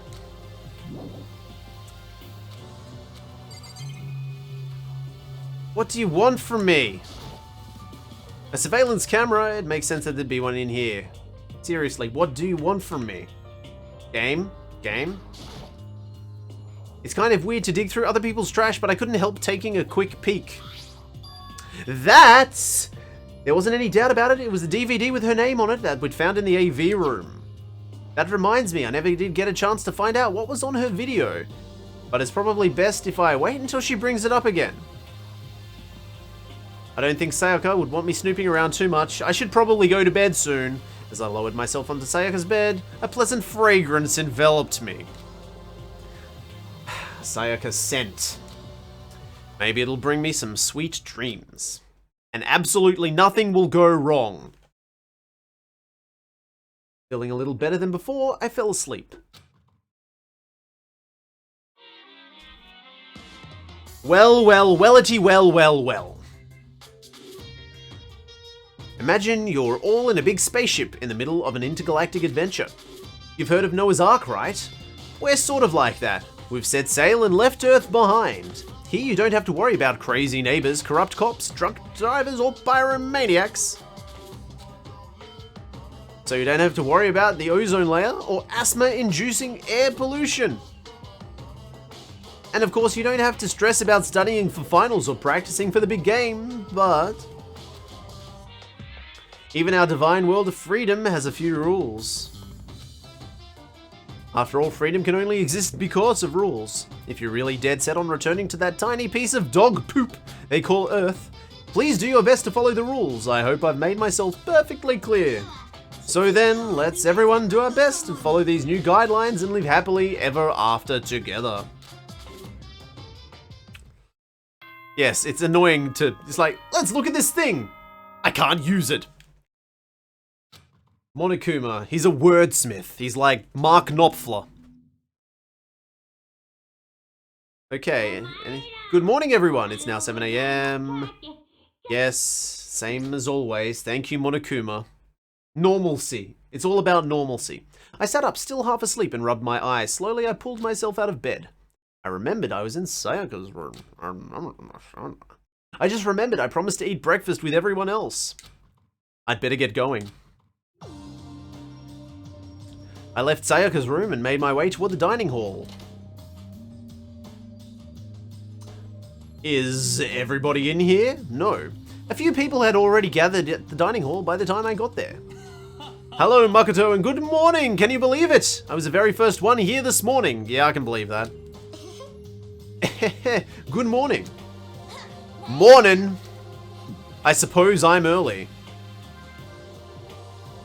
I figured everyone who had arrived on time could be considered model high schoolers. And the ones who showed up a little late... Yo. Sorry I'm late, my makeup just would not cooperate this morning. My apologies, ladies and gentlemen. My morning duty took a little longer than usual. He had to use the bathroom, folks. Nothing suspect. But the types with a more relaxed sense of time. Most high schoolers fall into this category. And finally, the ones who kept everyone waiting forever. I suppose I'm late. Good morning, everyone. My bad, guys. Slept right through my alarm. What? It's so awful to be late? I didn't oversleep, just so you know. Nope. Got lost. I blame the Bermuda Triangle. Don't care about time or other people in general. They kind of move at their own pace. But regardless, everyone had arrived. Where's my bae? At least that's how it was supposed to go. Wait, aren't we still missing some people? Yes, my bae. My two friends. Where are my two friends? Yeah, Sayaka and Byakuya aren't here yet. I don't know about Byakuya, but I would definitely put Sayaka in the model high schooler category. So for her to be so late... What's going on? Did something happen? Hey man, have you seen Sayaka? Why would I have? I just came straight from my room to here. Did she forget about our breakfast promise? No, Astro Boy. I got the sense she always had her stuff together. Listening to everyone talk like that, a small dark speck of unease rose up inside of me. And that speck started to grow quickly. I need to go. I have to check on her. Those words had barely left my lips before I flew out of the hall. Flew out into the hall. Where I headed first was my room, where I'd left Sayaka stay for the single night, where she was supposed to be safe. But over the course of that one night... my room! The room had been completely transformed. What the hell? Something happened? Oh, look, my lint roller. It looks like the lint roller has way less sheets than it used to. More importantly, where's Sayaka? Oh, my pretend sword. This is the replica sword I brought back for self-defense. It's been taken out of its sheath. More importantly, where's Sayaka? Again! Oh, look, it's my key. I better take this. There's a keychain on the ground. It has my name on it, so it must be my room key. I gave it to Sayaka when we traded rooms. But where's Sayaka? There are slashes and gouges on the walls and floor. More importantly, where's Sayaka? This is the replica. It's the sheath for the replica sword. The sword itself has been removed. More importantly, where's Sayaka? It's gonna become a meme. It's a display stand the sword was on. More importantly, where's Sayaka? How about my notepad? More importantly, where's Sayaka? Wow, it just sort of cut to the freaking chase there. I didn't even get to look at it. Now's not the time to stare at some stupid surveillance camera. Where's Sayaka? More importantly, where's Sayaka? Bazams. There are slashes and gouges on the thing I've already read. I'd better check the bathroom. Huh? Let's take a look inside. Ellipses. Dun dun dun dun dun dun dun dun dun. Oh no! Sayaka's a Klingon! And she's dead! Probably. It took me a second to realize that I was screaming. What I saw dug its way through my eyes and buried itself in my brain. And then, everything went black. Man, I keep fainting. Chapter 1. To survive. Deadly life. Had a jam party without me. When I opened my eyes, I found myself staring at a huge ceiling. It was a ceiling I remembered seeing before. And when I sat up, I saw someone looking at me. Again, it was someone I'd seen before. That someone being everybody. Ah, you're awake. Finally, are you okay? Now's not the time for sleeping. Get your ass up. Huh? You were unconscious, dude. I had to carry you back here. It's no surprise considering what happened. What happened? Oh yeah, that's right. Where's Sayaka? Gah! Hey, are you okay? So it wasn't a dream. What I saw, it was real. That's right, it really did happen. Sayaka is dead. A deep, dark despair worked its way through my body and then exploded out of me. I shot up and took off running. Hey, where do you think you're going? I have to see for myself. I have to see if Sayaka is... You can check once, twice, 1,000 times. Sayaka is completely irrecoverably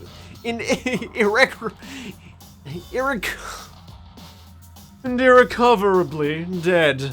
It's irrecoverable. Why do I always have problem with that word?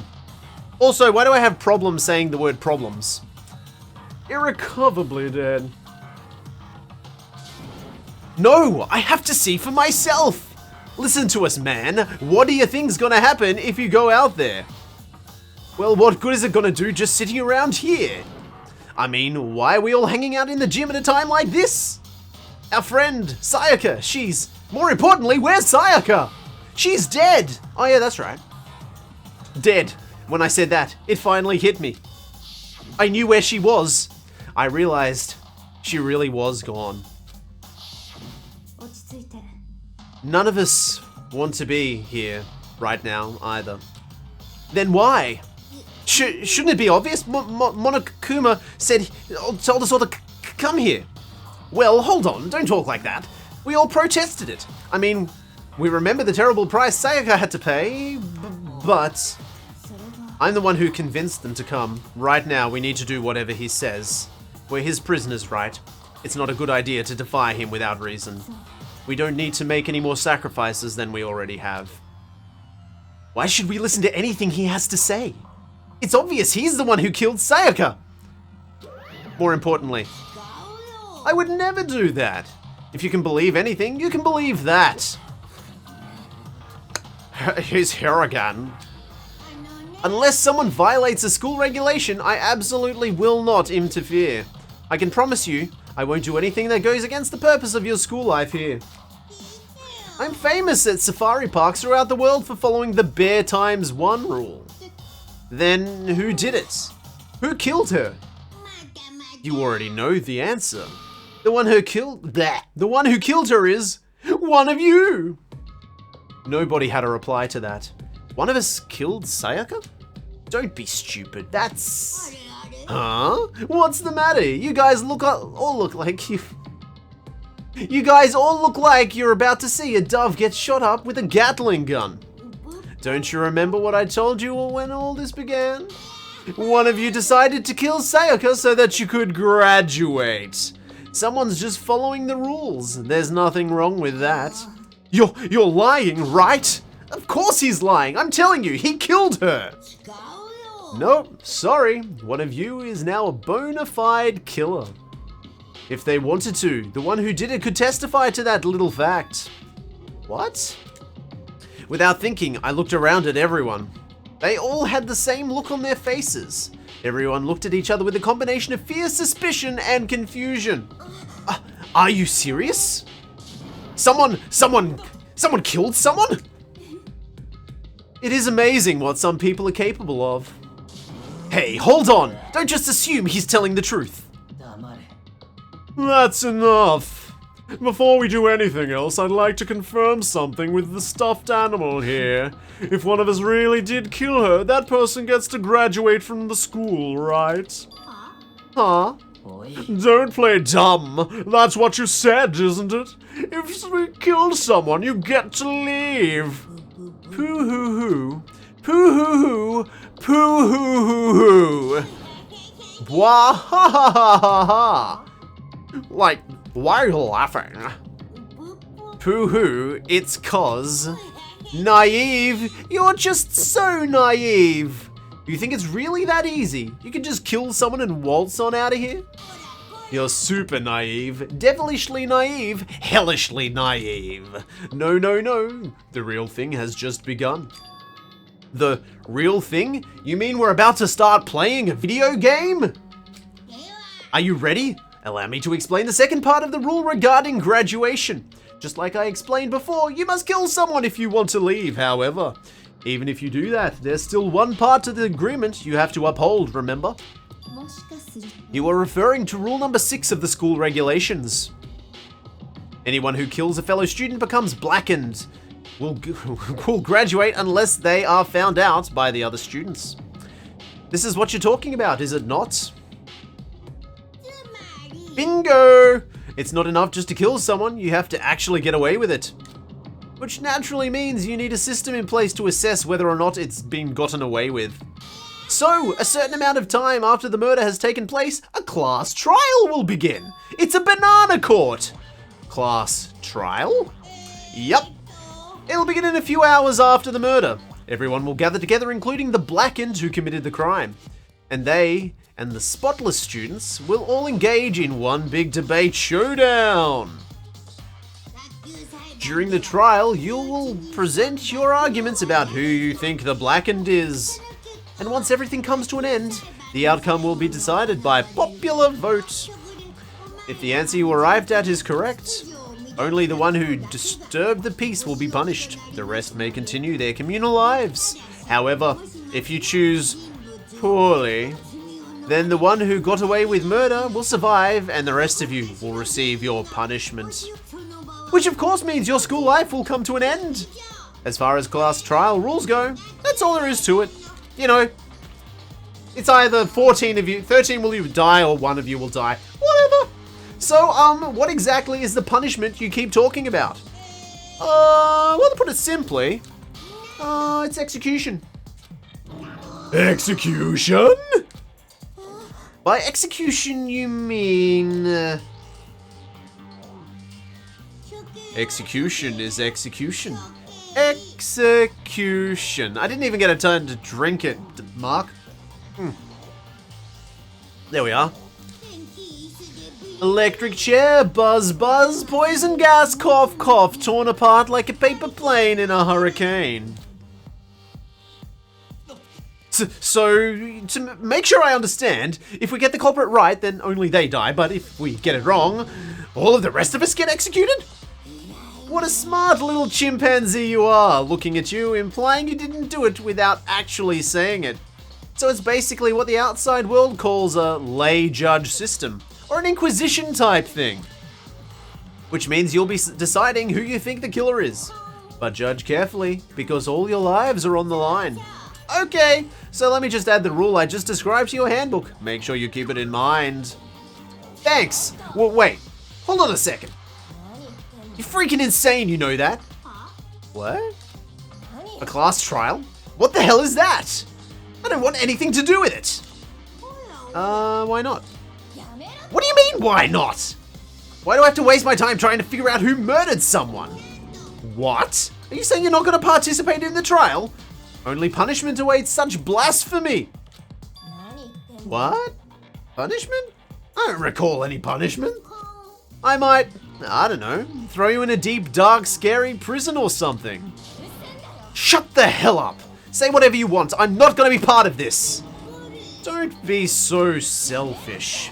You're the one being selfish. Kill whoever you want. It's got nothing to do with me. The evil standing here before me. I'm trembling with fear.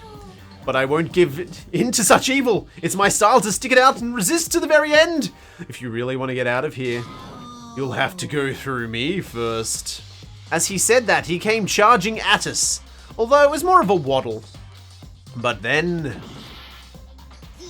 Gourmet! Are you enjoying yourself now? Are you? Huh?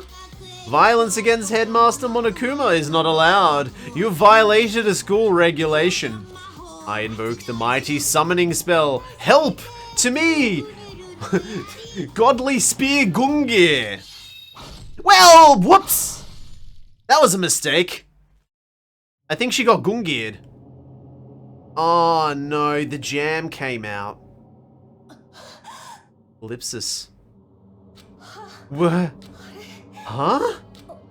This wasn't supposed to... Why me? Suddenly, right at the end, her eyes shot wide open. And just like that, she never moved again. It wasn't supposed to be like this, apparently. What the... I don't... Thus can't be real, like a toddler. No way! Now I'm painfully aware of the great power and meaning of a promise. I really wanted to keep a corpse from popping up for no good reason, you know. But I guess you all needed to be taught a lesson after all. Ah, what an amazing performance. But now you guys understand, right?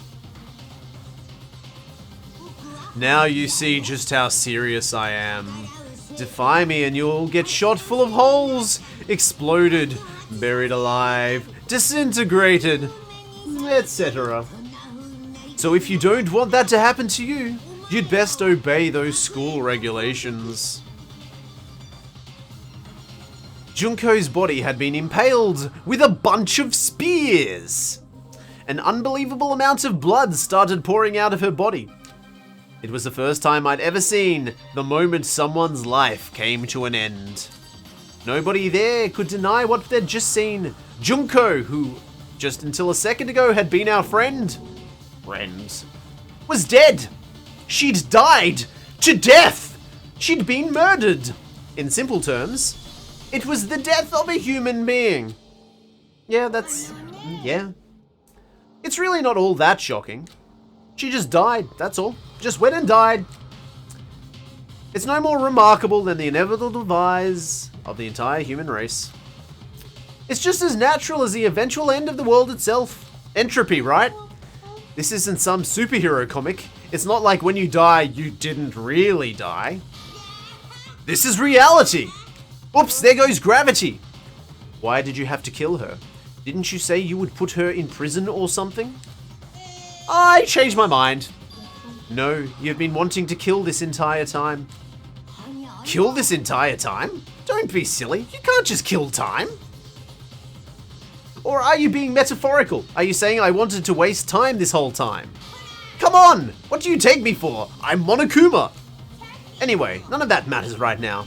I have something I'd like to give you to help in your search for the Blackened.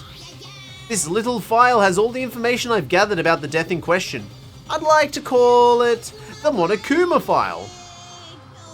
I mean, naturally you guys aren't experts at this kind of thing, so you can only do so much with a corpse. So instead I've gathered up everything I know about the circumstances and cause of death. What's that? How do I know the cause of death, you ask? Because the surveillance cameras picked up the whole thing.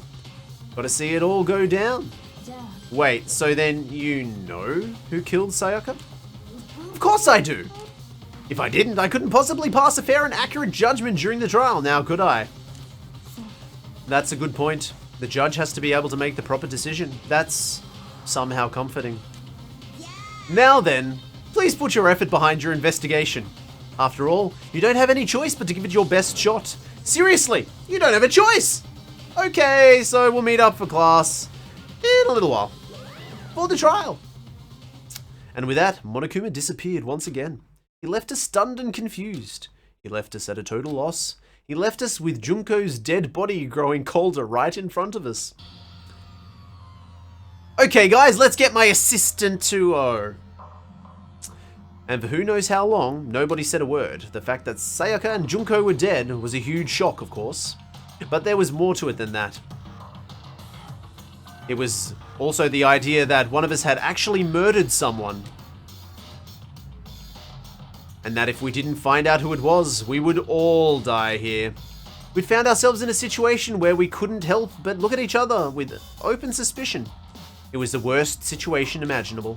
And yet, even in such a perversely terrible situation, she didn't show the slightest hint that it had gotten to her.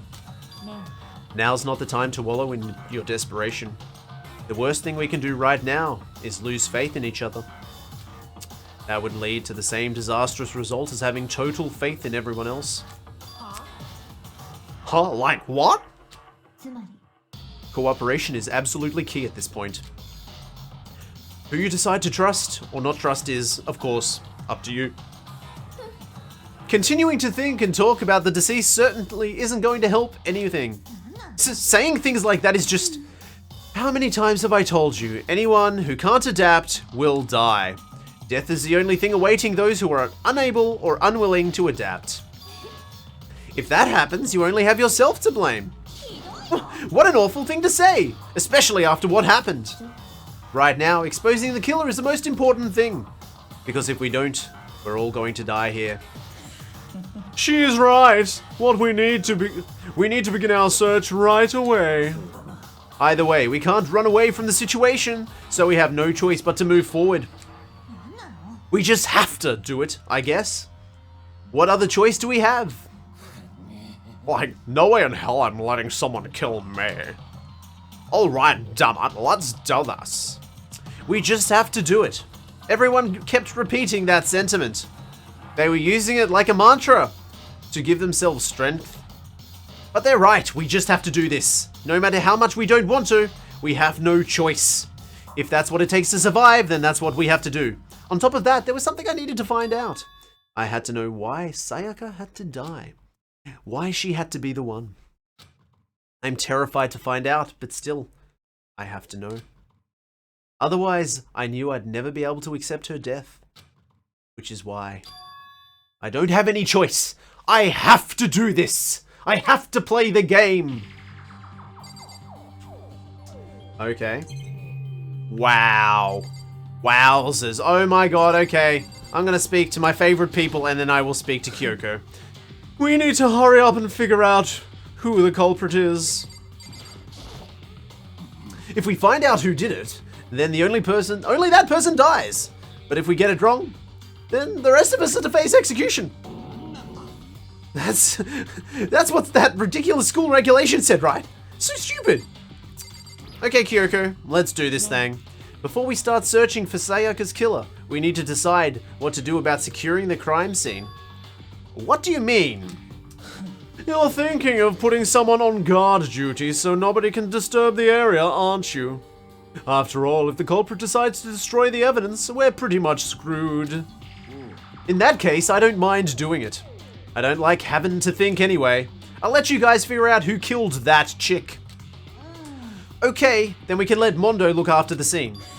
Well, no, we can't just leave him there alone. What? Why the hell not? Isn't it obvious? If you were the culprit, what's the first thing you would do? By volunteering for guard duty, you're in a position to destroy all the evidence you want. Well, fuck you! Fine, then I'll stay on guard duty as well. That way there's no problem.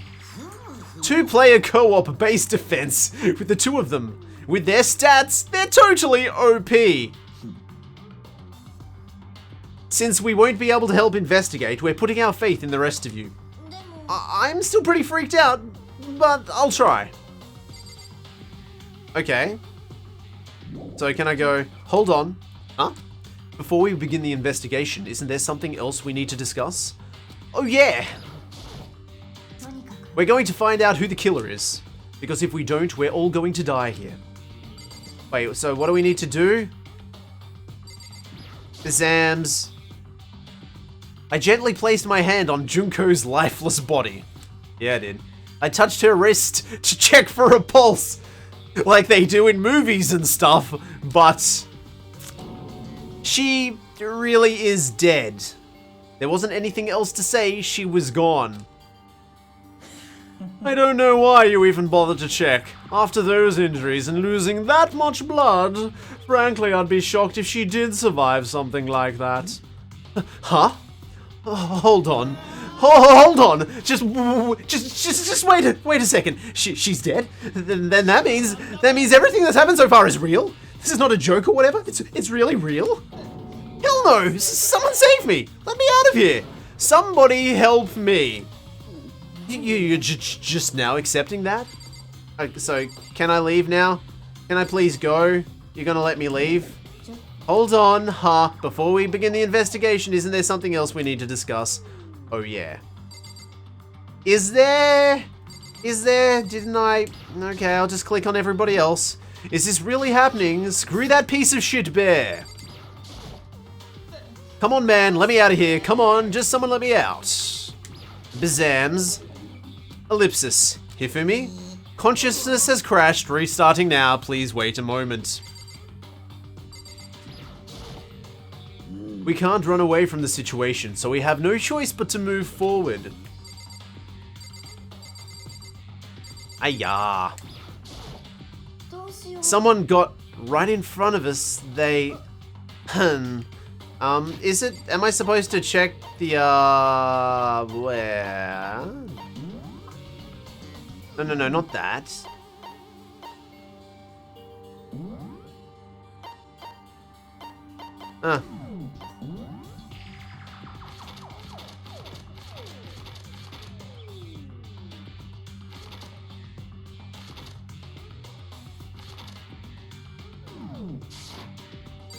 What does she want from me? I hate this, but still, we don't have a choice. We have to figure out who did it.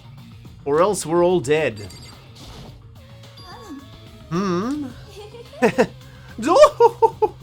So you finally noticed. Huh? Noticed what? I was looking through the Monokuma file we received, and I noticed something very obvious and something very unusual.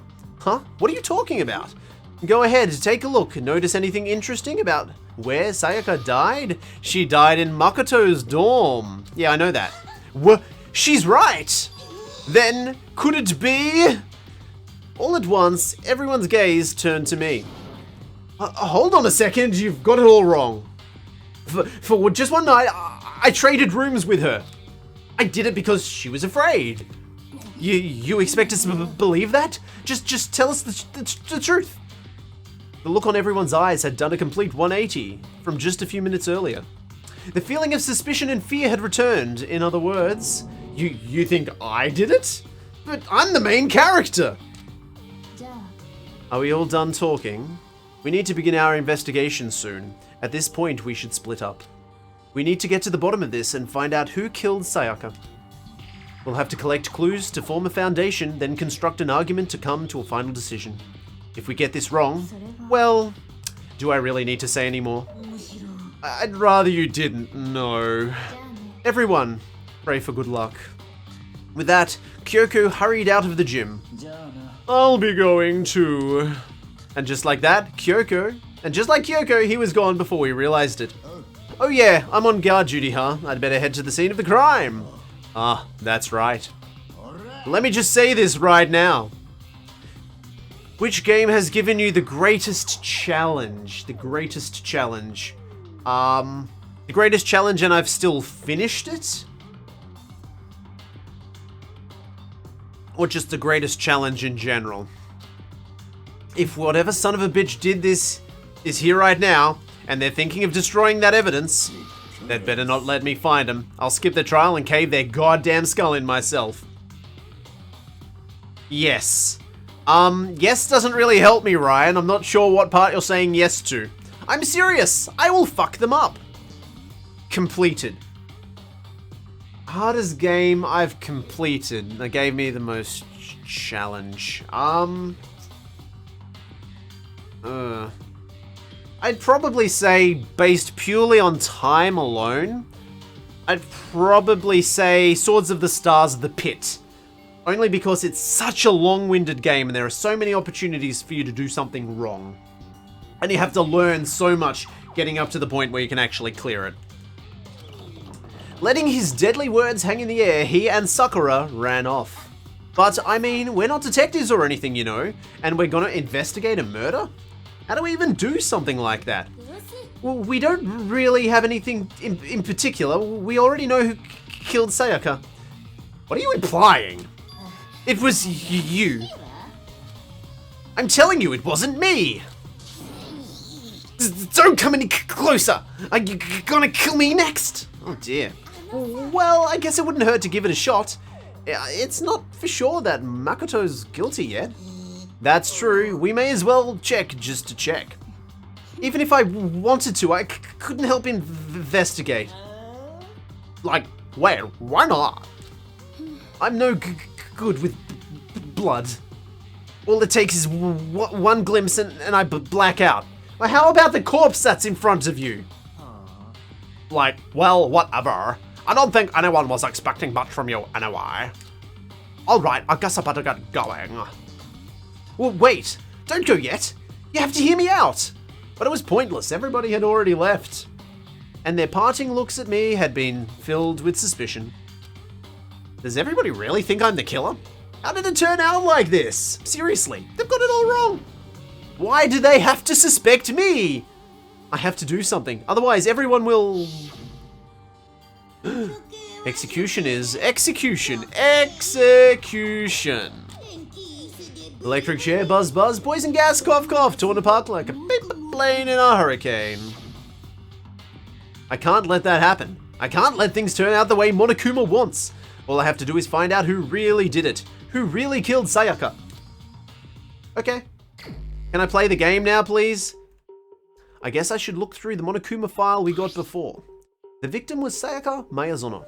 The time of death was estimated to be around 1:30 AM. The body was discovered in Makoto's room in the dormitory. All evidence suggests that the death took place in the bathroom. The cause of death was a stab wound to the abdomen. There was also an injury to her right wrist. Abdomen, right wrist. Okay. Specifically, the wrist appears to have suffered a fracture. Fractured her wrist. That's Is that a defensive wound? We have no choice but to push forward if we want to find out what happened. Somehow I have to find out the truth. So that we can all survive. And for Sayaka, I have to find out how she was killed! Monokuma File 1 has been added to the Truth Bullets section of your handbook. Okay. So truth bullets will come in the form of evidence, I guess.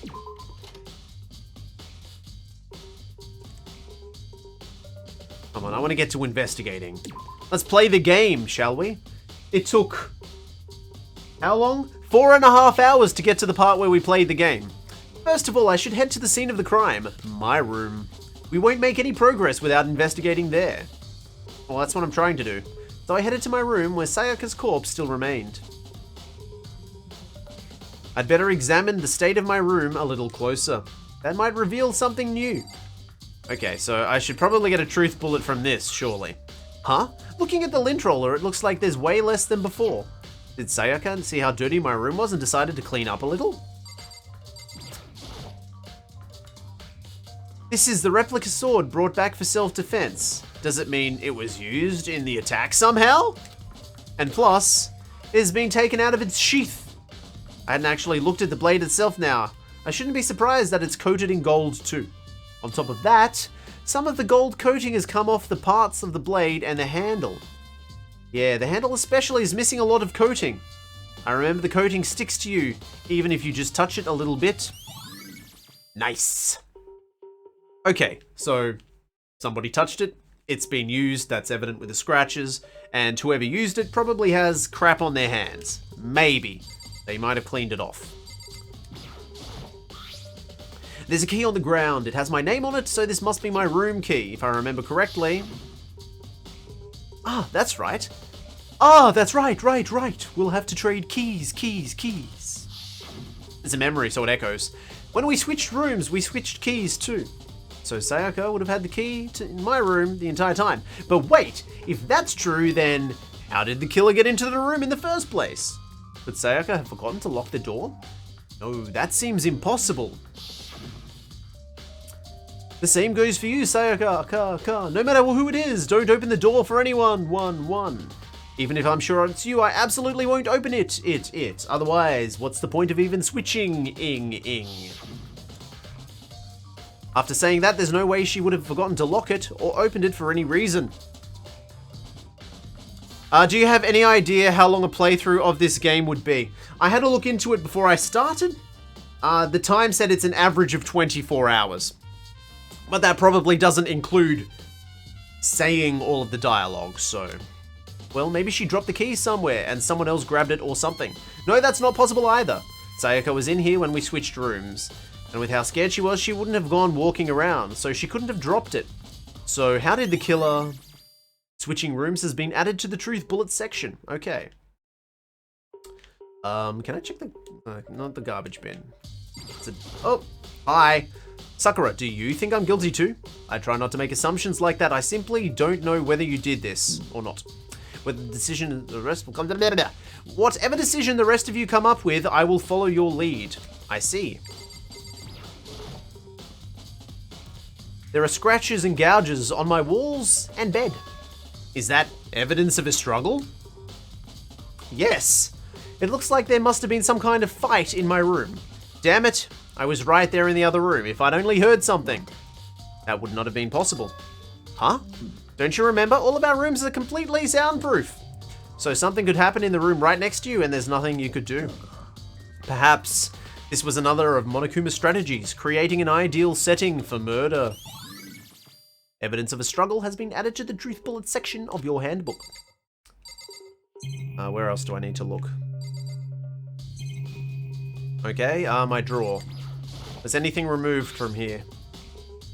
The toolkit is still inside the drawer. I don't see any evidence that it's been used at all. Which makes sense, I guess. I mean, it's mine and I haven't had any reason to open it.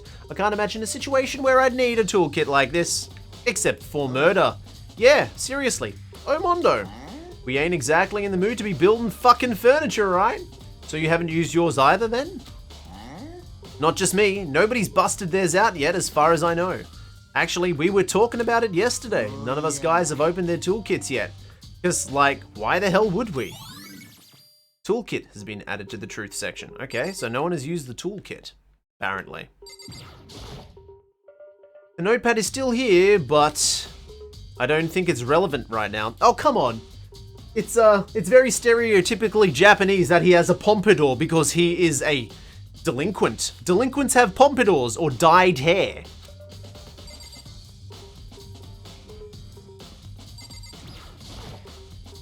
A surveillance camera. The mastermind must be using them to keep an eye on everything that's happening here. They don't do anything to stop what's happening. They just keep on watching.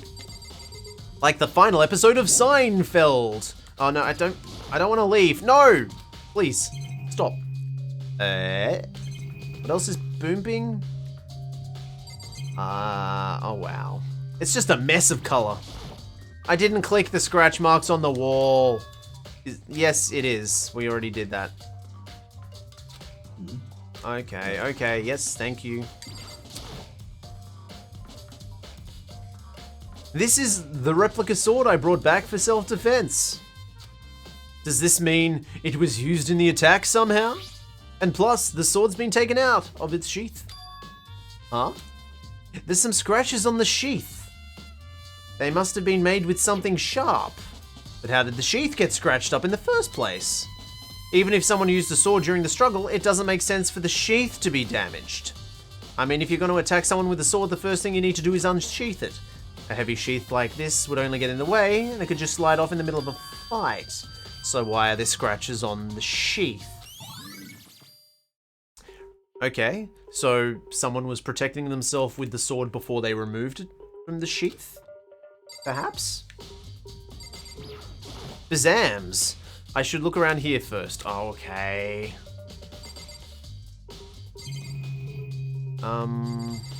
Kyoko! Hey, Kyoko. I quietly called her name while she was investigating the area, but... What are you doing? Quite evidently, she's popping a squat! Isn't it obvious? No, not really. I'm searching. Searching? She was down on her knees, carefully inspecting every inch of my room. Did you lose a contact or something? I don't know what she's doing exactly, but she seems to be concentrating pretty hard on it. But a few seconds later, she suddenly stood up straight and said, "Are you a clean freak?" Huh? No, I don't think so, but what? Nodding, she glanced around my room one more time. Interesting. What's interesting? It's a word, my friend. Just as I expected, there's something very unusual about your room.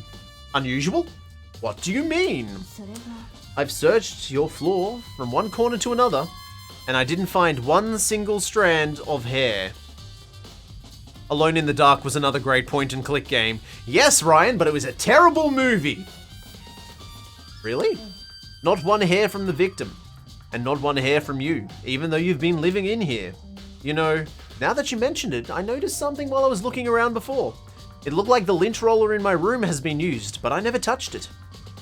Could someone have used it to... Very interesting. Your room didn't have a single hair in it, and someone used your lint roller without your knowledge. In other words, someone other than you came and scrubbed your room clean. Was it Sayaka? Or the killer?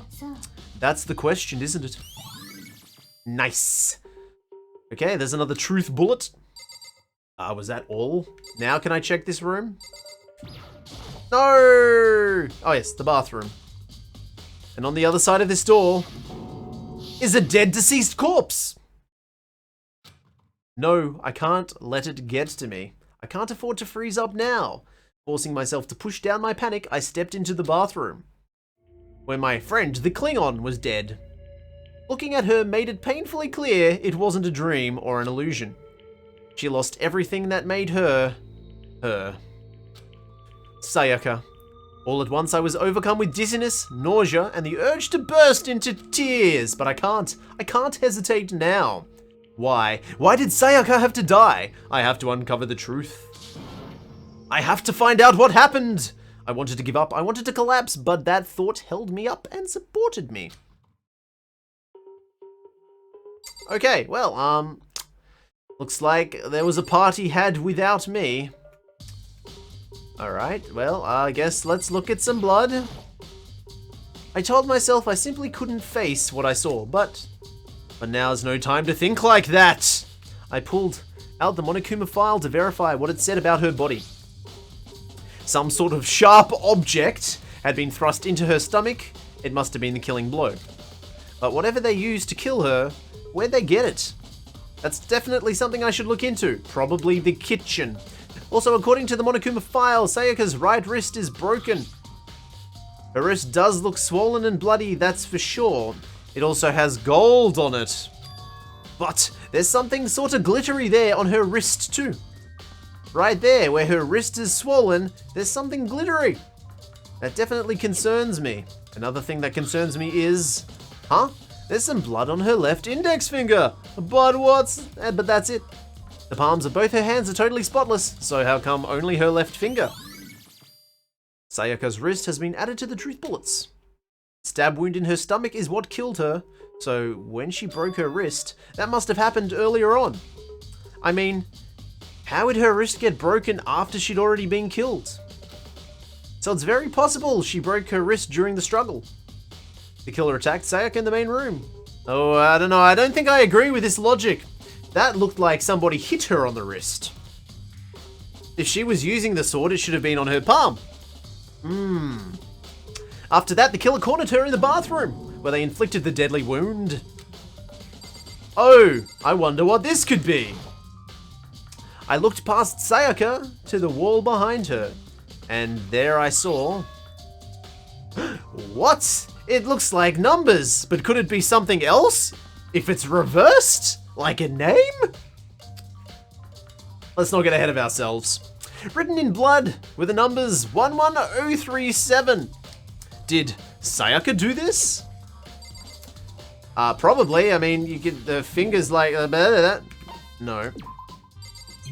Okay, so they were the three things? Wait, no, there was this as well. The water for the shower gets turned off at nighttime. And that was it? I looked past... Oh, no. Yeah. So... And there I saw the numbers, 8675309. I thought of calling them and talking to Jenny, because I've got her number.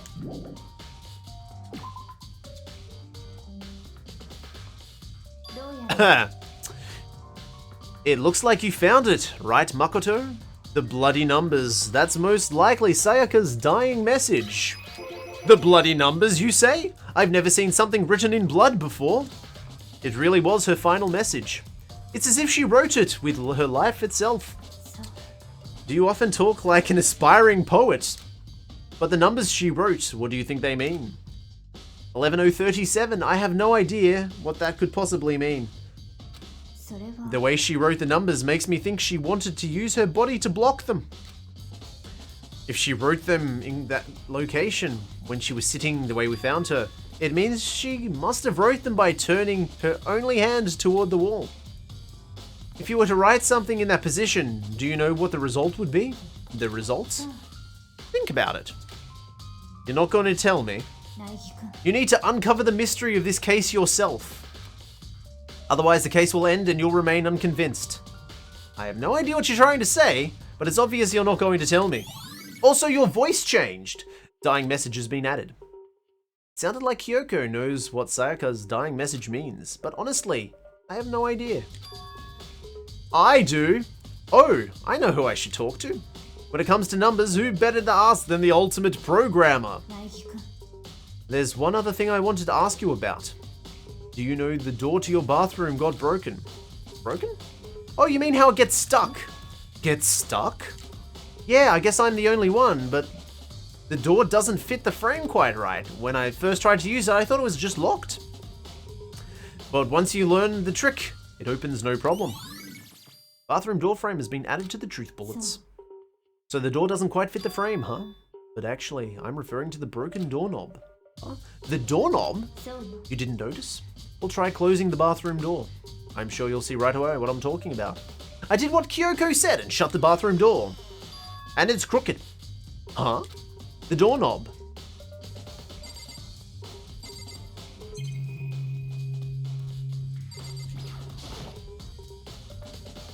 What the heck? The doorknob's practically about to fall out. Why is it like this? Someone must have used the screwdriver or something similar to unscrew it. Whatever it was, it's obvious it was intentional. What? It was intentional? Why would someone want to do that? Other than to murder the person on the other side of the door. I guess maybe they were trying to get the door unlocked and ended up breaking the whole thing. But my bathroom doesn't have a lock on it. Only the girls' bathrooms can lock, right? She stood there for a while, lost in thought. Then, apparently struck with a sudden realization, she shot a question at me. I have just one more question for you. You mentioned earlier that your bathroom door would get stuck, right? Did you tell anyone about that? Oh, well, I did tell Sayaka about it last night when we switched rooms. So what you're saying is only you and Sayaka knew about it. Interesting.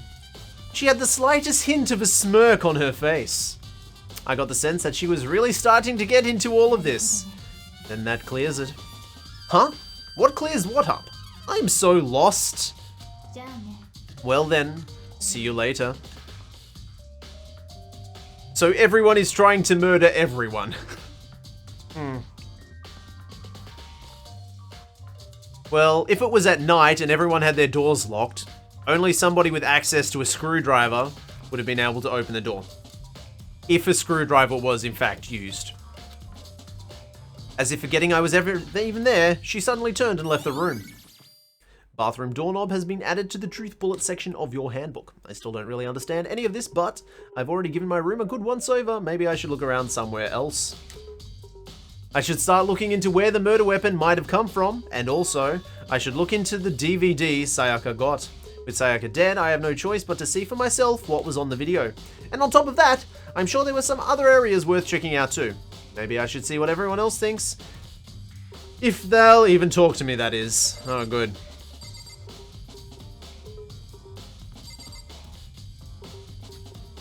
Right, well, first things first, let's leave the area, yes. Let's go have a look at the DVD, because I know exactly where that is. Also, I'm pretty sure the knife probably came from the kitchen, so let's check that too.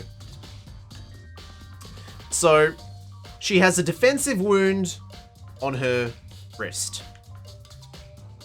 Well, not even a defensive wound, but someone struck her on the wrist. And they used the sword or the sheath to do it. The sheath was scratched up. So, there are defensive... Interesting. Oh, there we are. Knife rack. Knife rack. Let me look at this rack. Oh, that's a nice rack, guys. There are all kinds of kitchen knives here, big to small, but it looks like one of them is missing. Was it missing from the very beginning, or... I better see if anyone here knows more about it. Kitchen knife set has been added to the truth bullet section. Okay. I think that's all I needed from there. We know where the knife came from. The kitchen. But the cafeteria is locked during the night. If anybody took the knife, they would have had to taken it before the evening finished. Or before the evening started. Or something. Maybe Water knows. Hey, so did you notice that one of the kitchen knives is missing from the dining hall? Yeah, weird, huh? I thought it was kind of strange, a knife suddenly disappearing like that. Oh, so it wasn't missing from the beginning? Nope. Last thing I remember, they were all lined up in a nice, neat row. So when did you notice one of them had disappeared? Well, I went to get some tea from the kitchen last night, and all the knives were still there. But when I finished my tea and went back into the kitchen to wash my glass, one of the knives was gone. So you're saying that the knife disappeared while you were drinking your tea in the dining hall? Yeah. In other words, you were right here in the dining hall. Then you should be able to say for sure, you can tell everyone I didn't go into the dining hall last night, which proves I didn't take it. Aoi's account has been added to the truth bullet section of your handbook.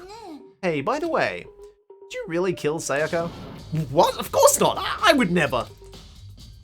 I didn't want to stab her. I wanted to bone her. Hina, do you really think I murdered her? Well, she was killed in your room, right? So I mean, you guys were supposed to be friends, right? But you still killed her. On the other hand, two people becoming good friends, then one of them killing the other is a classic drama setup. So when you consider everything together, I honestly have no idea. She's a bit dense, isn't she? Okay, so I have an alibi-ish. Sort of, but not really. So someone took the knife last night, which ended up being used to kill her. But whoever assailed her used the sword. Alright. Now where's the AV room? It was over here, wasn't it?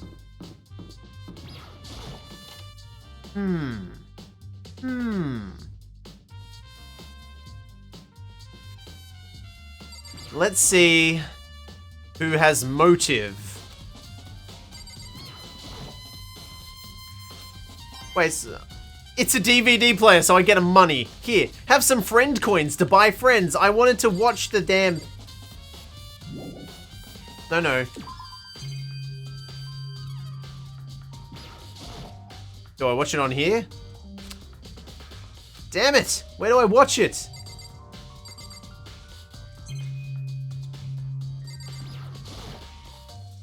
Oh, what? So I don't have it? Do I have to go find it again? Mr. Body's Mansion, this is. I think you'll find he was originally called Mr. Black. I think my dad still has a version of Cluedo that has Mr. Black as the person, but they thought that maybe that was a little racially insensitive to have the dead body being Mr. Black. No.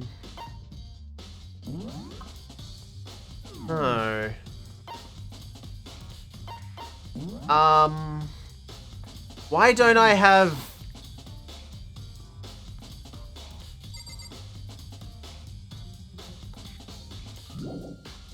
Well, I thought it was in the bin, but I couldn't select the bin. Well, I think people were reading too much into it, Ryan. It's not that it was it's not racially insensitive. It's just that that was their surname. There's people with the surname of Black. You know, like, that girl who sang that Friday song. Huh? This is Sayaka's room, right? But the nameplate has my name on it. Well, that's curious.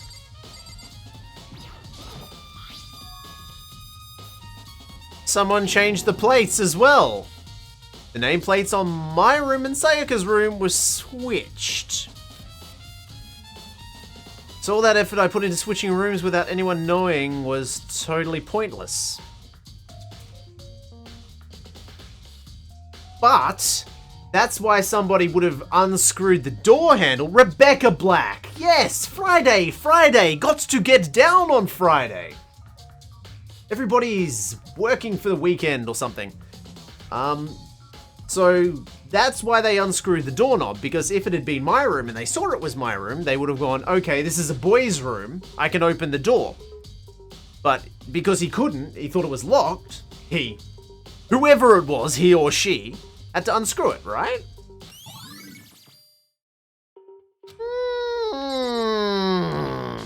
Can I go in, please? Thank you. Need to check the garbage bin, just in case. Bin.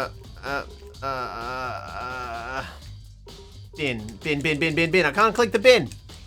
I can't click the bin.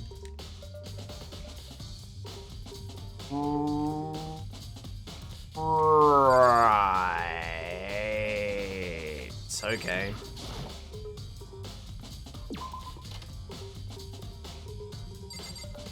Hello, Byakuya. So, why was Sakuya in your room when she was killed? Could it be because you are the culprit? No, you've got it all wrong. Sayaka and I switched rooms last night. Oh, wrong bin. Of course, it's in the other bin because that's not my room. It was in her room and I was in her room. I'm a dense. Ellipsis. He didn't even try to hide the suspicion on his face. Even if what you say is the absolute truth, you're still responsible for her death, wouldn't you say? Huh? After all, she wouldn't have died if she hadn't switched rooms with you, right? The reason Sayaka was killed is because I The reason Sayaka was killed is because I suggested we switch rooms? She's dead because of me? Then it should have been me that died? Well, all that we can say right now is that it's a possibility. If that's really true, then I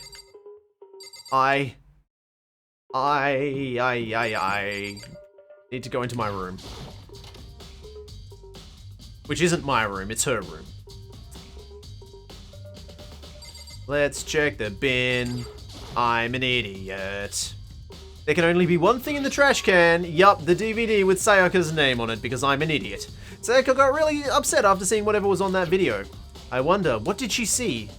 It might not be directly related to this case, but it might be worth checking out anyway. I'm sorry, Sayaka. I need to borrow this DVD.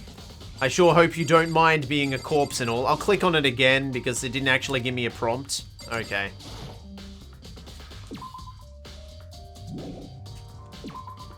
I'll get the controls eventually. And around and run.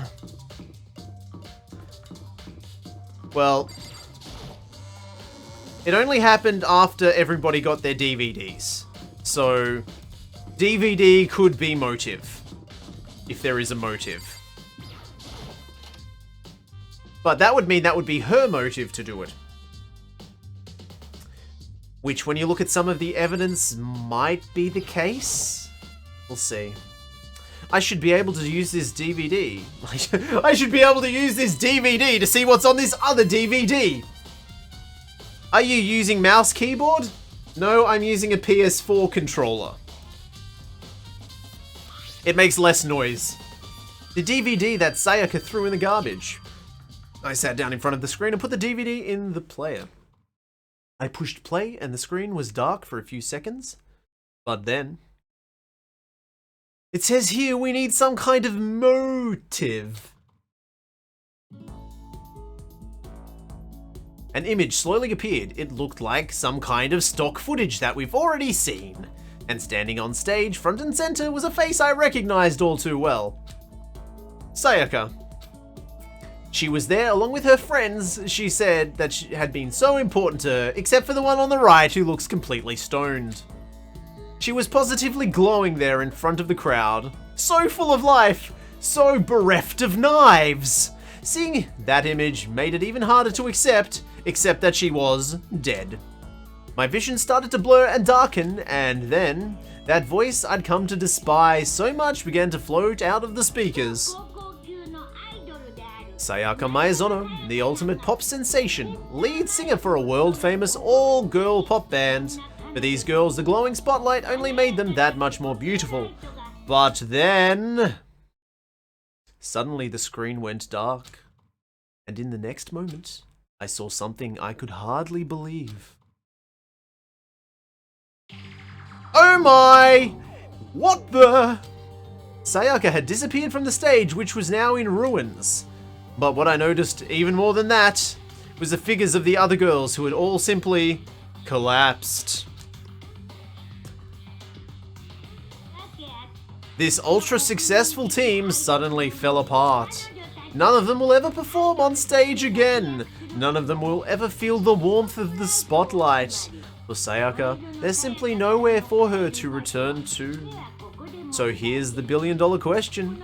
What oh what could have caused the group to go to pieces?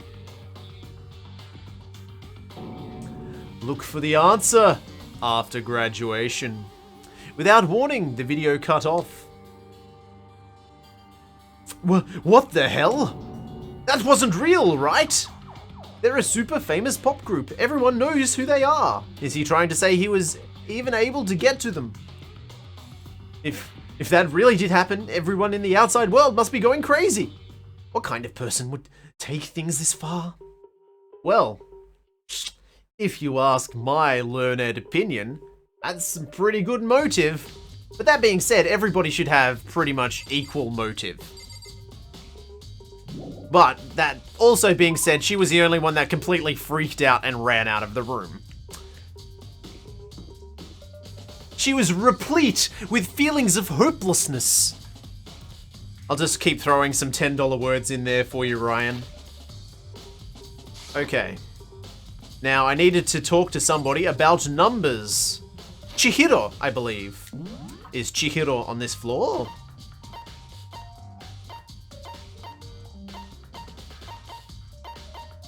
No.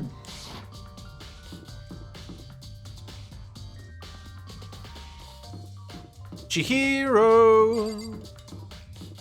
I can't walk this way.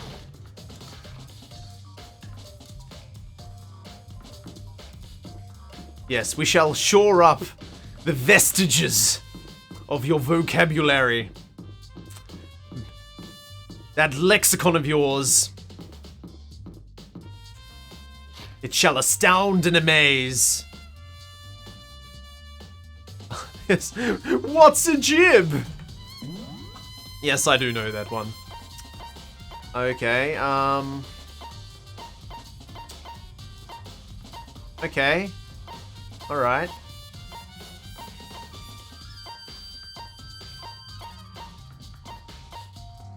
Well, she's not in her room. Well, this is really awkward. Maybe she's in the main hall? Maybe she's in...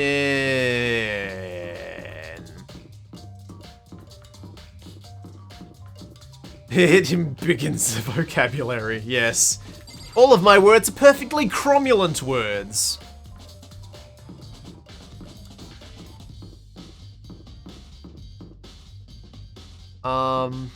Actually, while I'm... Oh no, I'll buy the... This has gone for quite some time. I want to try and get this done before we've been going for over 6 hours. I got an hour to finish this chapter. We can do it. We can investigate quickly. Maybe. Chihiro, there you are. Hi. Bazams! Hey, Chihiro. I was hoping I could ask you something. Oh, what is it? Before she died, Sayaka left a message. She wrote out the numbers 11037. Do you have any idea what these numbers might mean? Like, could they be a code or something? Sorry, no. Chihiro slowly shook her head. I'm sorry, I just don't know. Okay, well, don't worry about it. Thanks anyway for trying. Even she doesn't know. Or maybe she knows more than she's letting on. No, couldn't be. Well...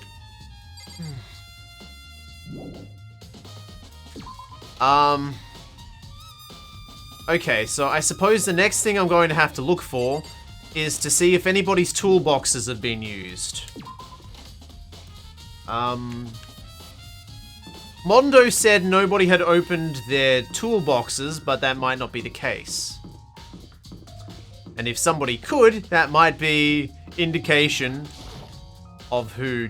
Well, I mean, that's pretty specious reasoning as well. There's no reason that somebody couldn't have, I don't know, just stolen somebody else's...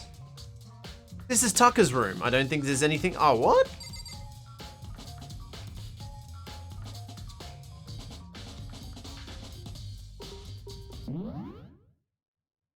Okay, that's not the kind of help I need.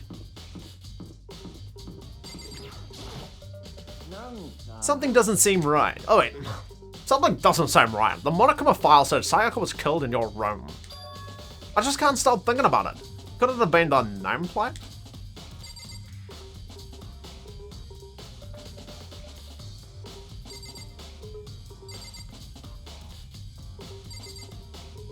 Okay. Very strange. Mr. Naegi, what was Miss Maizono doing in your room? Just let me say this. I absolutely will not allow you to dispose of any evidence in the trash room. Do you really think I'm guilty? I want to go to the trash room. I guess that's somewhere you could dispose of evidence. I mean, it's a really obvious place you could dispose of evidence, but it's shut. Will this work now? It looks like some kind of switch. I wonder what it does. I'm too stupid to use it myself. There's a hatch on the floor. Rattle, rattle. It won't budge. Damn it all.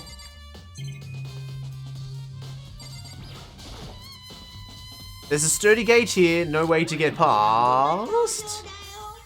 It's the end of the line. The trash room. This is where all the trash in the school eventually winds up.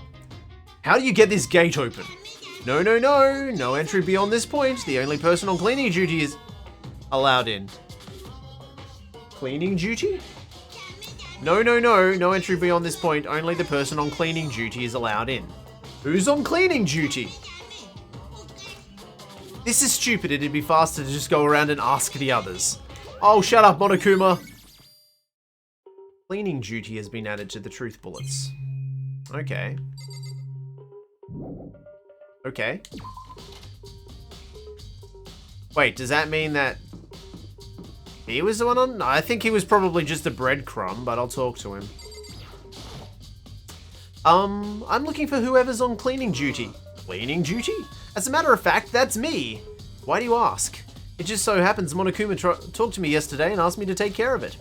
Without someone on cleaning duty, the school would be flooded with trash in no time. So I formally applied for the position.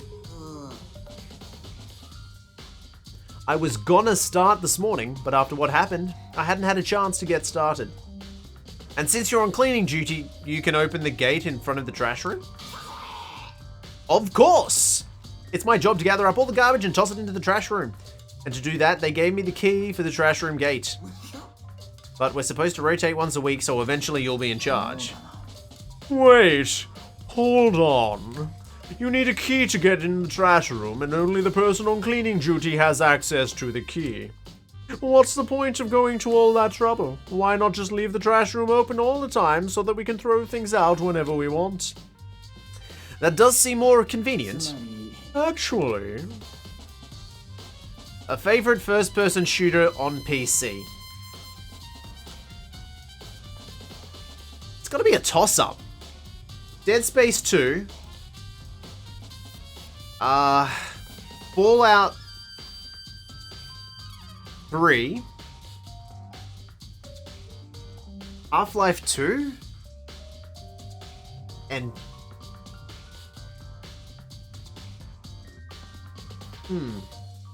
it's a toughie. Borderlands? Generally speaking, they're ones that are strongly driven single-player games. But I guess if I had to choose, I might subvert it all and say Jedi Knight, Jedi Academy, because I had really fun multiplayer experiences with that. They were hilarious. But if we're excluding multiplayer, I'd probably have to give it to... I think Borderlands might edge things out. Maybe even Borderlands 2, just because Handsome Jack was such a good character. that must be why. If anyone could go in and out of the trash room whenever they wanted, then destroying evidence would be easy. The thrill would disappear and things would become boring. Boring? Anyway, more important than that. Hey, fatty! Why'd you change the cleaning duty rate anyway? I just decided to volunteer for something I knew no one else would want to do. What's the big deal? Like, totally liar. I know why you're done at. You want to dig through all the girls' trash looking for it, you know, and poking around at it. What are you talking about? All my love is for 2D. No problem, Ryan. But there's all kind of trash diggers like that. Maybe you'll get tired of 2D and then turn to... I would never get tired of 2D. Oh, frig. After spending a significant amount of time comparing 2D and 3D, I voluntarily chose 2D. The only thing 3D is good for is to shower love and affection on 2D. Oh, and PVC figurines. How are you, like, not totally embarrassed to say stuff like that? If you're so worried about Hifumi's questionable Damn it! If you're so worried about Hifumi's questionable morality, there's a very easy solution. Whenever a guy has cleaning duty, Sakura can accompany them, picking up the trash and disposing of it. What? If you're as innocent as you claim, where's the harm in it? That's not how it's supposed to... Anyway, on another topic, Hifumi, since you were on cleaning duty, I have a favor to ask you. What? So now you suddenly want to join my party? Sorry, but you haven't triggered that flag yet. I mean, you haven't helped me out recover from a past trauma, or save a village, or beat a boss. No, nothing like that. I was just hoping to get into the trash room and have a look around. Oh, okay. So easy. White guys are easy. So, Hifumi and I headed down to the trash room. Okie dokie. Cloaky Bokey. You'd like me to open the gate, wouldn't you? Bweh, you know, when I look at it, it makes me think. They said he killed his wife. He learned how to get by on the inside, but he never stopped dreaming. Get busy living or get busy dying is what he said. So him and Rita, they found themselves a way out. You either get busy living or get busy dying. Some Shawshank right there. Whatever, please, just hurry up. Okie dokie, leave it to me. Hifumi pulled a key out of his pocket and used it to flip the switch next to the gate. First video game you have memories of playing. That would be a game called Past Finder on the Commodore 64. And then... Screech! However, Mr. Naegi, surely you aren't planning to use a trash room to destroy evidence, are you? You fiend, you planned this all along. No, I just wanted to see if the actual killer had tried to destroy any evidence or not. But the actual killer is you, isn't it? You want to see if you left anything behind. Wait, maybe a parallel world. Whatever, let's just hurry up and keep looking. Okay, so here we go. Zap zap. There's something on the ground in front of the incinerator. It looks like a burned piece of something. Looks like a burned piece of clothes. A burned piece, like a hunk of burning love. Hunk burning love. Anyway, it looks like a piece of cloth, and the shape, it's part of a sleeve from a buttoned up shirt. And now that I look at it, that's definitely blood on the cuff, which means this is all that's left of some evidence that the killer destroyed. But there are lots and lots of people here with white buttoned up shirts. Sorry. This isn't enough by itself to figure out who the killer is. Was the Commodore 64 bought for your folks or yourself? Oh, Dad definitely bought the Commodore 64 for himself. That was more his, and we got an Amiga. The Amiga was more for us because it was a bit more plug and play. But I like the Commodore 64 more. There are shards of broken glass scattered around in front of the incinerator. It looks like it used to be some kind of glass ball, just about big enough to fit in the palm of your hand. Nya, is that? Do you know what that is? They say if you collect all 7, a dragon will appear and grant a single wish. Kidding aside, it's the kind of thing you might see on a big city street corner. Gaze into it and it'll show you a glimpse of the future. Just like that Mina girl who was on a quest to find that one guy. That quote I don't get, unfortunately. Okay. Yeah, I get what you're trying to say, but who did this particular ball belong to? There's only one person it could be. They should all still be at the gym. I'd better go find out for sure. Okay, so it probably belonged to hair guy. A green button and a yellow button. There's no doubt that they're related to the big mechanism. This is the incinerator. It's way in the back part of the trash room. It's a good 43. It's a good 30 feet from here to the gate. Ah, and it's on right now. Do you see that green and yellow button next to the mouth of the incinerator? It's a pretty simple setup. You press the green button and it gets going, and the yellow button to turn it off. Sooner or later, you'll be on cleaning duty, so make sure to learn this before you leave, okay? Huh? Someone turned the incinerator on. Very strange. I'm quite certain it was off last time I was down here. Perhaps it was the work of a fairy. Hifumi, do you realize what you just said? Huh? The fairy? No, you said the last time you were here, the incinerator was off. Ah, yes. About that, there can be no mistake. If I've got one thing going for me, it's my memory. Yesterday, as soon as I was appointed, I came down to check the place out. It definitely wasn't on then. I haven't been back to the trash room since then. And since I'm the only one who has the key to open the gate, it should be impossible for the incinerator to be on, and yet... So that means someone was able to switch on the incinerator without opening the gate. But how is that possible?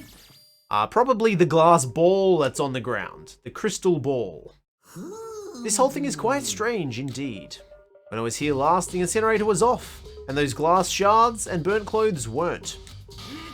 What does it all mean, Mr. Naegi? Will you be confessing soon? Why me? Everyone already knows you did it. All the mysteries are being solved one by one. It sounds like he's living out one of his comic book fantasies. Okay. Let me just make sure that I've checked everything. Okay, so the only thing I haven't really done is talk to him. Hey, Mr. Naegi, you seem a little down, huh? Really? If you need help lifting your spirits, call on me anytime. I've got all kinds of stuff that might help you cheer up. Meh.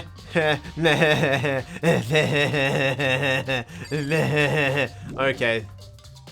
Alright, so I've got to go talk to Hairman and find out about his crystal ball.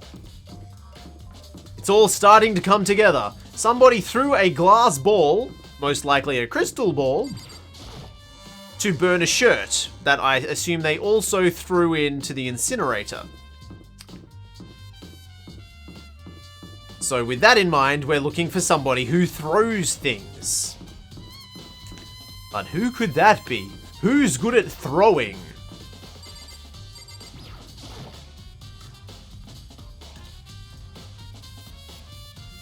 Oh, this isn't the right room. Oh, I'm looking for...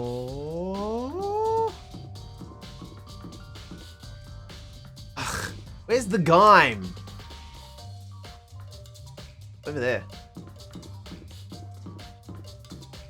Over. Around. Here.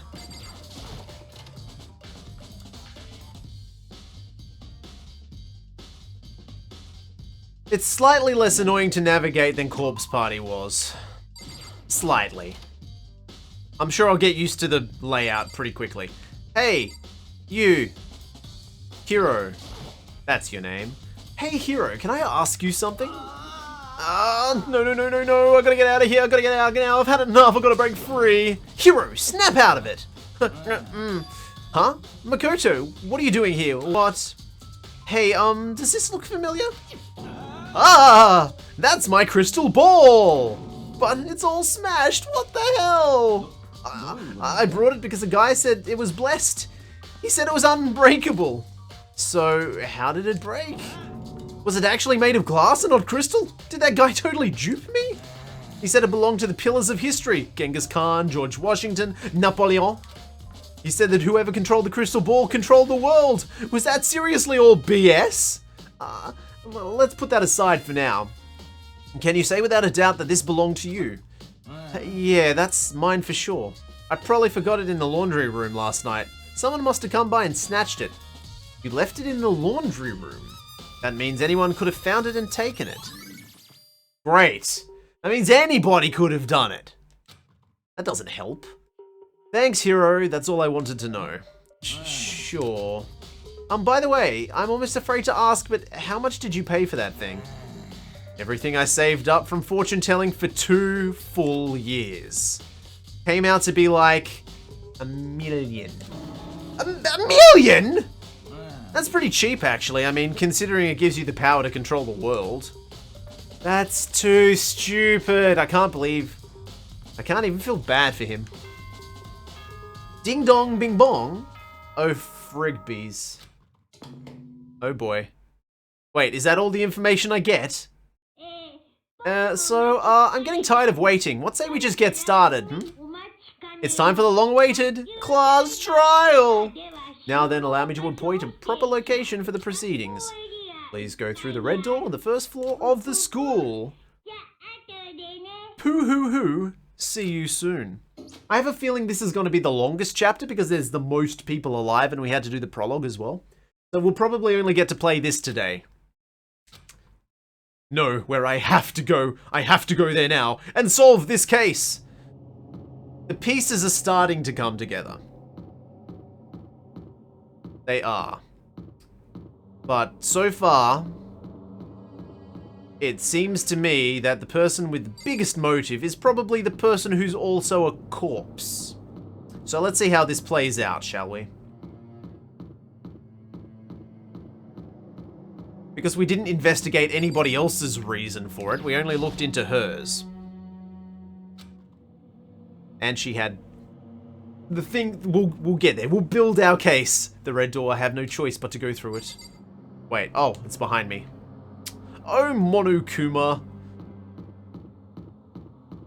Let's do it. Let's do this, guys. The few brave who have stuck around to the last. You're late, Makoto. We've all been waiting for you. I bet you were afraid you would be discovered as the murderer you are. Let's not jump to conclusions just yet. Save that for the class trial.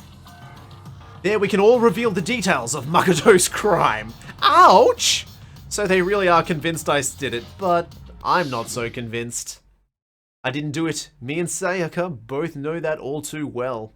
She became a knife receptacle, and I'm innocent as driven snow. But then, who is the killer? Let's do it! The one who murdered Sayaka. Is it really one of us?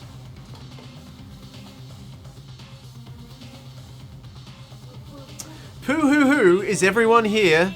Okay then. Please board the elevator in front of you, which will transport you to the courtroom, where all your fates will be decided. Poo-hoo, I'll meet you all down there. I'll be waiting.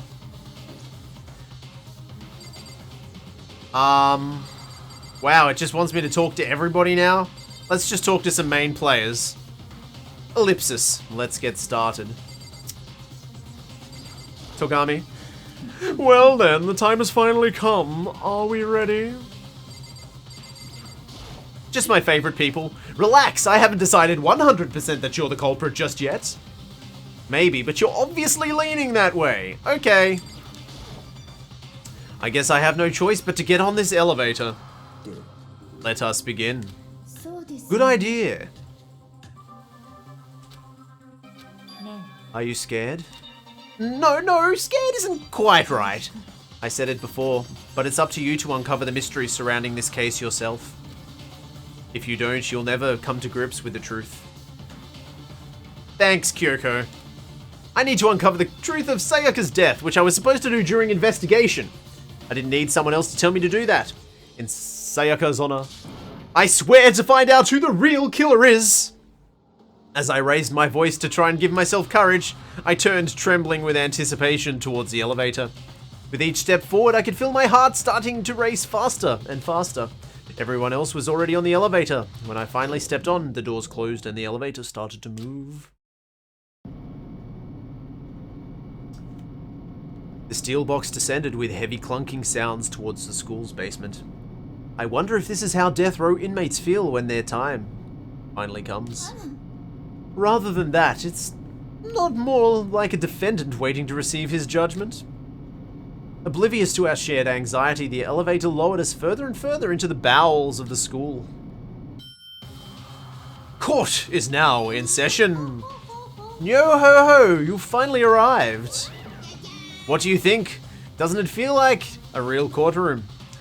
It's like a Hollywood movie set, right? Not even close, it's total shit. Channel Angela Lansbury, you will solve the mystery. I have to remember how the theme song goes. Dum dum dum dum dum dum dum dum dum dum da da da da da da da da. I know, it's a celebrity guest star.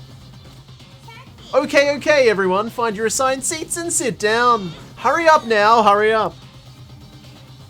We did what he said and found our seats. The seats were arranged in a giant circle.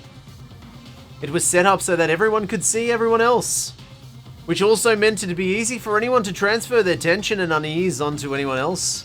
The air seemed to grow heavy as we stood there. We're obviously standing. And so the curtain on our first case opened. A deadly judgment. A deadly deception. A deadly betrayal. A deadly riddle. A deadly defense. A deadly faith. A deadly class trial. Here we go. Come on. Come on. Free trial prep. Okay. Just a quick look at the truth bullets. Victim was Sayaka. Death was estimated 1:30. The body was discovered in my room. The death took place in the bathroom. The cause was a stab wound to the abdomen. Her right wrist was fractured. There are a number of scratches and gouges in the bed and wall of Makoto's room. The replica sword appeared to have been used. Sword handle was missing. Some gold painting was missing. The sheath was found some distance from it, but there were scratches on it. Oh, should set skills too. Okay. So on the night, we switched rooms. Sayaka was the one that asked me to switch rooms with her. Toolkit. All the toolkits haven't been used, apparently. My room was very clean. It looks like somebody had removed any evidence of being in the room. Sayaka's wrist is one of the most interesting things. Her right wrist has been fractured. Her wrist was glittery, so she was hit by the sword.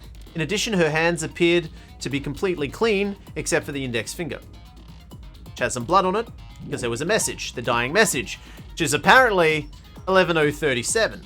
But I see something else, and I'm sure some of you do too. It is assumed that Sakuya wrote these numbers while leaned up against the wall as she lay dying. The doorknob, the door frame of my bathroom was a bit weird. Only 2 people knew the trick to opening that door, and that was me and Makoto. Bathroom doorknob was loose. It looks like it's been unscrewed. Our nameplates were changed on the doors, which defeats the purpose of us switching rooms in the first place.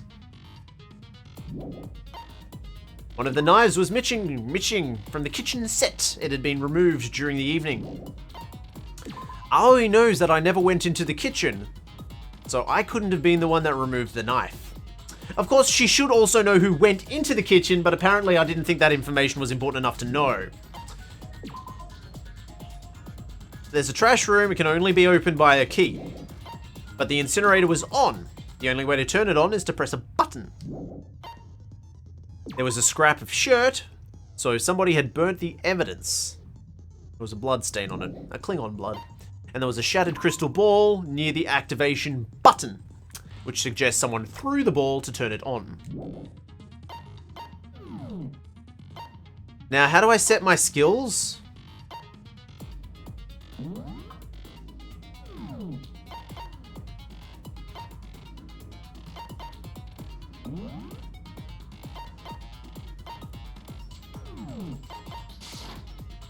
Ah, there we are, set skills. Okay, I have skill points, apparently. Steadies your aim a little, effective during the non-stop debate and Hangman's Gambit. Well, I only have a few skills anyway, so I'll just have the ones I have. Melodious voice, increases damage to opponent when a statement is destroyed. This sounds interesting. Finish preparations, let's do it. Trial! All rise. Be seated. Be seated on your seats that don't exist. Let's begin with a basic explanation of the class trial, so your votes will determine the results. You can figure out who done it, then and only then will receive punishment. If you pick the wrong one, then I'll punish everyone besides the blackened, and the one that deceived everyone else will graduate. And the killer really is one of us, right? Of course. Wow, he's vibrating. Okay then, everyone close your eyes and whoever did it, raise your hand. Don't be a goddamn idiot. Why the hell would they raise their hand? Before we move on and start the trial, can I ask a question real quick? What's going on with those pictures? I'd feel awful if they got left out just because they died. Friendship penetrates even death's barrier. Friendship penetrates? Okay, but what about the other empty seat? There are only 15 of us to begin with, so why are there 16 seats? Oh, no reason. That's just our little courtroom here, can technically fit up to 16 people. Okay, that about does it for the preamble. Get ready to get started. First up in the case summary. Now let the class trial begin. It's about to begin, the debate to decide who we think the killer is.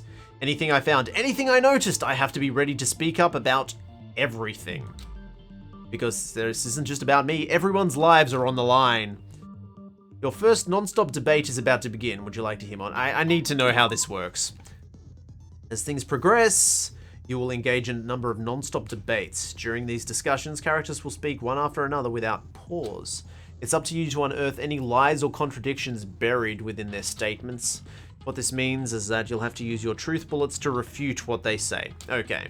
Any relevant truth bullets you found during your investigation will be loaded into the truth cylinder. Use the left stick to aim and fire with Y. Okay. Pay close attention to each character's statements and use your truth bullets to blast the right one. Note that if you run out of time, you'll automatically fail, so please be careful. If you press start during these arguments, you can review the controls. Oh boy! This sounds rough.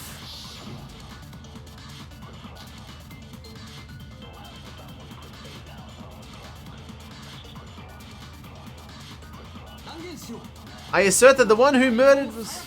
Yes, well that's true. Yeah, we know that part already. And the murder took place in Makoto's room. In the bathroom. So it seems most likely that the killer must have taken her by surprise while she was in the bathroom.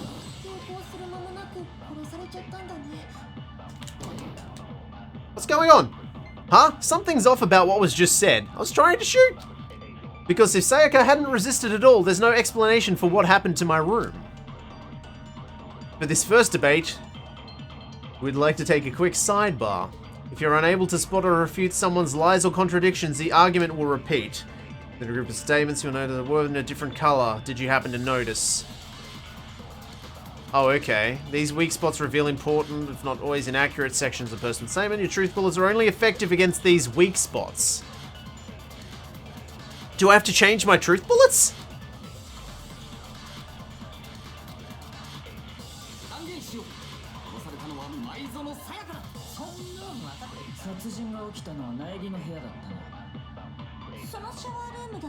Yes.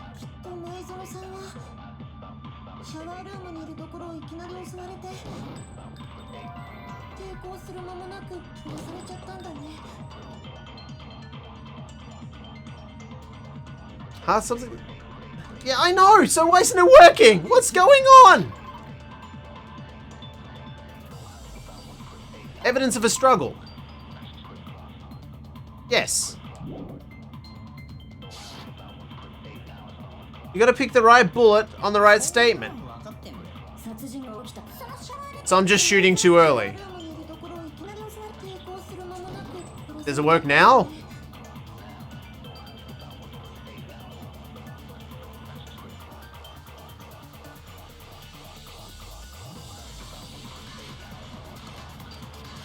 Literally shoot it at the words.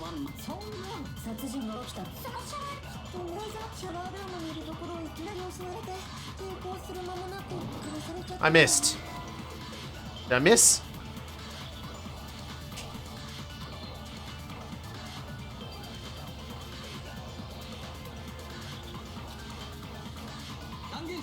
Oh my god.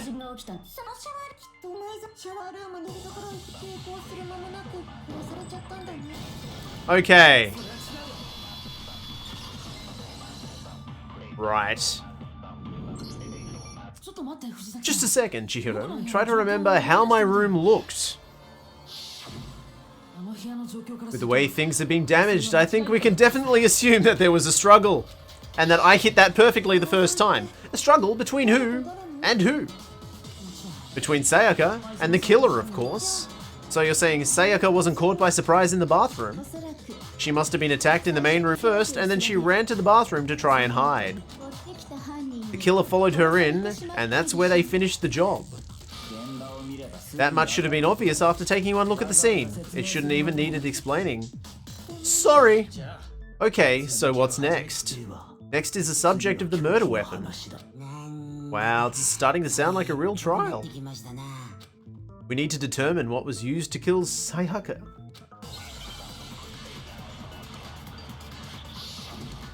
Make your argument.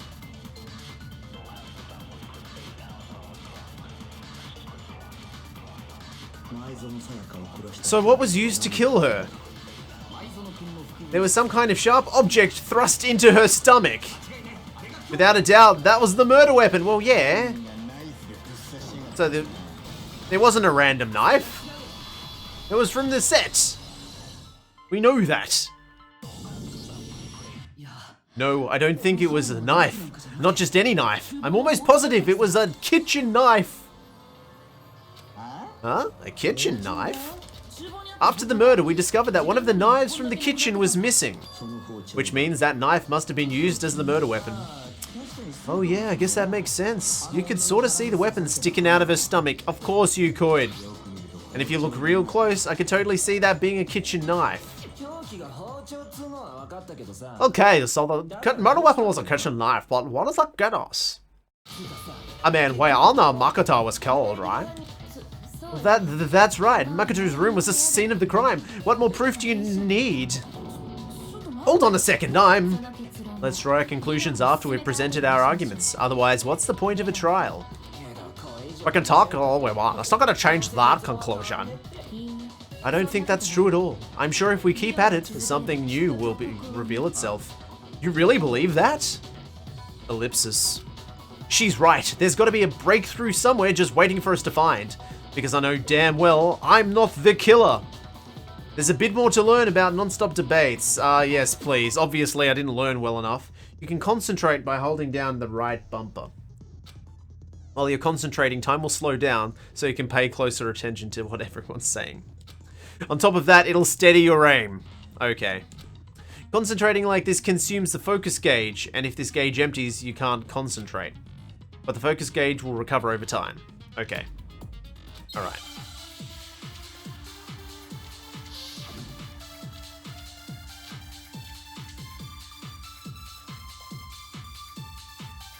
I can't switch up the voices that quickly. So I guess there's no question that the kitchen knife was a murder weapon. But what does that get us? Makoto might have taken it from the kitchen, right? But he did it in a secret when nobody was in the dining hall. Zams! That's not right!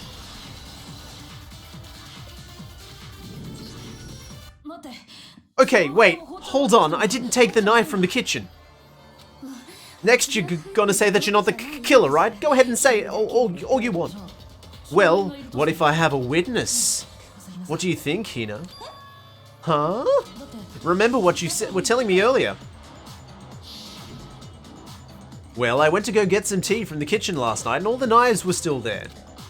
But when I finished my tea and went back into the kitchen to wash my glass, one of the knives was gone. So you're saying the knife disappeared while you were drinking tea in the dining room? Yeah. Just to be perfectly clear, the knife disappeared while you were in the dining room, correct? Yeah, that's right. And at any point while you were there, did you ever see me come into the dining room? No, I don't think so. You don't think so? No, he definitely wasn't there. The knife disappeared while Hina was in the dining hall, but I wasn't there the entire time. In other words, there's no way I could have taken the knife. Okay, then what about this? What if the idiot swimmer girl and Makoto are in on it together, and they're lying to protect each other? Idiot swimmer girl? Oh, and more importantly, why would I get involved in something like that? Speaking of which, I'd like to ask the bear if there is an accomplice, do they also become blackened? So you ask, and so I shall answer. Each murderer is allowed to have an accomplice, but only the one who does the killing, will get to graduate. So in other words, two people can work together, but one of them has no chance of profiting from it. Then there's no other way anyone would work together, right? But if they did work together, and they just didn't know about the rule? Ugh, good grief, enough already. No, okay, there are no accomplices in this case. Oops, did I say that out loud? Anyway, I didn't go into the dining hall, and I didn't take the knife, so I'm not the killer. Now there's only 11 other people it could have been. Okay then, so who did take the knife? Hina seems the obvious candidate. After all, she just said she was in the dining hall. No way, I swear it wasn't me. Sure, but can you or anyone else prove that? I can. That's right, Sakura was with me the entire time I was drinking my tea. I'd hate to have to ask, but just to be sure, Sakura's, me. Oh, yeah, that's right. Oh, it's totally right, yeah. But then, couldn't either of them have grabbed the knife? Actually, no, because, well... Just spit it out already. I stayed in Hina's room last night. I got so scared, thanks to those creepy videos, I really wasn't thinking. I asked her to stay over. Which means we have an airtight alibi. You stayed over? Doesn't that violate one of the school regulations? We're not allowed to sleep anywhere but our dorms, but it doesn't say we have to stay in our assigned room. So I don't think that's a problem. It is a problem! A boy and a girl spending the night together? That's unwholesome! I'm a girl. But I'm a girl. What? You are? Oh my gosh, I'm so sorry. Awkward! But if it wasn't either of you, then what other possibility is there? Princess Bride. Actually, there is one other possibility, right, Hina? Oh yeah, that's true. One other person did come to the dining hall while we were there. Why didn't you bring that up in the first place? Well, because they're not here anymore. Someone who's not here? Are you talking about... Sayaka. She's the one who came to the dining hall and later on, she wound up dead. Sayaka? The plot thickens! Okay, so the person who took the knife from the kitchen was Sayaka. Then Sayaka is the one who took the knife. That's the only possibility. And thinking back on it, she was acting kind of unusual. When she came into the dining hall, she didn't even look at us. She just went straight to the kitchen. And she left. She just wanted a drink of water, but most likely. Then the person who took the knife was the victim herself. I'm sure she just took it for self-defense. So you're saying the knife she took was then taken from her and she was killed with it? In that case, you may not have taken the knife, but you still could have killed her. What? See? He did do it after all. No, you're wrong. So that's how you would twist the argument and send us all off in the wrong direction? You possess a most terrifying talent. Damn, if I don't do something, they're gonna blame me for the murder. Don't they understand? If they convict me, everyone's gonna die. Hold on. It's still too early to decide conclusively that Makoto is the killer, wouldn't you say? Because, you see, if the room did belong to the killer, then they did something most bewildering. And until we unravel that mystery, we simply can't declare that he's the killer. Bewildering? What the hell are you talking about? Something was missing from the scene of the crime that by all rights should have been there. You know what I'm talking about, don't you?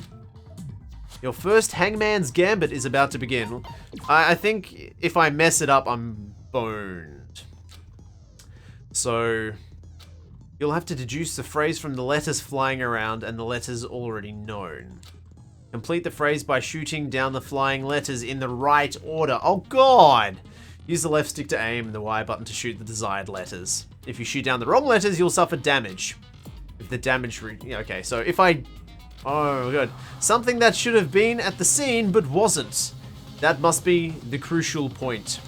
If we can just figure out what that something is.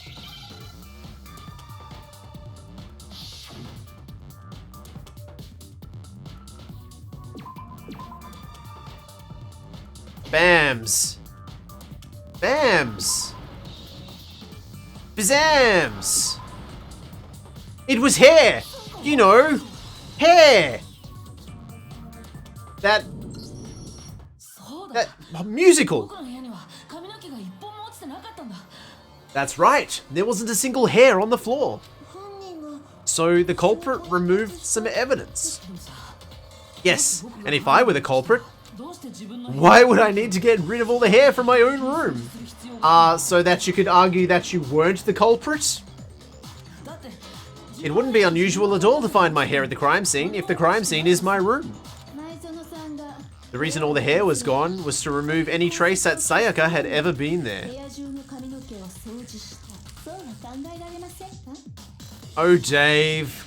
That makes sense, does it not? No, if that were the case, then they would have had to do something about the body itself, not just her hair. Ah, yes, very true, very true. Okay, then why wasn't there any hair on the ground? The killer got rid of it, of course, to remove any trace that they had been there. Wait, then that means... Precisely. It's simply beyond reason to believe that the room's owner and the killer are one and the same. Okay, I'm gonna stop you there right now. Why? If I was the killer, and I wanted to cast blame on somebody else, I would manufacture a situation where it looked like somebody had covered up the fact that they had been in the room. I would make it look like somebody was trying to frame me. Oh shit, I'm the killer. Let's ignore that. Let's forget about that line of reasoning, shall we? Then Makoto isn't the culprit? But are you sure we can decide something that's so important based solely on the absence of some hair? No. There are other reasons to prove why Makoto couldn't have done it. I would like to hear these reasons. Do you remember anything remarkable about the bathroom at the scene? Have you looked at Grado headphones? I haven't really looked at any other headphones since I've gotten these. Maybe once these die, I'll have to have a look around. But until then, these sit perfectly. These are comfortable. I've been wearing them for almost 6 hours and I don't feel them, so I haven't had a look around. Sayaka was attacked in the main room first, then fled into the bathroom, right? Yeah. Then they ran after her, got in the bathroom, and stabbed her. And how did the killer get into the bathroom? Did they have any trouble with it? What do you mean? It's fairly certain that the killer had some trouble getting into the bathroom. There were clear evidence left behind. Do you remember, Makoto? Yeah. The killer struggled getting into the bathroom, and the evidence that proved this is the object the killer broke.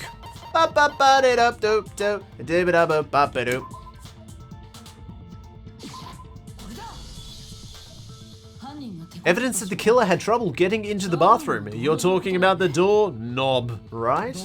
Huh? The doorknob? What doorknob? The doorknob for my bathroom. It was completely broken. See how the top part was unscrewed? And the doorknob's about ready to fall off? Oh yeah, true. But what does it mean? In trying to bypass the lock, they ended up nearly removing the entire doorknob. This is another most bewildering act for the room's owner. It proves Makoto is beyond suspicion. So what you're trying to say is he wouldn't break the door in his own room? But if the only choice he had was to break it, you would break it. There's nothing bewildering about that. You still don't see. Okay then. Let's take another look at how the incident unfolded. Hopefully that will help you understand. Kyoko said it was a bewildering act. I almost didn't notice it at first, but is that the key point here? There's a bit more to learn about non-stop debates, okay? From here on out, the number of weak spots will start going up. No matter how many weak spots there are, there's essentially only one lie or contradiction in the debate. What I'm trying to say is not all weak points you see are necessarily false. Use a truth bullet on the wrong one, not only will you fail to refute what they said, but you'll also lower your trust with everyone. Okay. So I have to shoot the right one. I can't just look for the color. I have to actually read. Okay. Am I going to have the right truth bullet loaded? Bathroom door frame. Okay.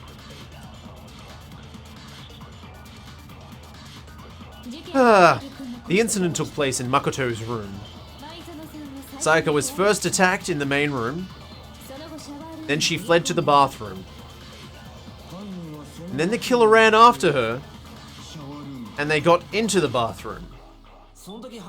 At that point, the killer had to try and bust down the door because Sayaka had locked it. Bams!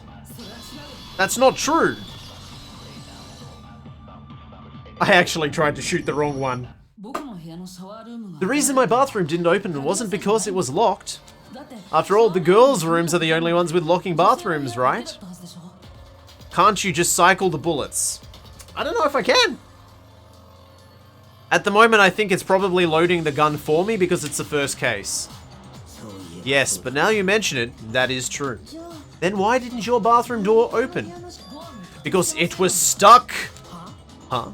What are you talking about? Like, totally. My bathroom door doesn't fit the frame quite right. Monokuma over there can testify to that. Yep, true as true can be. But you know, you're supposed to be the ultimate lucky student, right? But you have such a cruddy door. Pooh hoo hoo, that's not lucky at all. So the reason the door didn't open was just because it was stuck, but the killer didn't know about it and assumed it was locked. So they tore apart the door to get in. Okay, but then why would the killer even think the door was locked in the first place? Everyone should have known you can't lock any of the boys' bathrooms. The killer could easily make that mistake thanks to one important detail about the scene of the crime. Because the door pictures were changed! In other words, the most important detail about the scene was that... The most important detail about the scene of the crime that they didn't know was the crime took place in my room. The killer must not have realized it was my room. What? Are you saying the culprit didn't even know where he was? That's inconceivable! I do not think that word means what you think it means. And yet, he's absolutely right. Say what? Well, to be more specific, what the killer didn't know was that Makoto and Sayaka had switched rooms. Which is what led to the misunderstanding about the bathroom. If Sayaka had been in her room, then there would have been a lock on the door, and they wouldn't have been able to break through. So they had no idea how unnecessary their actions were. Ultimately, we can't know if it came open by force or simply by accident, but the killer must have been considerably confused with no idea they actually got the door open. Regardless, if it was a pointless act, wasting time trying to break down a door that wasn't locked is definitely something I wouldn't do, since I would have known exactly why it wasn't opening. Right? That is a definite possibility. So the killer would have to be someone who didn't know they'd switched rooms. Then Makoto couldn't have done it then. I mean, yes, he could have. But for the purposes of this case, that's what I've been trying to tell you. Okay, then who did do it? I'm sorry, but I give up. Quit without saving. But what happens if we can't decide on who we think did it? Well then, why don't we just vote right now? Majority rules. Majority rules? Do you really think that's such a good idea? Yeah, our necks are on the line here. Someone seriously needs to do something. For serious! Does no one have any other thoughts or questions? It does not matter how trivial they may seem. Ah, as a matter of fact, I do have one question. Oh, you? You don't gotta sound so disappointed. It's fine, just ask your question. Oh yeah, okay, well, I was just wondering, how did the culprit get into Makoto's room in the first place? Yes, how did the killer get inside? Maybe Sayaka dropped the key somewhere and the culprit picked it up. That's possible, right? I don't think so. That seems way too convenient. Then maybe someone picked the lock? Negative. If you remember, Monokuma made it quite clear that the locks were all but unpickable. Fine. How about this? The killer got in the easy way. They could have knocked and said they wanted to talk or something, and Miss Maizono just let him in. No, that can't be right either. Oh ho, trying to argue against me? Sounds like someone doesn't know his place. Hello, why exactly can't it be? Because she asked me to do something in particular because of how frightened she was. Yes. Because... what was the thing? It was...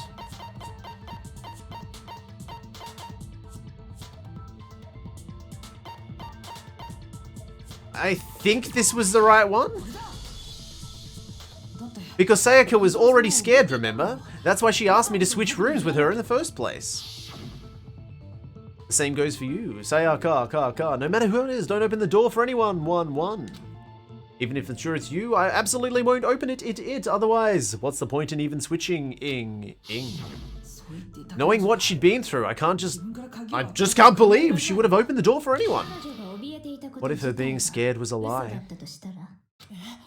Huh? What the hell is that supposed to mean? Why would she lie about something like that? So she could kill someone? I know you don't want to consider it, but look at this and tell me. Can you still deny the possibility? There's something I want to talk to you about. Just us two. In 5 minutes, come see me in my room. Check the nameplates to make sure you don't get the wrong room, okay? I found a notepad during my search and I shaded in the top sheet with a pencil. I wanted to do that!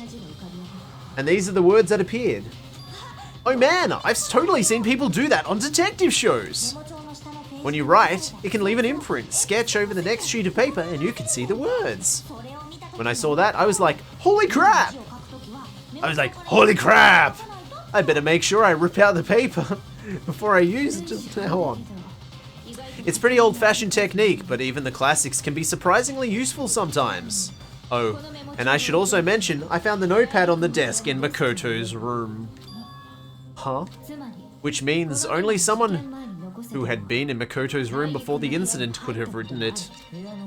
Then it was either Makoto who lived there, or Sayaka who switched rooms for a single night. So, Makoto, did you write this? No, I didn't, but... Of course you didn't, because the note also bears a perfectly legible signature, Sayaka's surname. Then, that note... Sayaka wrote it? But why? Why would she write it? The note was likely her way of getting in touch with a certain someone. She must have slid it under their door and let them know she wanted to meet up with them in secret. If you got an invitation like that, yeah. From the ultimate pop sensation, what young man could resist? Of course, I'm only into 2D, so it wouldn't have had any effect on me. But can we be sure anyone even got this note? And honestly, even if they did, I do not think they are at all involved in what happened. Huh? What makes you say that? Would you like to hear what I have to say? Very well then. Pay attention. I'd better load a bullet in my question gun. Make your argument. Dorm nameplates. Sayaka and Makoto switched rooms, correct? But in that note, the place they were asked to come to specifically says my room. I see, so if someone read that note, then they would have gone to Sayaka's room. That's exactly the room that Matoko was staying in. No! Bazams! I missed! I missed. I missed. It would certainly seem that way. Yes, that I missed. Let's try that again, shall we? Let's try not to miss.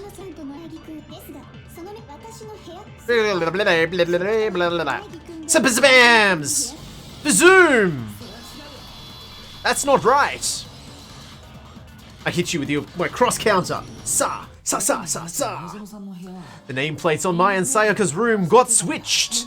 They got squitched? Squitched? They got twitched. I don't know what this is. That's right, the nameplates got switched just like the rooms themselves. As a result, the nameplate on Sayaka's room was actually Makoto's. And the nameplate on Makoto's room had Sayaka's. And what you're saying is the room Sayaka was staying in was actually marked as her room. Then if someone did do that, they would have ended up in Makoto's room, where Sayaka was. Plus, their rooms are right next to each other, so switching the nameplates would be no problem. Yes. I'm not going to shout objection. I have been talking for almost, many hours straight, so throat's getting a bit raw. And the one who switched the names was, well, of course, it wasn't you, right, Makoto? Right. Okay, I heard that. There's only one person who could have switched the nameplates. Sayaka. Me and Sayaka were the only ones who knew about us switching rooms, so the only other person besides me who even knew to switch them was Sayaka. You can also infer as much from her note. There is something I want to talk to you about. Just the two of us in 5 minutes. Come see me in my room. Check the nameplates to make sure you don't get the room wrong, okay? She specifically tells the reader to check the nameplate. She would only have written that if she knew the nameplates had been switched. But why would she switch them in the first place? She wanted someone to come to the room she was in and also hide the fact that it was Makoto's room. What? Inviting someone into your room but not telling them you switch rooms. Why would anyone do that? To understand that, we first need to understand what happened after she invited the person into the room.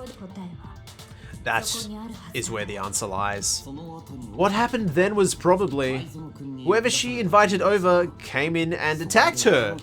No. We figured it out. We know who did it. Whoever she invited over is the culprit.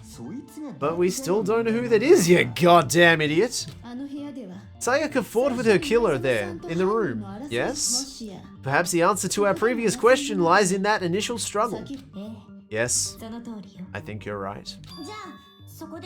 But then we just have to figure out what happened during the fight, right? That reminds me, there was a replica sword at the murder scene. Was that perhaps used during the fight? Oh yeah, what's the deal with that sword? Sayaka suggested I should hold on to it. I thought it might come in handy if I had to defend myself. It seems pretty likely that the killer used it to break Sayaka's right wrist. How the hell would you possibly know that's what broke her wrist? The reason I know, when you look at her wrist, there's no doubt.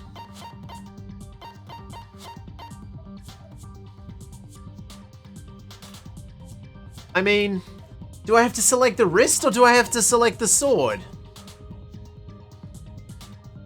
It could be either. I'll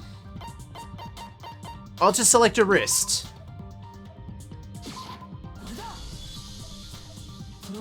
You all have to do is take a look at her broken wrist and it should become pretty clear. Right there, where her wrist is all swollen, there's something glittery. See? Is that gold, gold? Always believe in your soul. You got the power to know. It sure is. Specifically, the gold's coating from the replica sword. The goat coating. You barely have to touch that stuff and it'll stick right to you. And there's some on her wrist because... I got it! Because she got hit with a sword right there on her wrist. I see, I see. And so the truth draws even closer. Alright, then it's about time we solve this mystery. What happened in my room? And what led to Sayaka's death? That's what we need to make clear. There's a bit more to learn about non-stop debates. Okay, please. Yeah, sure. I'll start loading multiple truth bullets. There we are. But just like the weak points, only one of the bullets can actually refute the proper statement. Okay. So now I need to shoot the right one with the right bullet. Okay. LB. LB. To cycle through each bullet. Okay. Logic. For our purposes this time, the logic difficulty will be set to mean. Okay, so... Well then, GLHF! Make your argument. Replica sword sheath. Kitchen, I said replica sword. Okay. When the fighting broke out, the culprit grabbed the sword. And that's when the first blow was dealt. Oh, I know. Damn it! And that's what broke her wrist, so she tried to fight back. She grabbed the kitchen knife, she had hidden away, but then the culprit took that from her too, and they killed her with it. And that's exactly what happened! Maybe I should have slowed down time.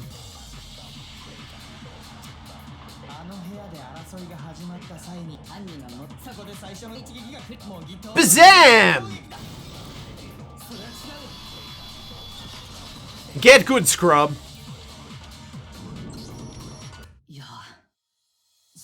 2 p.m. local time.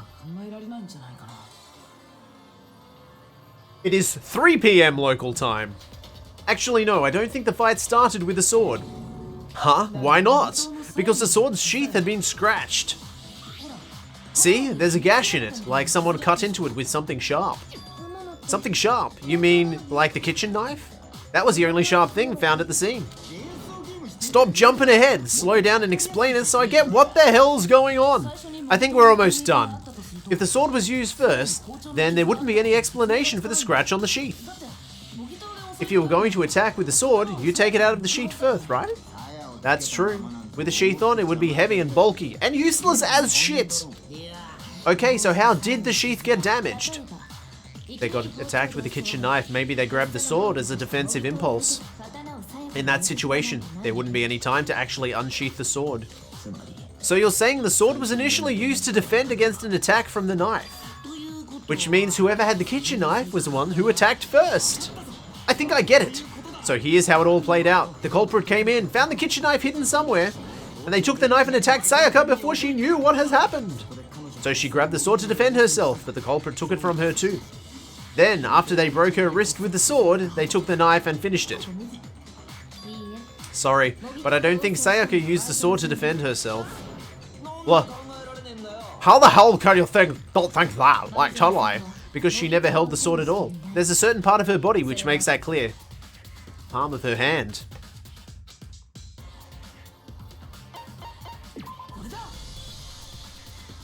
You're talking about her palms, right? The palms of her hands were perfectly clean, so I don't think that she ever picked up the sword. How can you know that just by looking at her palms? Like I said before, the gold coating on the sword comes right off. All you have to do is touch it. In fact, if you look, you'll notice more of the gold has already come off the handle. It's safe to assume that that's because whoever used the sword got some of it on their hands. Then there's no way she could have picked up the sword and come away completely clean. Maybe she washed her hands before she escaped into the bathroom. Sorry, but I don't think so. The water was turned off, I think you'll remember. Why did you say that? Is it because you think I'm ugly? No, it's not it at all. Mum spaghetti indeed. There's no way Sayaka washed the gold coating off her hands because there's a certain regulation. The water was off. According to Monokuma file, Sayaka's time of death was around 1:30 AM. In other words, at night time. The water in the bathroom shuts off at night time, right? Oh, I didn't think of that. Actually, I haven't taken a shower yet. Ew. Oh my. You're no different. You smell like a big, fat, ugly donkey. I'm not sure whether to take that as an insult or a compliment. Insult. That was an insult, obviously. Oh my god. So anyway, if Sayaka never touched the sword, then that means the killer is the only one who used the sword. But hold on. If that's right, then the one who damaged the sheath with the kitchen knife was Sayaka. Sayaka? She had the kitchen knife. But we already said that the attack started with... The person with the knife attacked first, and the sword was used as an impromptu defense. Then the one who attacked first was... Greedo! I mean, Sayaka! Now you understand? She wasn't a blameless victim in this. No, far from it. It's almost as if she had been planning to commit a murder of her own. What? She took the knife from the kitchen, then invited the culprit to the room she was staying in. And then, true as she had the kitchen knife, and attacked without provocation. Indeed. These are all actions of an assailant. Which brings up another point. Makoto, Sayaka was the one who suggested you two switch rooms, correct? Maybe the reason she wanted to switch rooms was so that she could pin the crime on you. That's a possibility, is it not? Sayaka wanted to... on me? Ellipsis. That would also explain why she would switch the nameplates. She wanted to get whoever she had targeted to come to Makoto's room, where she was staying. And by committing the murder there, instead of her room, that would implicate Makoto. But before that to work, the target had to be lured out, while still keeping the room swap a secret. The target knew she had switched rooms, then it had become suspicious right away. So all that's why she switched the names. But doesn't that plan seem a little risky? For one thing, even if her plan worked, Mr. Naegi would just tell everyone they'd switch rooms. I don't know. I'm not sure how soft-hearted Makoto is capable of that kind of cutthroat behavior. I'm sure Sayaka realized the same thing, which is why, out of all of us, she asked him to switch rooms. Ellipsis. Ellipsis. Plus, she was the ultimate pop sensation. A totally forgettable kid or a national superstar. Who are you more likely to believe? Wait, then, you're saying she had planned this all out? Holy shit! But in the end, her plan backfired. She launched her attack with a kitchen knife and found herself under attack in turn. That must be when her wrist got broken and she was forced to drop the knife. The tables were turned suddenly, and she died at the hands of the one she'd planned to murder. Just hold on a second, that can't be true. Because, hey, you guys have totally derailed the argument. You're being super boring right now. Come on, hurry up and decide who did it. Wouldn't it be awful if I had to punish all of you just because time ran out? Oh yeah, we gotta decide who we think did it. Makoto, right now you need to concentrate on figuring out the answer to this mystery. If we can't uncover who murdered Sayaka, it's over for all of us. Is it really all over? Obviously, I'm committed to finding out who killed her, but what can I do? I mean, as far as clues go, there's nothing left. Well, there is. There is something left. The dying message. Hey, it's easy just to say, hey, decide who did it. But to say there just aren't any more clues right now. Bazams! That's not right. There are. There still might be one clue left. Sayaka's dying message. Dining? Hey, wait, what did you say? The dying message. She wrote something on the wall behind her, remember? 11037 written in her blood. There must be a clue about the killer hidden there. Well, before we get too far into it, I need to ask. Can we really be sure that Sayaka was the one who wrote it? There's no question that she wrote it because of her left index finger. Her left index finger had blood on it, which couldn't have been planted at all. It could only be because she used that finger to write the message. I totally have a raging clue right now. My clue's pointing over there. Oh, let's follow your clue. I see. She broke her right wrist during the fight, so she'd have to use her left hand to write. Sure, I think we can all agree Sayaka wrote it, but still. What the heck do the numbers mean? 11037.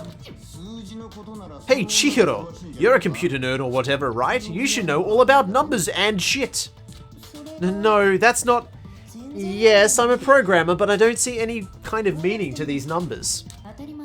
Of course, it's because they're not numbers. Oh yeah, it looks like... Huh? What? What? No, it just... Look at the numbers assuming they're not numbers.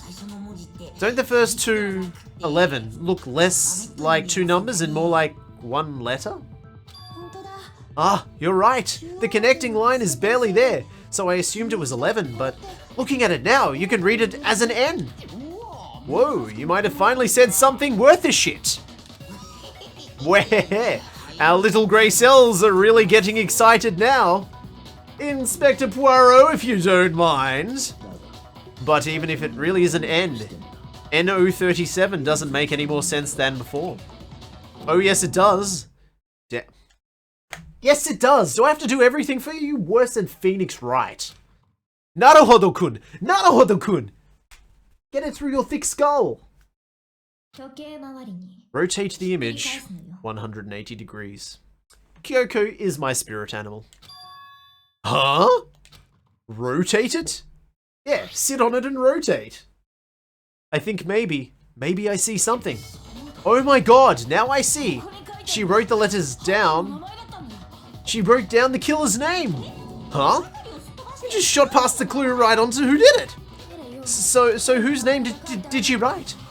Sayaka's dying message reveals the killer's name. To turn her message 180 degrees. Should become crystal clear. Select someone. Leon! J'accuse! It was you! The key to solving this mystery was simply to rotate the writing 180 degrees. If you turn the dying message around, it becomes the letters oh, and Leon, or more accurately, Leon. What the hell are you talking about? It's just a coincidence. It's just a bunch of random squiggles that happen to look like my noun. No, it's not random at all. She wrote the message on the wall behind her as she was leaning up against it. In that position, she couldn't move to write normally, and had to write upside down, as it were. And as a result, when you look at it standing in front of her, it ends up getting flipped. Try it for yourself. If you want, write something sitting like her, and the letters will become inverted. That sounds like one hell of a stretch to me. Oh my glob. I'm the killer? You just can't go and say shit like that. If you're not the killer, then why did you try to destroy the evidence? Huh? You know what I'm talking about, right, Makoto? The evidence Leon tried to get rid of. The evidence that Leon tried to get rid of? It's that thing I found on the ground in front of the incinerator, right? Bing bong sing song.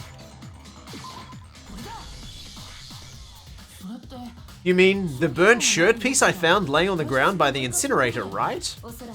As the killer stabbed Sayaka, they must have gotten some of her blood on them. To dispose of the shirt covered in the victim's blood, they threw it into the incinerator. But one piece burned off and got left behind, and the killer didn't notice. If they had, they most certainly would have panicked.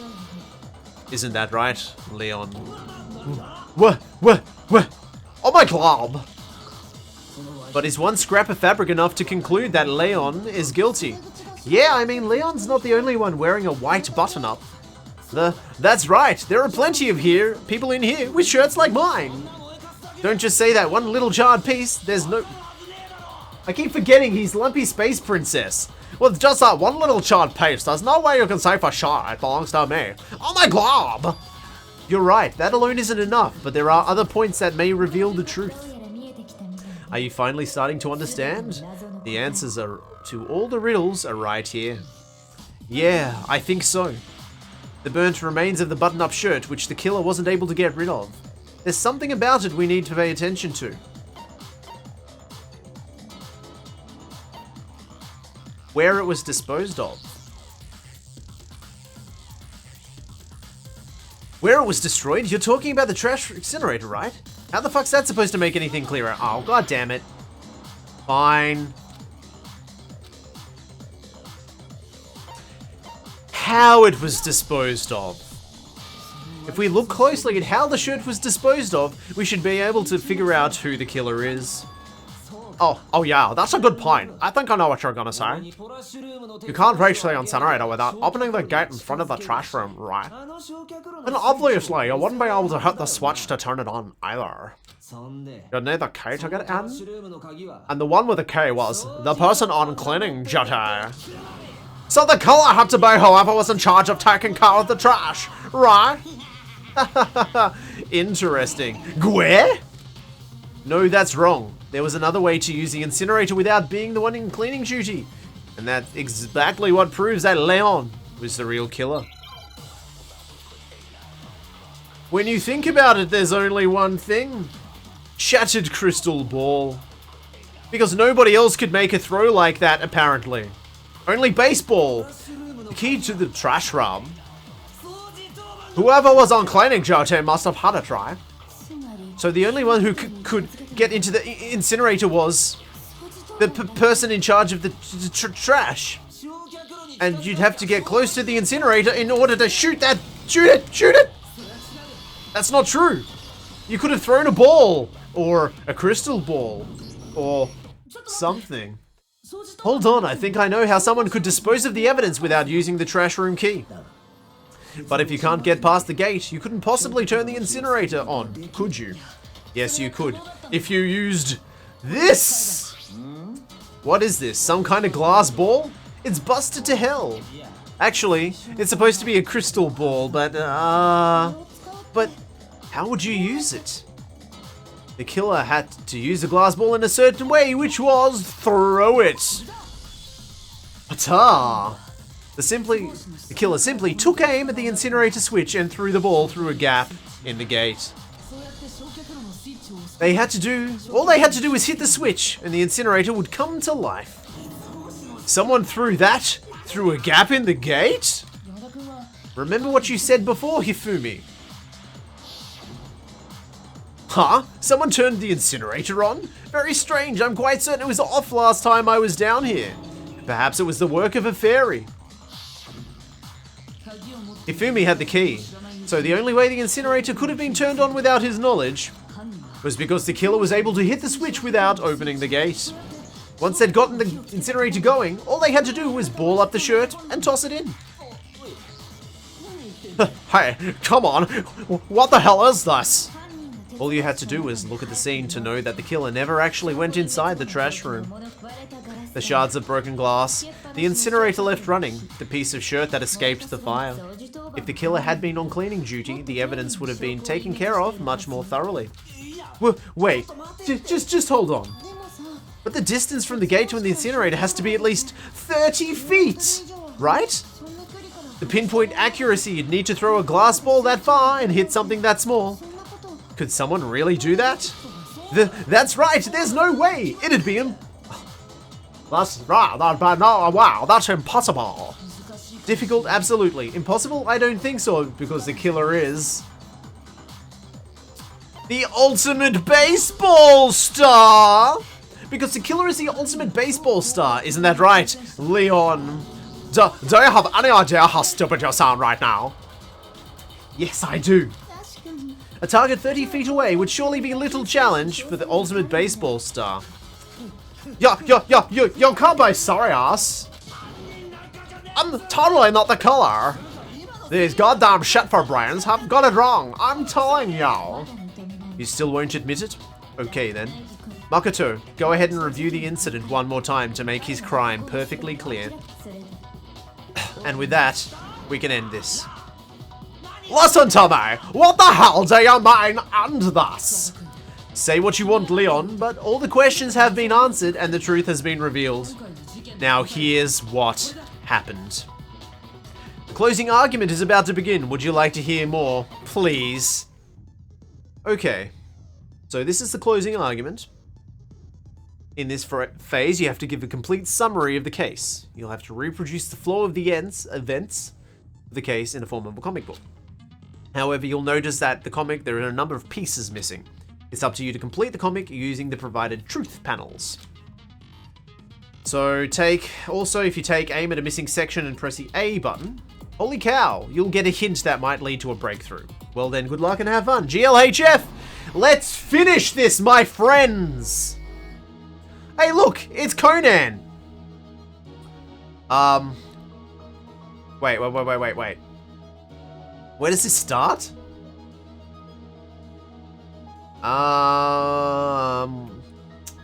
Where does it start? My room was the scene of the crime. The incident began when the killer entered.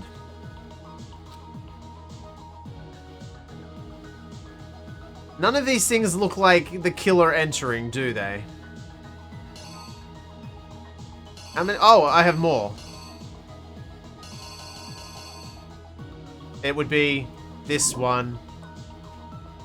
Do I have to click and drag? So, initially, they looked at the door, and then they came in the door. She was hiding with knife. Hello, are you here? Hacha! I attack you with knife!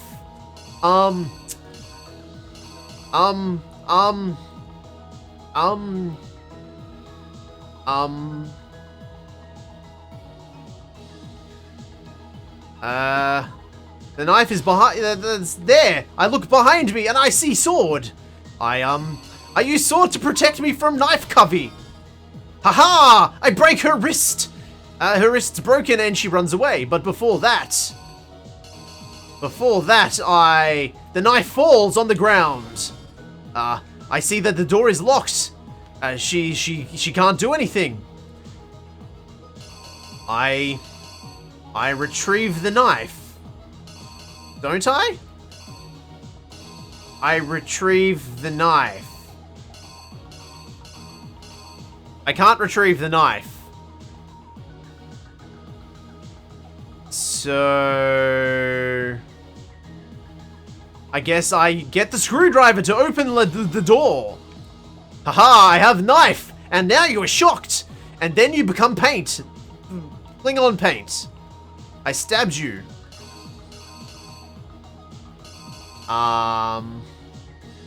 Okay. Oh, alright, because the message is there, I suppose you write the message. Haha, it's Grizzly! And there you are in a jam party! Exhausted, I strip. And I pick up the lint roller. I clean the floor while nude, because, you know, cleaning while nude is the best. Well, looks like I'm about to pitch something. I take my glass ball, which I had prepared for some reason, and pitch it. He shoots, he scores, and the incinerator gets turned on. I ball up my clothing while still naked and throw it into the fire. And after I do this, it burns. And after it burns, scrap is left to show my crime. I believe that's correct. I believe that's correct. I don't think I messed the series of events up. Yeah, I think that's right. Reenact! I think I'd better take one more look back at the case from the beginning. Creak! Slam-a-dum-ba-dum. Last night, the killer went to the room Sayaka was in other words, my room. From what I can tell, Sayaka invited that person there, intending to kill them. She attacked them with the knife she'd taken from the kitchen earlier. Kislash! Kistab! Kibangs! Huh? Yeah! Deflected! But then something happened that she wasn't prepared for. They grabbed the fake sword I'd put in the room and fought back. Kasnaps! During the struggle, a strike from the sword broke Sayaka's right wrist. No. What? I didn't lay out my reasoning right. I need to rearrange the events of the case. What? What?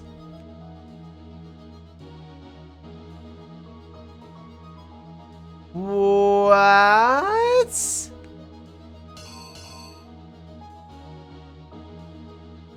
Is it... She ran because...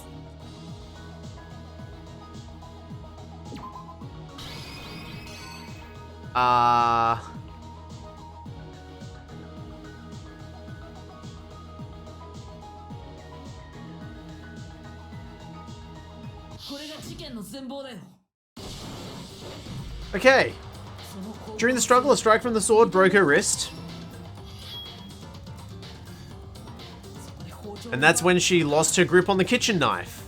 Okay, so I didn't really need to show the knife falling. What am I, George Lucas? Do I need to have a shot every time that the lightsaber falls down?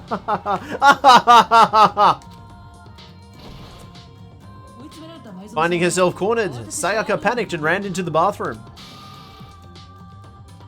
Bazam, bazam! The killer went after her but couldn't get the bathroom door open. What they didn't know was that my bathroom door got stuck easily, and there was a trick to opening it. Sayaka knew about it, because I told her, but of course the killer had no way of knowing. So instead, the killer forced the door open and took the kitchen knife. Oh no! She became a knife receptacle and stabbed Sayaka.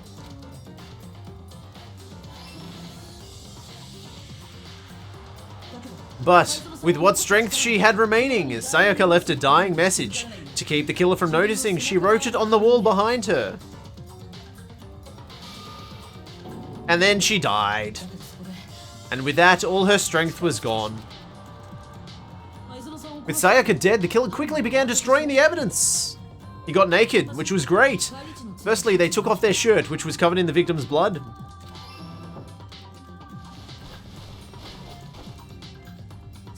Then they took the lint roller in my room and cleaned up the entire area. They wanted to make sure they got rid of any trace that they'd been there. Afterwards, the killer headed to the trash room to destroy their bloody shirt. They tried to burn the shirt using the incinerator there, but the trash room was blocked off by an especially sturdy gate preventing their access to the incinerator.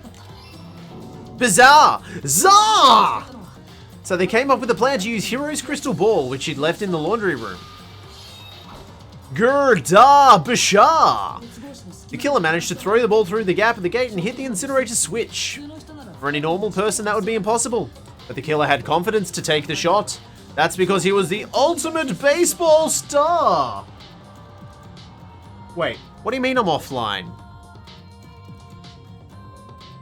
I'm still online, right? Yeah, that's weird.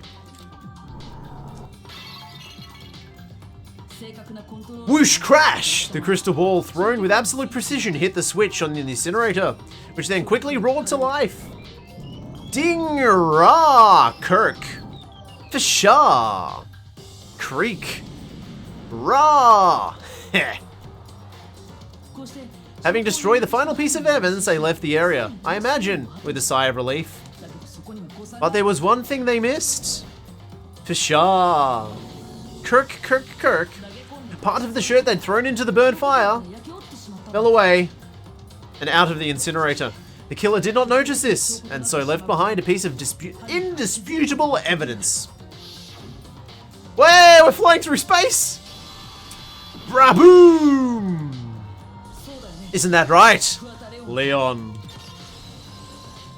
Complete. We did it. It would appear that Hiro simply forgot his crystal ball in the laundry room. You went there to try to wash the blood out of your shirt, and that's where you saw it, right? Seeing the ball, you thought of a way to take care of everything. So, Leon, do you object to anything that's been said? Do I object? Hell yes, I object. Of course I do. I object. I mean, all of this is just a bunch of stupid theories. You need evidence? Where's the evidence? Without evidence, this is all bullshit, and I refuse to acknowledge it. Well then, I suggest this is as good a time as any to present the evidence that proves you did it. Makoto, I believe you're in possession of that evidence? I have evidence? Your first bullet time battle is about to begin. Would you like to hear more? Yes, because I don't think I actually have evidence that proves without a doubt that he did it. Sometimes during a class trial, your opponent simply won't want to hear what you have to say. When this happens, you will engage them in a head-to-head battle. During the BTB, you want to destroy your opponent's statements in time with the rhythm. Match your button presses with each tempo marker as they move across the screen to reach the center. Okay. Press the A button to lock on to an opponent's statement. Destroy the statement you've locked onto with Y as the tempo marker reaches the center. Oh my god! Use this method to deal damage to your opponent. If you can pull it off, then you'll be the one in pain. Do this consecutively and you'll start a combo. Keep this going, you'll initiate your tempo up. Keep missing. Tempo down situation, tempo changes, the time of hitting each button. Okay. Deal enough damage to your opponent and their weak spot statement will appear. Okay, so it's the toolkit. At that point, press the Y button to shoot them down with a truth bullet like any other statement. Alright. Okay. Well, this should be interesting. When the killer removed the screws from the doorknob, they didn't use anything from your room. Instead, they must have used something that belonged to them. They used something to remove the screws. Could it have been their own toolkit? I refuse to acknowledge you. You're stupid. Stupid. Extremely stupid. I have to show indisputable evidence that Leon is the killer, but I need to figure it out. Well, I know. I just have to do DDR now. The moment of truth. Let's have a dance battle, Leon. Get your game on.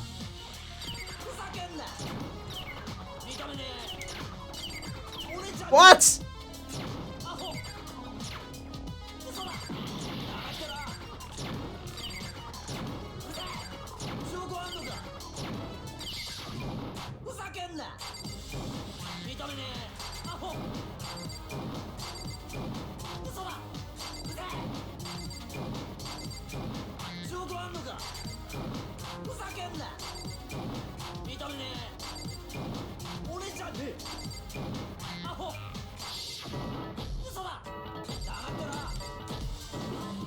Oh dear. Zams! Well, yes, they just gave me the answer, Dave. The screws on the bathroom doorknob were removed. I wonder what kind of tool the killer used to remove them. Was it a nail? I mean, it had to be a screwdriver, right? Oh yeah, I'm pretty sure the toolkits we each had one of those inside. Then that must be what he used. There aren't any other tools anywhere. But the toolkit in my room had clearly never been used. That's because the culprit didn't know it was your room. They thought you were in Sayaka's room. Only the boys got toolkits, so the killer naturally assumed there wouldn't be one in there. Okay, then whose toolkit did the killer use? Stupid. It had to be their very own toolkit. Stupid. Leon, would you mind showing us your toolkit? If I'm right about this, then the screwdriver will show some evidence of being used. Stupid. What? Huh? And if you say you used it for something else, you'll have to explain exactly when, where, and why. And let me say this right now. I lost it isn't an excuse at this point. Still?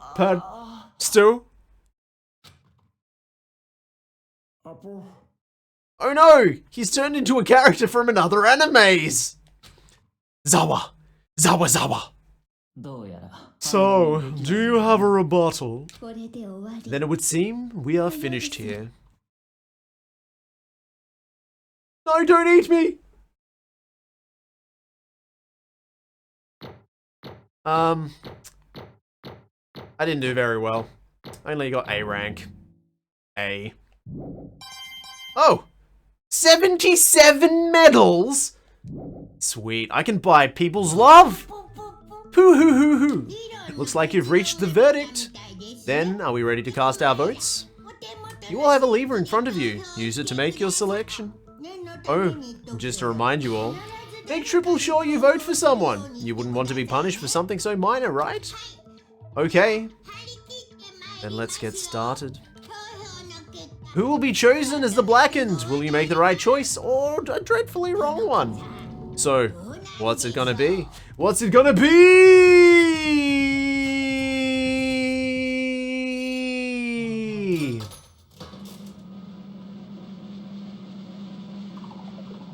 Leon! Sorry, my friend, you are guilty as sin. I know it was self-defense, but you must die. Uh-oh, looks like you got it right on the money. The blackened in this case, the one that killed Sayaka, was none other than Leon Kuwata. Ellipsis. Zawa. Huh?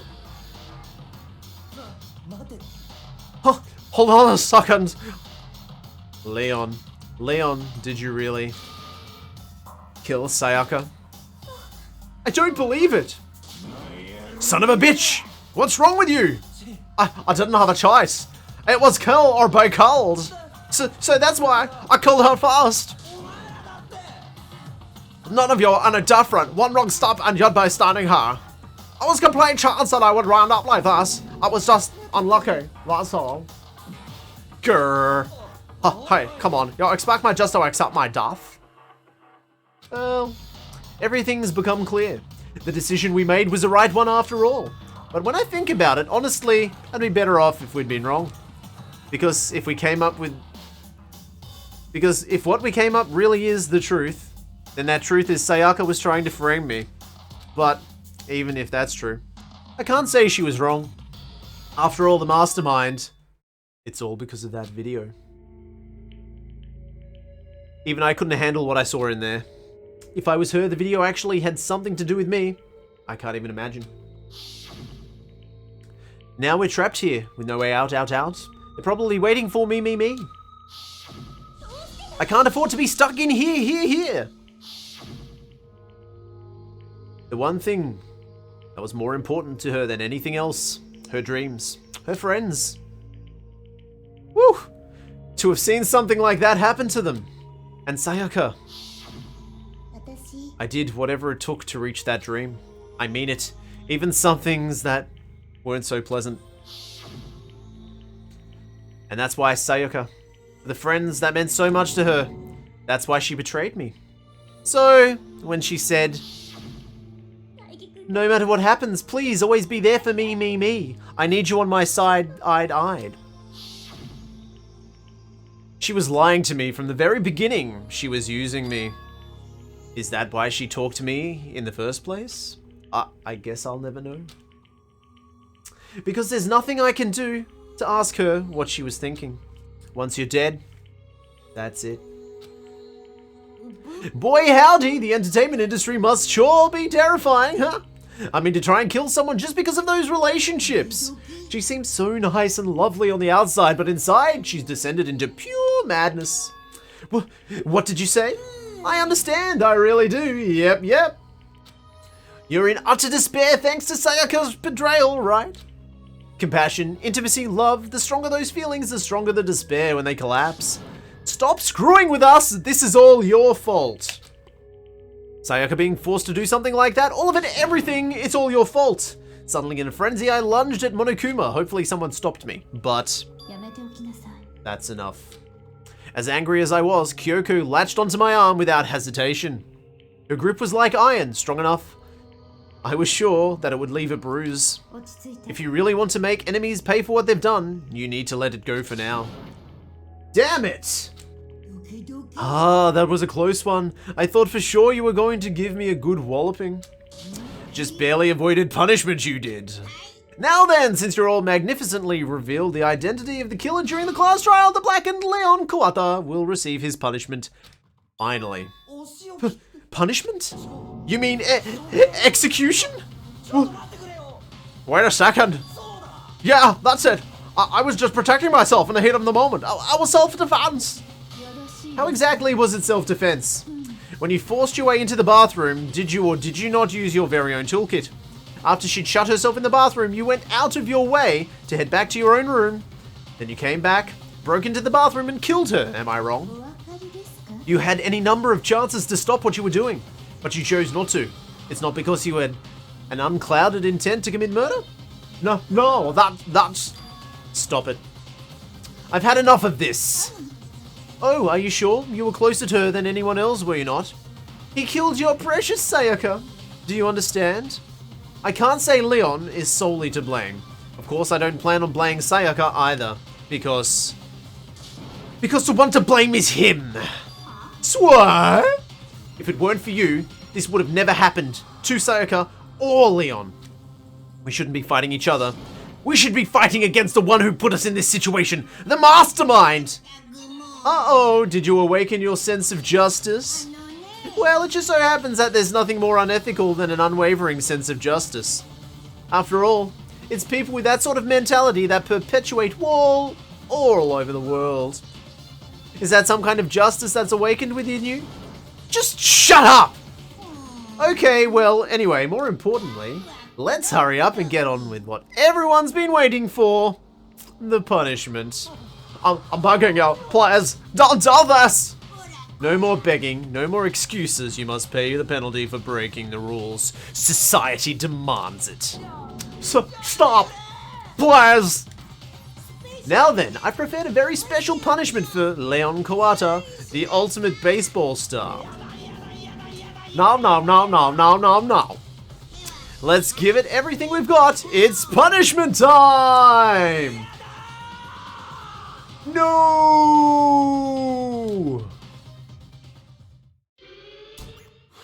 Bazams! Game over. Leon has been found guilty. It's time for the punishment.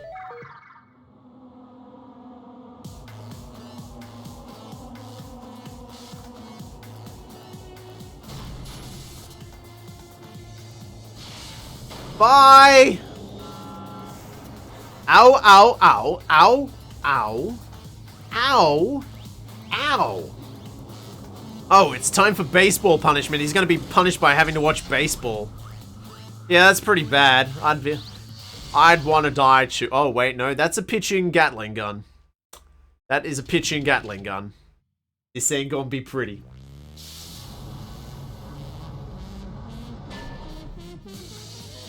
The 1,000 blows. Ow. Ow, ow, ow, ow, ow, ow, ow, ow. How unfortunate. And we're watching it? I mean, we're watching it. But they're watching it?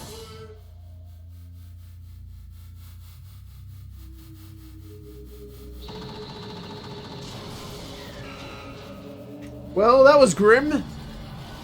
That was especially grim. Yeah, we'll just sit there. It's a snuff film, you know.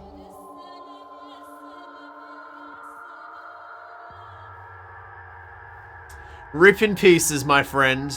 That is not 1,000 baseballs.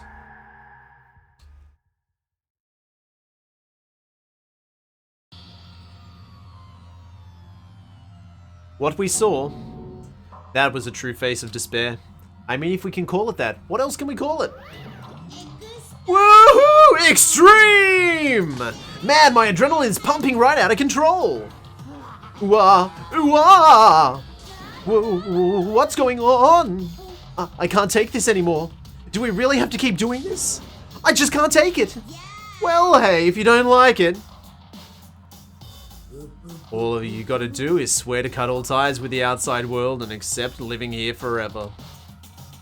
But that's only if every single one of you can get on board with that. Boo hoo hoo hoo hoo, wah ha ha ha, bwah ha ha. Man, fuck you. Why the fuck are you doing all this evil shit to us? Evil? You make it sound like I'm some dark, awful secret society type of guy. Or if this case, dark, evil, secret society kind of bear. So why are you putting up an unstanding young citizen like me through such a genuine, grueling ordeal? It seems like you're trying to use common sense to make sense of something that doesn't make sense. That's a lot of senses. It's like trying to put a mile on a scale. It just doesn't think it's possible. Hey, I don't think what you're saying is, what I'm saying is quite fit together. You piece of shit, I don't know who you are, but I'm gonna pound your ass into the ground. Hoo hoo hoo, you must really hate me now. But if you do that, you're barking way out the wrong tree. What happened happened because more of you decided you wanted to get out, right? No matter how much time passes, you can't cut free of your regrets from the outside world. You're to blame. Of course, we can't cut for free of the outside world being trapped in this insane place. You're trapped, are you? Well, I'm sure once you learn all the mysteries of this school, your thinking will change for school. Sure. You'll think, boy, isn't it so wonderful how we get to live here together forever? What are you trying to say? I feel like there's some deeper meaning hidden in there. Just like before. Anyway, let's get to the blackened punishment, and that's why everyone is waiting for after all. When you say everyone, who exactly are you referring to? Sorry, I said everything I've got to say. Does that mean that we can save now? I need to save some fun for later, bwahaha!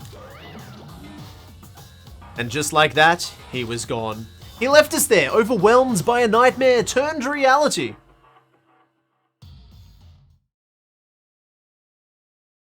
Even after he was gone, we stood there forever, unable to move. Actually, no, it wasn't that long, I think. Everyone just lost their sense of time. We were all too scared. Scared of being alone.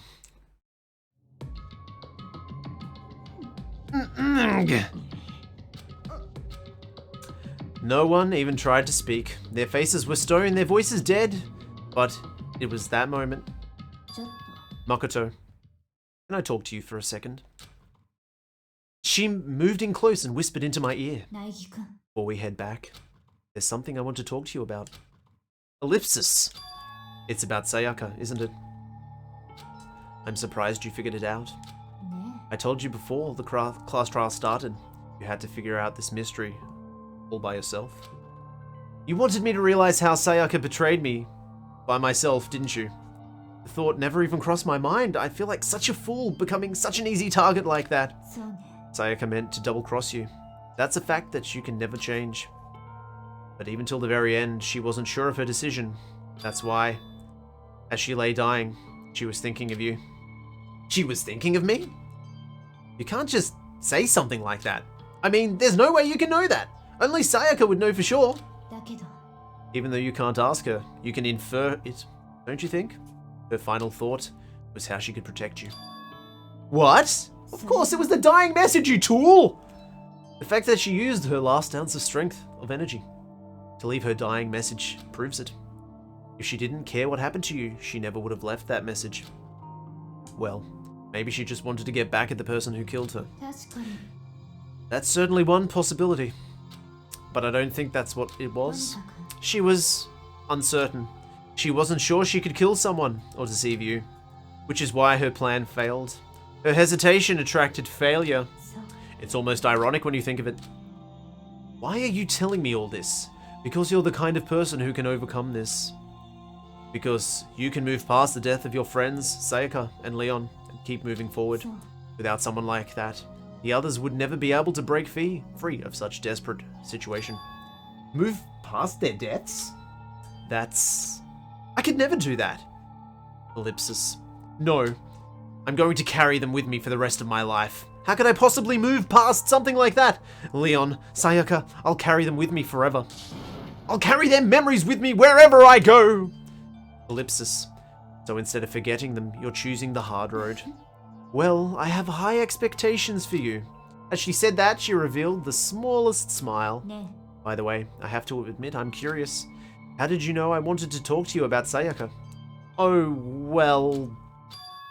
I'm psychic. え Huh?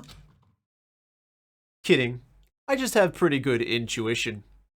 Where's Sayaka? Chapter 1. To survive.